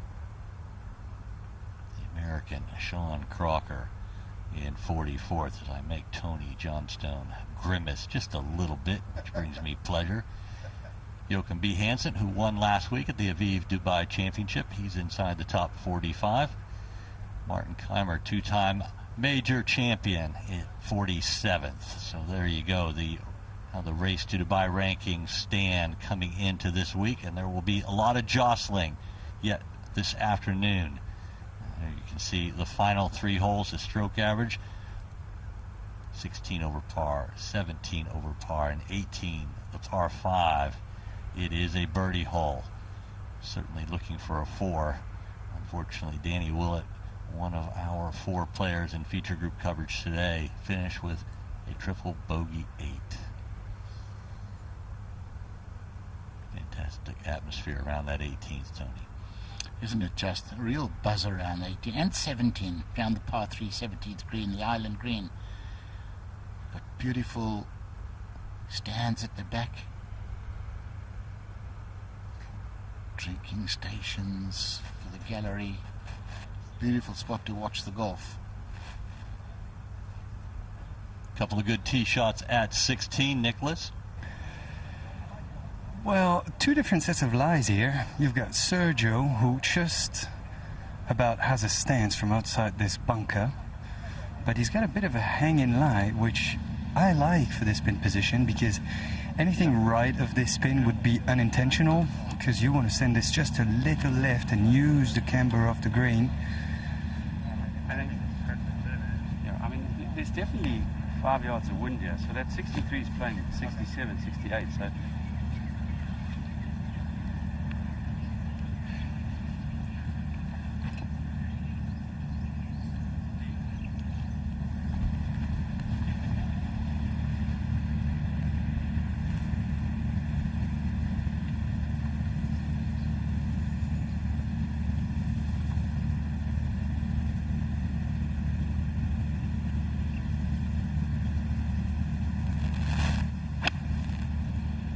Just enough room to have a comfortable stance.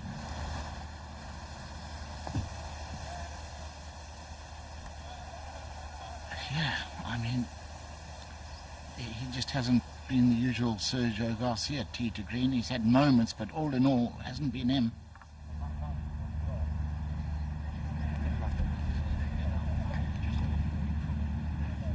Now, Detry has the opposite lie that Sergio has. He has the ball a little bit above his feet, but I know that he likes to play those hold-up finishes and keep the squareness of the face.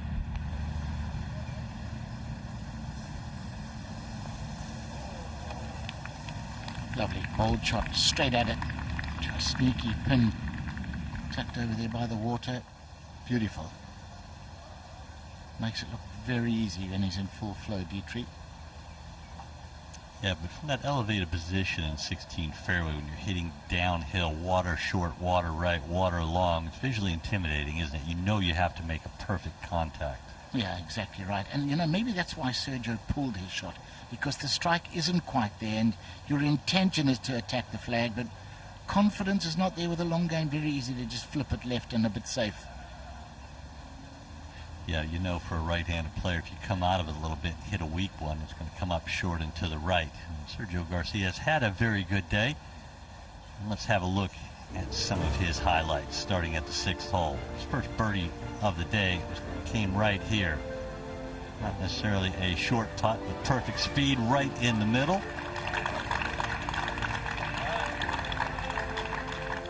Nicely done after opening up with 5 pars. And look very indifferent, and suddenly the very next hole rolls that in for a birdie, and you just thought, well, this is getting better. Hard 8 through 11, and then we come to 12, one of the more difficult holes on the course. This is the best iron shot he's hit all day. Absolute brilliance from the Spaniard. That would lead to a birdie at the 12th. Birdie 13 with this little chip in. That's what we expect from Sergio. Has a wonderful short game. A bit of a wry smile there from the Spaniard. And then at 14, tough chip down the slope all the way, and comes up with an absolute beauty. Rolls that in for a birdie as well. Yeah, what he wouldn't give to just roll this one down close to the hole from this position, Nicholas. Not an easy one. No, it's downhill. Most amateurs would be frightened by the sight of this one, just because how steep and how quick it looks, and you've got the water behind you. But knowing Sergio, he could have actually chipped that and get rid of the fringe in front of him, because it's lying perfectly well on a nice little bit of cushioned grass. It's got a little bit of right to left early, and the last maybe 10 steps left to right. Pace is key here.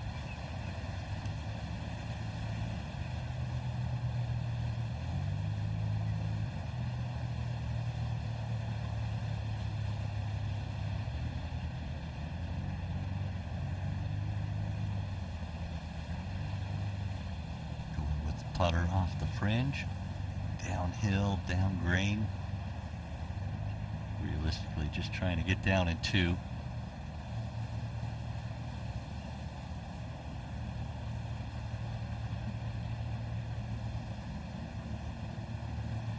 Don't close the toolbox on that one. Plenty of work left to do, but he's on the proper side of the hole, putting back uphill.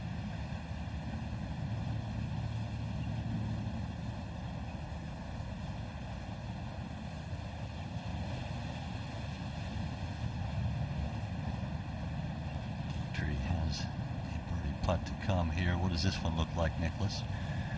Well, this is very makeable. A little bit of left to right, a little bit downhill. And this is one of them that he'd be disappointed if he doesn't make.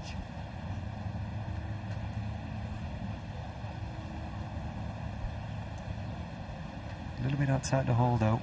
Just got to commit to what you see. A little bit of grain off the left as well, I think.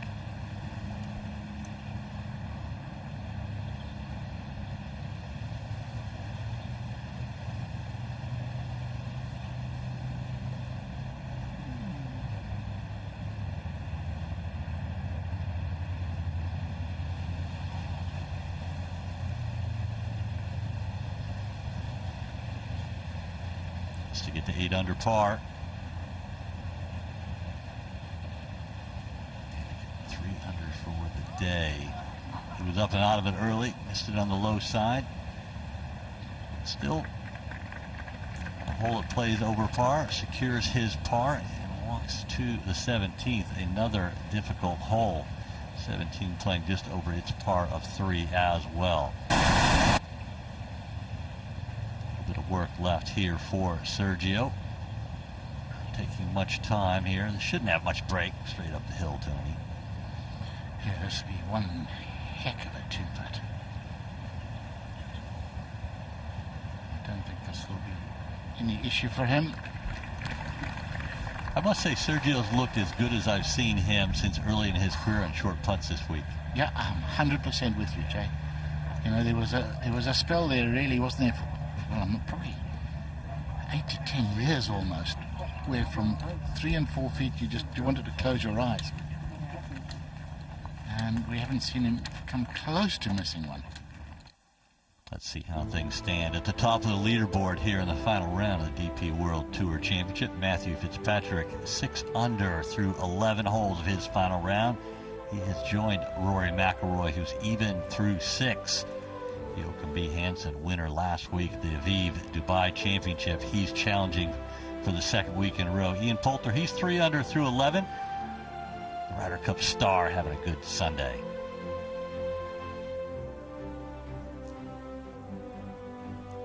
Sergio 4 under, 9 under par, and a tie for 15th.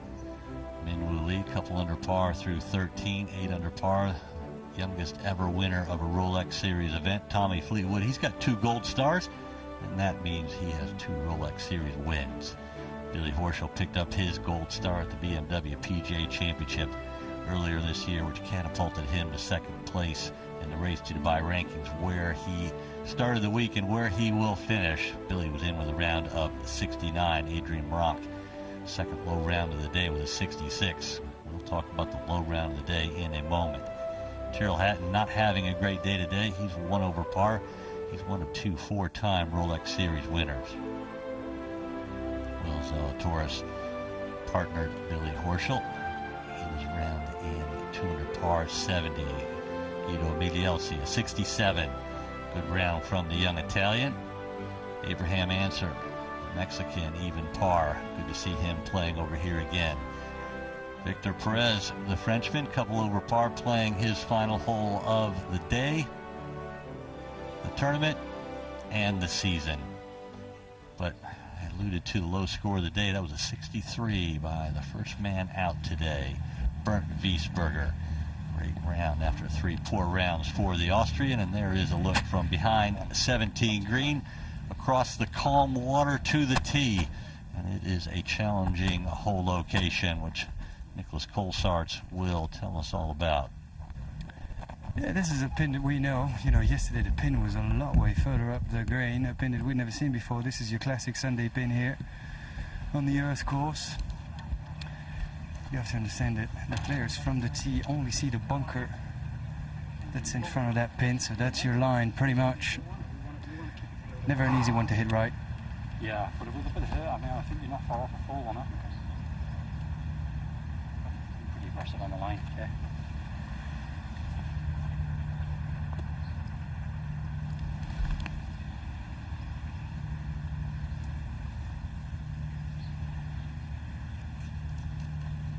Really have to guard against that bunker to the right of this back hole location.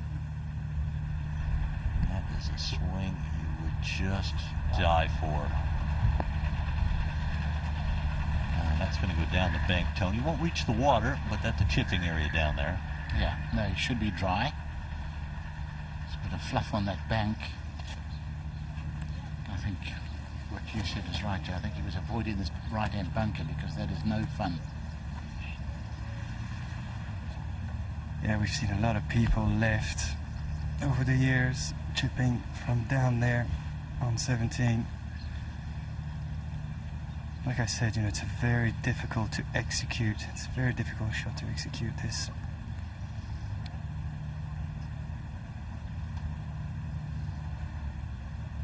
Great view of the graphic on the right there. Pretty narrow in this back portion of the green.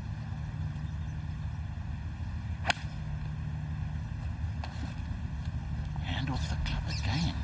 Where is this? Not sure that'll stay dry if it's pitching on the side slope. Well, there's a bunker over there. I know that Detry is in between the 2 bunkers left of the green. And that one is probably in the back of the 2 bunkers guarding the left side of 17 in between the green's edge and the water. You can see his mind churning, trying to find out just what's causing that left shot. Golf is a never-ending battle, isn't it? Always. From the first day you start until the day you stop. Did you ever feel like even for a moment you had it conquered? Yes, shortly before I took a quadruple. So it was a fleeting moment then. Fleeting. Yeah, you never feel like you've conquered it, have you? Because even when you're playing your best, you hit poor shots, you make mistakes. You never attain perfection, that's for sure. Yeah, it's such a tough game. Not like any other sport. There's no size of the court, the size of the serving area. Basketball court is consistent. Hockey rink is fairly much the same. They change a little bit in the international game. Of course, soccer pitches, they vary in size from field to field, but golf has the most varying playing field of all. Yeah, wind conditions, weather conditions, and you've got no team to back you up. It's you, your caddy, and the golf course. Let's go do battle. Interesting, the caddy-player relationship. It certainly is teamwork, and a lot of players depend on their caddies more than others. You typically had a caddy for a long time, and how did you build on your leaning on your caddy? Well, yeah, I didn't have a lot of caddies in my career. I relied heavily on them for reading of greens because I wasn't a great reader of slope. I loved grain. I was born on grain, and I could read it without having great eyesight. But yeah, you develop a relationship, don't you? And you know, a caddy has to be so many things. You know, he's got to be able to give you distances, clubs, and the most important thing, he's got to be a psychologist. He's got to know his player, know when to add a bit of spice to get to G you up, when just to shut up if the player's steaming. And he's got to be able to read your, read your emotions. I had my caddy, Philip Latwaba, late Philip Latwaba, for 25 years in South Africa, and he became so much more than a caddy. He was a friend. And that's what you've got to have, I think. If you treat it strictly as an employer-employee relationship, I don't think it really works. You mentioned grain, growing up on grainy greens. And grainy greens can have a lot of different feel and surface to them. As we watch Detry walk up to the island green at 17. Did you change your stroke at all when you went from like a very grainy green in southern Africa to a bent grass or poignant green in Europe? I did actually, but I was a notorious fiddler with a putting stroke. I was always a sort of jab and stab putter on grain, but if I got to courses like Valderrama or greens like this, I would tend to go more from a bullseye type putter or a blade putter to a mallet. I would try and leave my wrists out of it a little bit, so I was always chopping and changing. So a lot of feel, and you changed to the conditions you were playing on that week or that day rather than just trying to make it through. Yeah, absolutely right. Absolutely right. Yeah. I think the truly great putters don't change anything. Guys like Mark McNulty, Brad Faxon, the same stroke worked on any surface. And there we can see confirmation. Garcia is in that back left bunker, and Detry is down the bank. He'll be first to play. Yeah, and to be honest with you guys, I'd rather be in the bunker where Sergio is than Detry. I mean, he's pulled a decent lie. Historically, we've seen all the chips that we've seen from down to the left side of this green has been into the grind. So that's going to be the major factor of this shot for Thomas Detry. Make sure that he gets the ball first.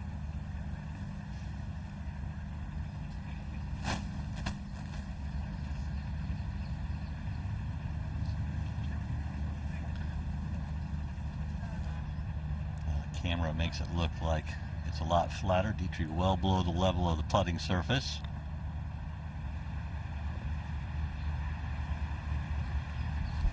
And nicely done inside of 4 feet. Good touch, and you can see from his body language he's happy with that one, as he should be. Yeah, I agree with you, Jay. Thomas Detry will be really happy from down there on the left. Sergio got really lucky with his second shot. It's just catched the left lip of that bunker. If that had been 1 yard further left, that would have been in the soup. But now he's looking at a fairly easy bunker shot. He's got a good lie. He's played a couple of indifferent bunker shots today, which has surprised us because we all rank him highly at the sand. And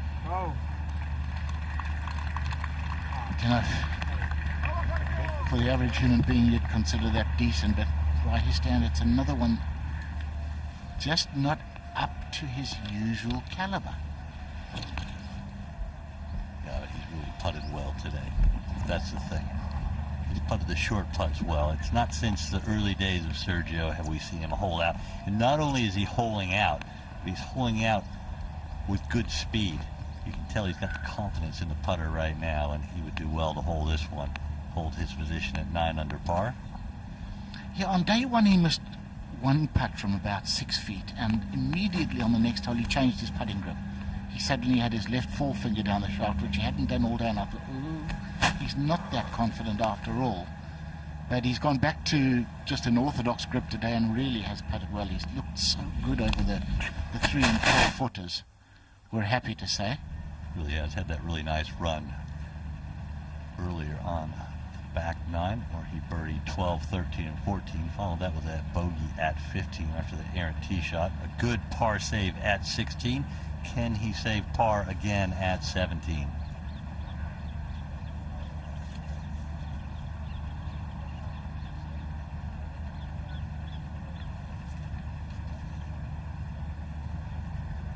Shouldn't be much in this for Sergio.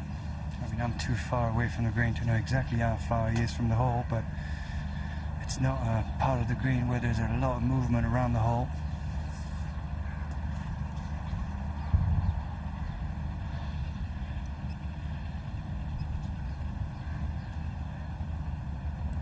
once again holds it and makes it look easy.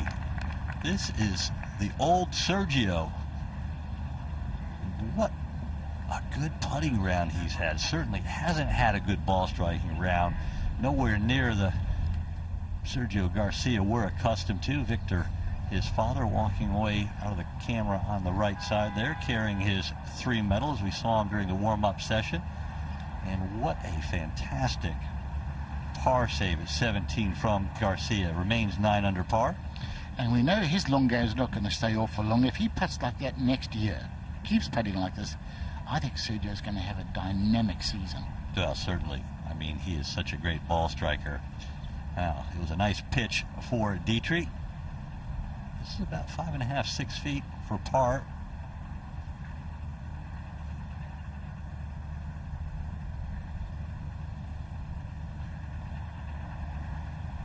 Sergio did, and so did Detry. Good par saves for the second of our 2 feature groups.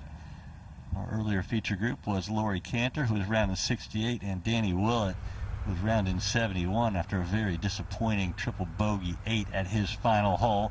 We've been blessed with good golf today, and we have one more hole. We hope you've been enjoying the feature group coverage. We've really enjoyed bringing it to you. That's for sure, our entire team. I'm Jay Townsend, joined by Tony Johnstone, John Morgan, and following Garcia and Detry up the last hole is Nicholas Colsarge. But there it is, 14 under par. Co-leaders Fitzpatrick and McIlroy, both former winners here at the Earth course. Fitzpatrick trying to post a score. He's 6 under through 12. Will he run out of holes? That's the big question. McIlroy has the target on his back. Can anybody beat him? Ian Poulter, 3 under through 13. He's going well. Grant Forrest, a wonderful round of 67 for the Scot. Good 68 that we saw every shot of from Laurie Cantor. Adrian Moronk, the pole, 66. Billy Horschel, a 69 today. Not his week, but he will finish second in the Race to Dubai rankings.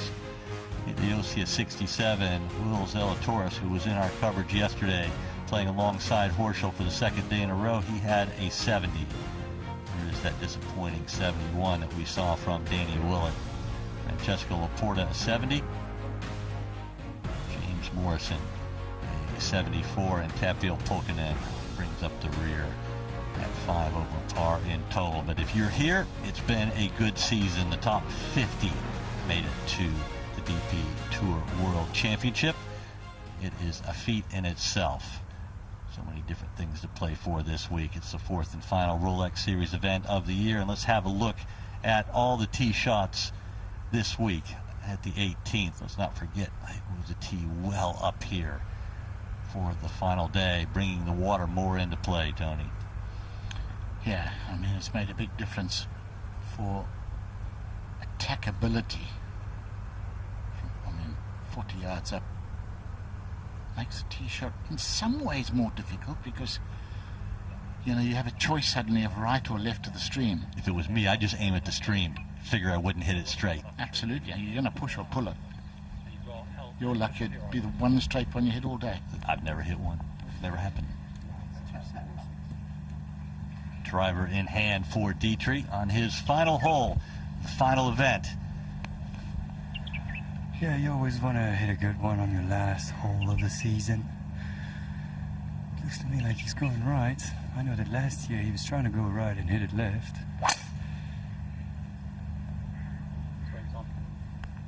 This looks pretty good to me. That needs to calm down, actually. Big hit. Yeah, there was a lot of body language there, but can you believe where he's hit that one? Not only is it long, it's in perfect position up the right side. Massive tee shot for Detry. Yeah, I have to apologize to you guys because that was the tee shot that we talked about. You know, how far forward it can move this. I made the mistake to think that they were playing from this tee shot yesterday, but no. Now Sergio, I can only think he's going to try to hit it on the same line that Detry just did.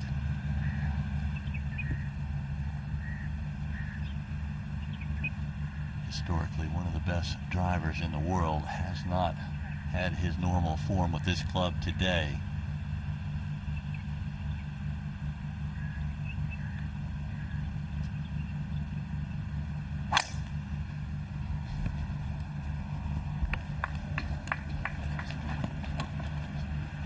Looking intently.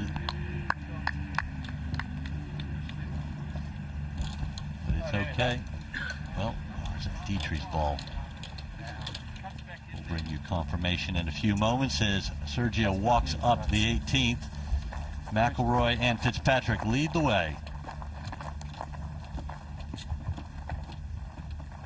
Three players, one behind. J.B. Hansen, last week's winner. Sergio has had a great day with the putter. Only one drop shot, that came at 15. He is 4 under par for the day, walking up his final hole of the day. Let's have a look at some of his highlights, starting at 6. Par 3. From decent range, rolls it in. Just got things moving for him after opening it with 5 straight pars. After a great pitch shot from short of the green at 7. This for birdie, for back-to-back birdies. And that was just a little bit of foreshadowing of the holing out that was to come. Follow that with 4 more pars, and then at 12, I think his best iron shot of the day right here. And that's what we're used to seeing from Serge. Pops that in for a birdie. Mr. Green just left at 13, took the hole out, showed you his intent, just pushed it forward. A little right to left break, and Sergio chips it in. Back-to-back birdies, as he did earlier in the round at 5 and 6.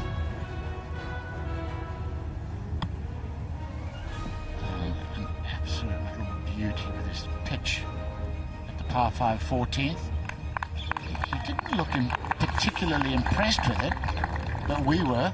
We certainly were. He holed that one for 3 birdies in a row. This one at 17, this is for par. To stay at 4 under on the day and 9 under in total. Well done from Sergio. As we said a few moments ago, it's the best either one of us have seen him putt in years. Striding up the 18th, there you can see not a great driving day. Only 10 out of 17 greens hit. Only 3 times he hit it inside of 10 feet. Only hit half of the fairways, and when you're missing fairways, it makes it difficult to hit the greens. Yeah, I don't think you'll see those stats for Sergio again for a while, and probably haven't for a while. And Sergio is wet, as we thought he might be. Can easily reach the green with his 3rd. That was the same situation for Danny Willett, but Danny Willett dunked it again. That's how he made his 8, which you saw a little while ago. What will Sergio be able to do? Certainly he'll be dropping it in the fairway.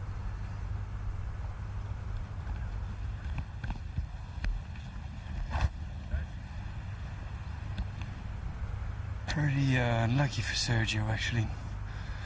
And it's even worse when you get there and your ball is not in the water, but it's unplayable. It's just in a couple of rocks there. I'm surprised he's actually in there trying to move rocks.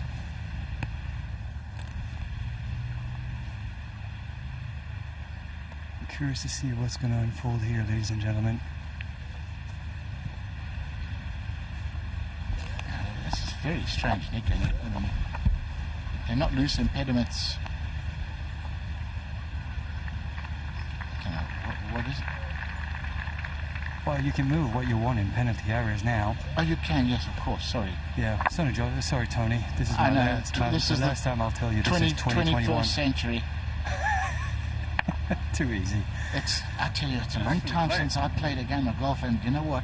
It still sticks in my head that you couldn't touch anything, and it has it. I agree with you, it's a bit confusing. We'll give you the benefit of the doubt on this one, Tony Johnston. You're a very kind man. I'll buy you a free drink at lunch.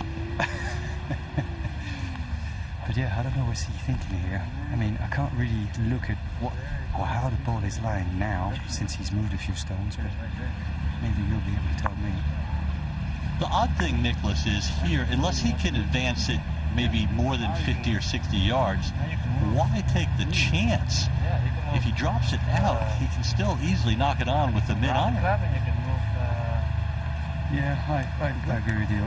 If it was me, I would have just taken a drop. You hit it on the right side of the green, take your 2 putt, and go and have a nice dinner at Nobu tonight. Ooh, that's good food there. I like Nobu.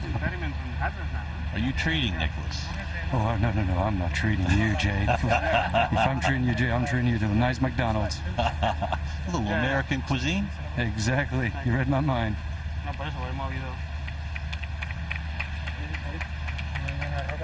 This is a strange play here. He must think he can move it considerably up the fairway. I'm not sure. I mean, I'm too far now. I mean, it's almost like I want to run up and get involved with this. Nico, just when you think back how many clubs we destroyed trying to play shots out of rocks in hazards as they were known then, now penalty areas. Well, the thing is, I mean, we're lucky enough not to have to pay for them. Yeah. But if this was in your junior years, you wouldn't do that. Well, number one, you never take your shoes off because you never know if you might step on something sharp down there. The shoes dry off. It's the last hole of the day. You should always leave your shoes on. You're going to have better footing with your shoes on, and it's much safer. This just looks like an unnecessary gamble. Yeah, and to be honest with you, if I was Detry, I would have already played this. I mean, this is just unnecessary weight. This lady right behind me has just said, this looks like an interesting shot, and she's right.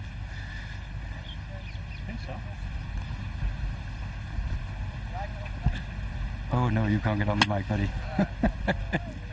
I made good contact and got it up the fairway. It was a good gamble in the end.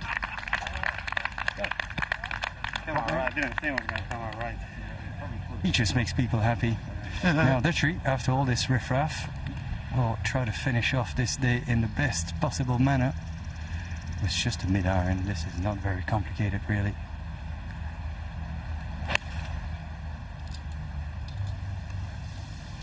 I like it. Finish with an eagle, maybe. A brilliant shot from Detry, who's already 2 under par for the day. That putt will give him the opportunity to get to 4 under par, 8 under in total.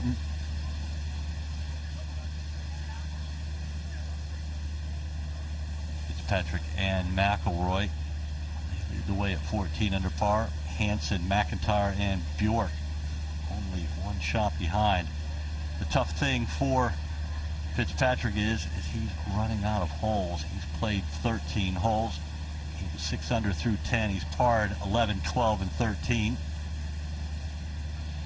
If he was to win, it would be his second win in 4 weeks, wouldn't it? He won at the Australia Dam Andalusia Masters at Valderrama just a few weeks ago.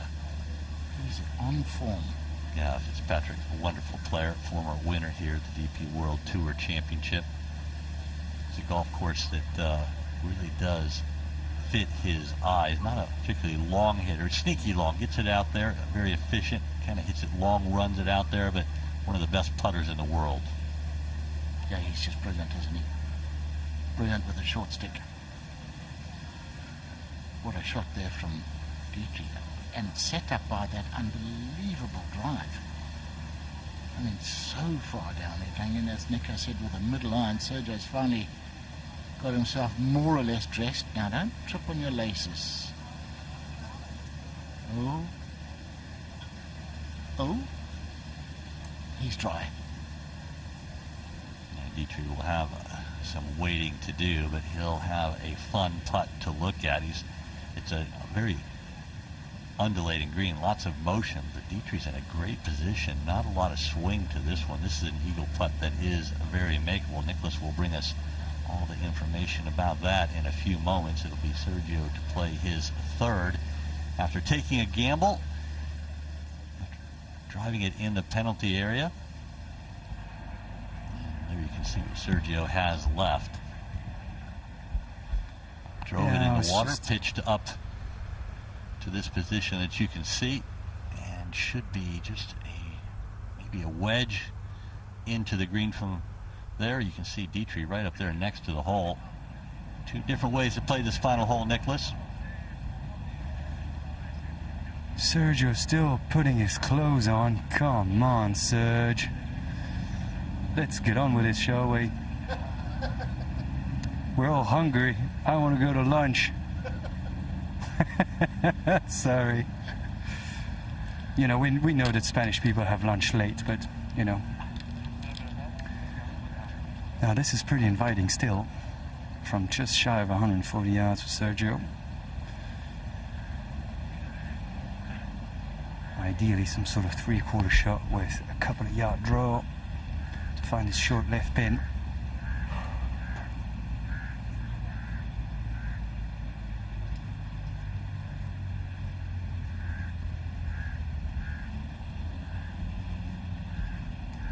Uphill third shot, a little bit of an uphill lie for former Masters champion. Can he get it in there tight?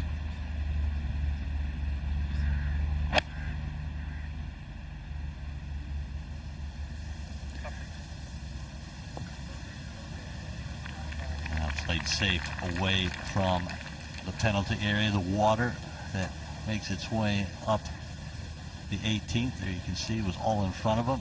Ball continues to come back towards the middle of the green off that large mound at the back right portion of the green. Yeah, even his distance control has been out today.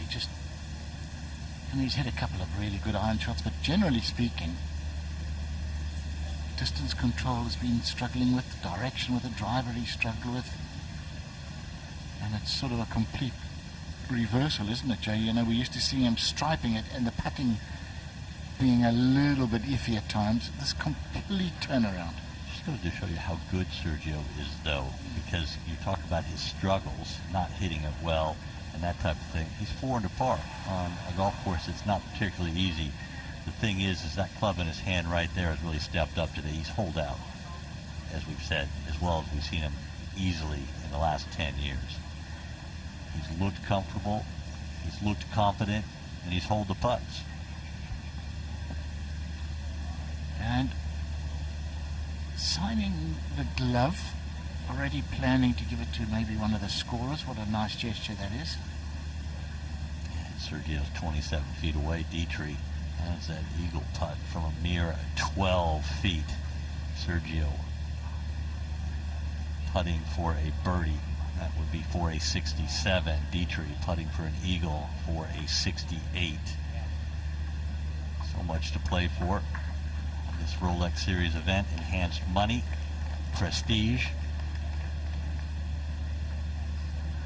And it's the last event of the season, the 40th of 40 events in the European Tour. Let's not forget, next week, as the tour moves down to South Africa for co-sanctioned events with the Sunshine Tour, it will be known as the DP World Tour, rebranding. Timely for both the European Tour and DP World, both celebrating their 50 years of existence, and they created this fantastic alliance going forward. Sergio up on the green, having a look at this birdie putt. Moves a bit from the right. I thought it was pretty safe from Sergio, actually. After taking such a huge risk from the penalty area to hit a shot from 140 yards that safe, I was very disappointed, actually. But the good news for our Belgian fans is that Sergio is going to give a great idea of what this putt does for Detry afterwards. Detry has already positioned himself from the best angle. A couple of cups right for Sergio.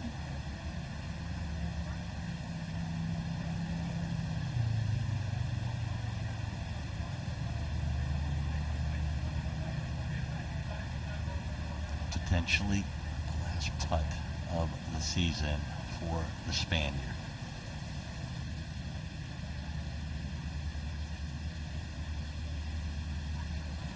Big break from the right. Shake of the head. And it will not be a closing birdie for Sergio. Would have been an amazing one after having driven in the water, gambled, hit it out of the rocky area. Hasn't been a particularly Sergio-like day. That little tap in for par at the last is a round of 68. And a 9 under par total for the former Masters champion. Good week and a good year.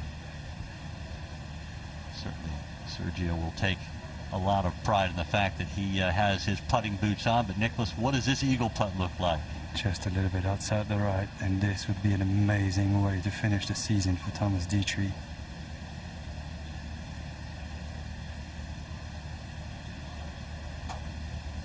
Just hit it through the break a little bit. Didn't take advantage of that majestic second shot. Detry taps in for a birdie 4 at the last, and it's a round of 69 for the young Belgian. It has been a great week. We hope you've enjoyed this feature group coverage. I know Nicholas Colsaerts, we've really enjoyed having you in our coverage. Nice of you to take a week out of your time. Be back to playing soon. We'll see you in Abu Dhabi at the start of the new year and the new season. Wonderful play from both Sergio and Thomas Detry. Rounds of 68 and 69 respectively. Let's have a look at the top of the leaderboard. Matthew Fitzpatrick and Rory McIlroy tied for the lead at 14 under par. Two players, McIntyre and Bjork, one shot behind. Can McIlroy, who started the day with the lead, hold on and win the DP World Tour Championship again? It's going to be an exciting afternoon here at the Earth Course at the Jumeirah Golf Estates. From all of us on the feature group coverage, we hope you've enjoyed it. Thanks for watching. Goodbye.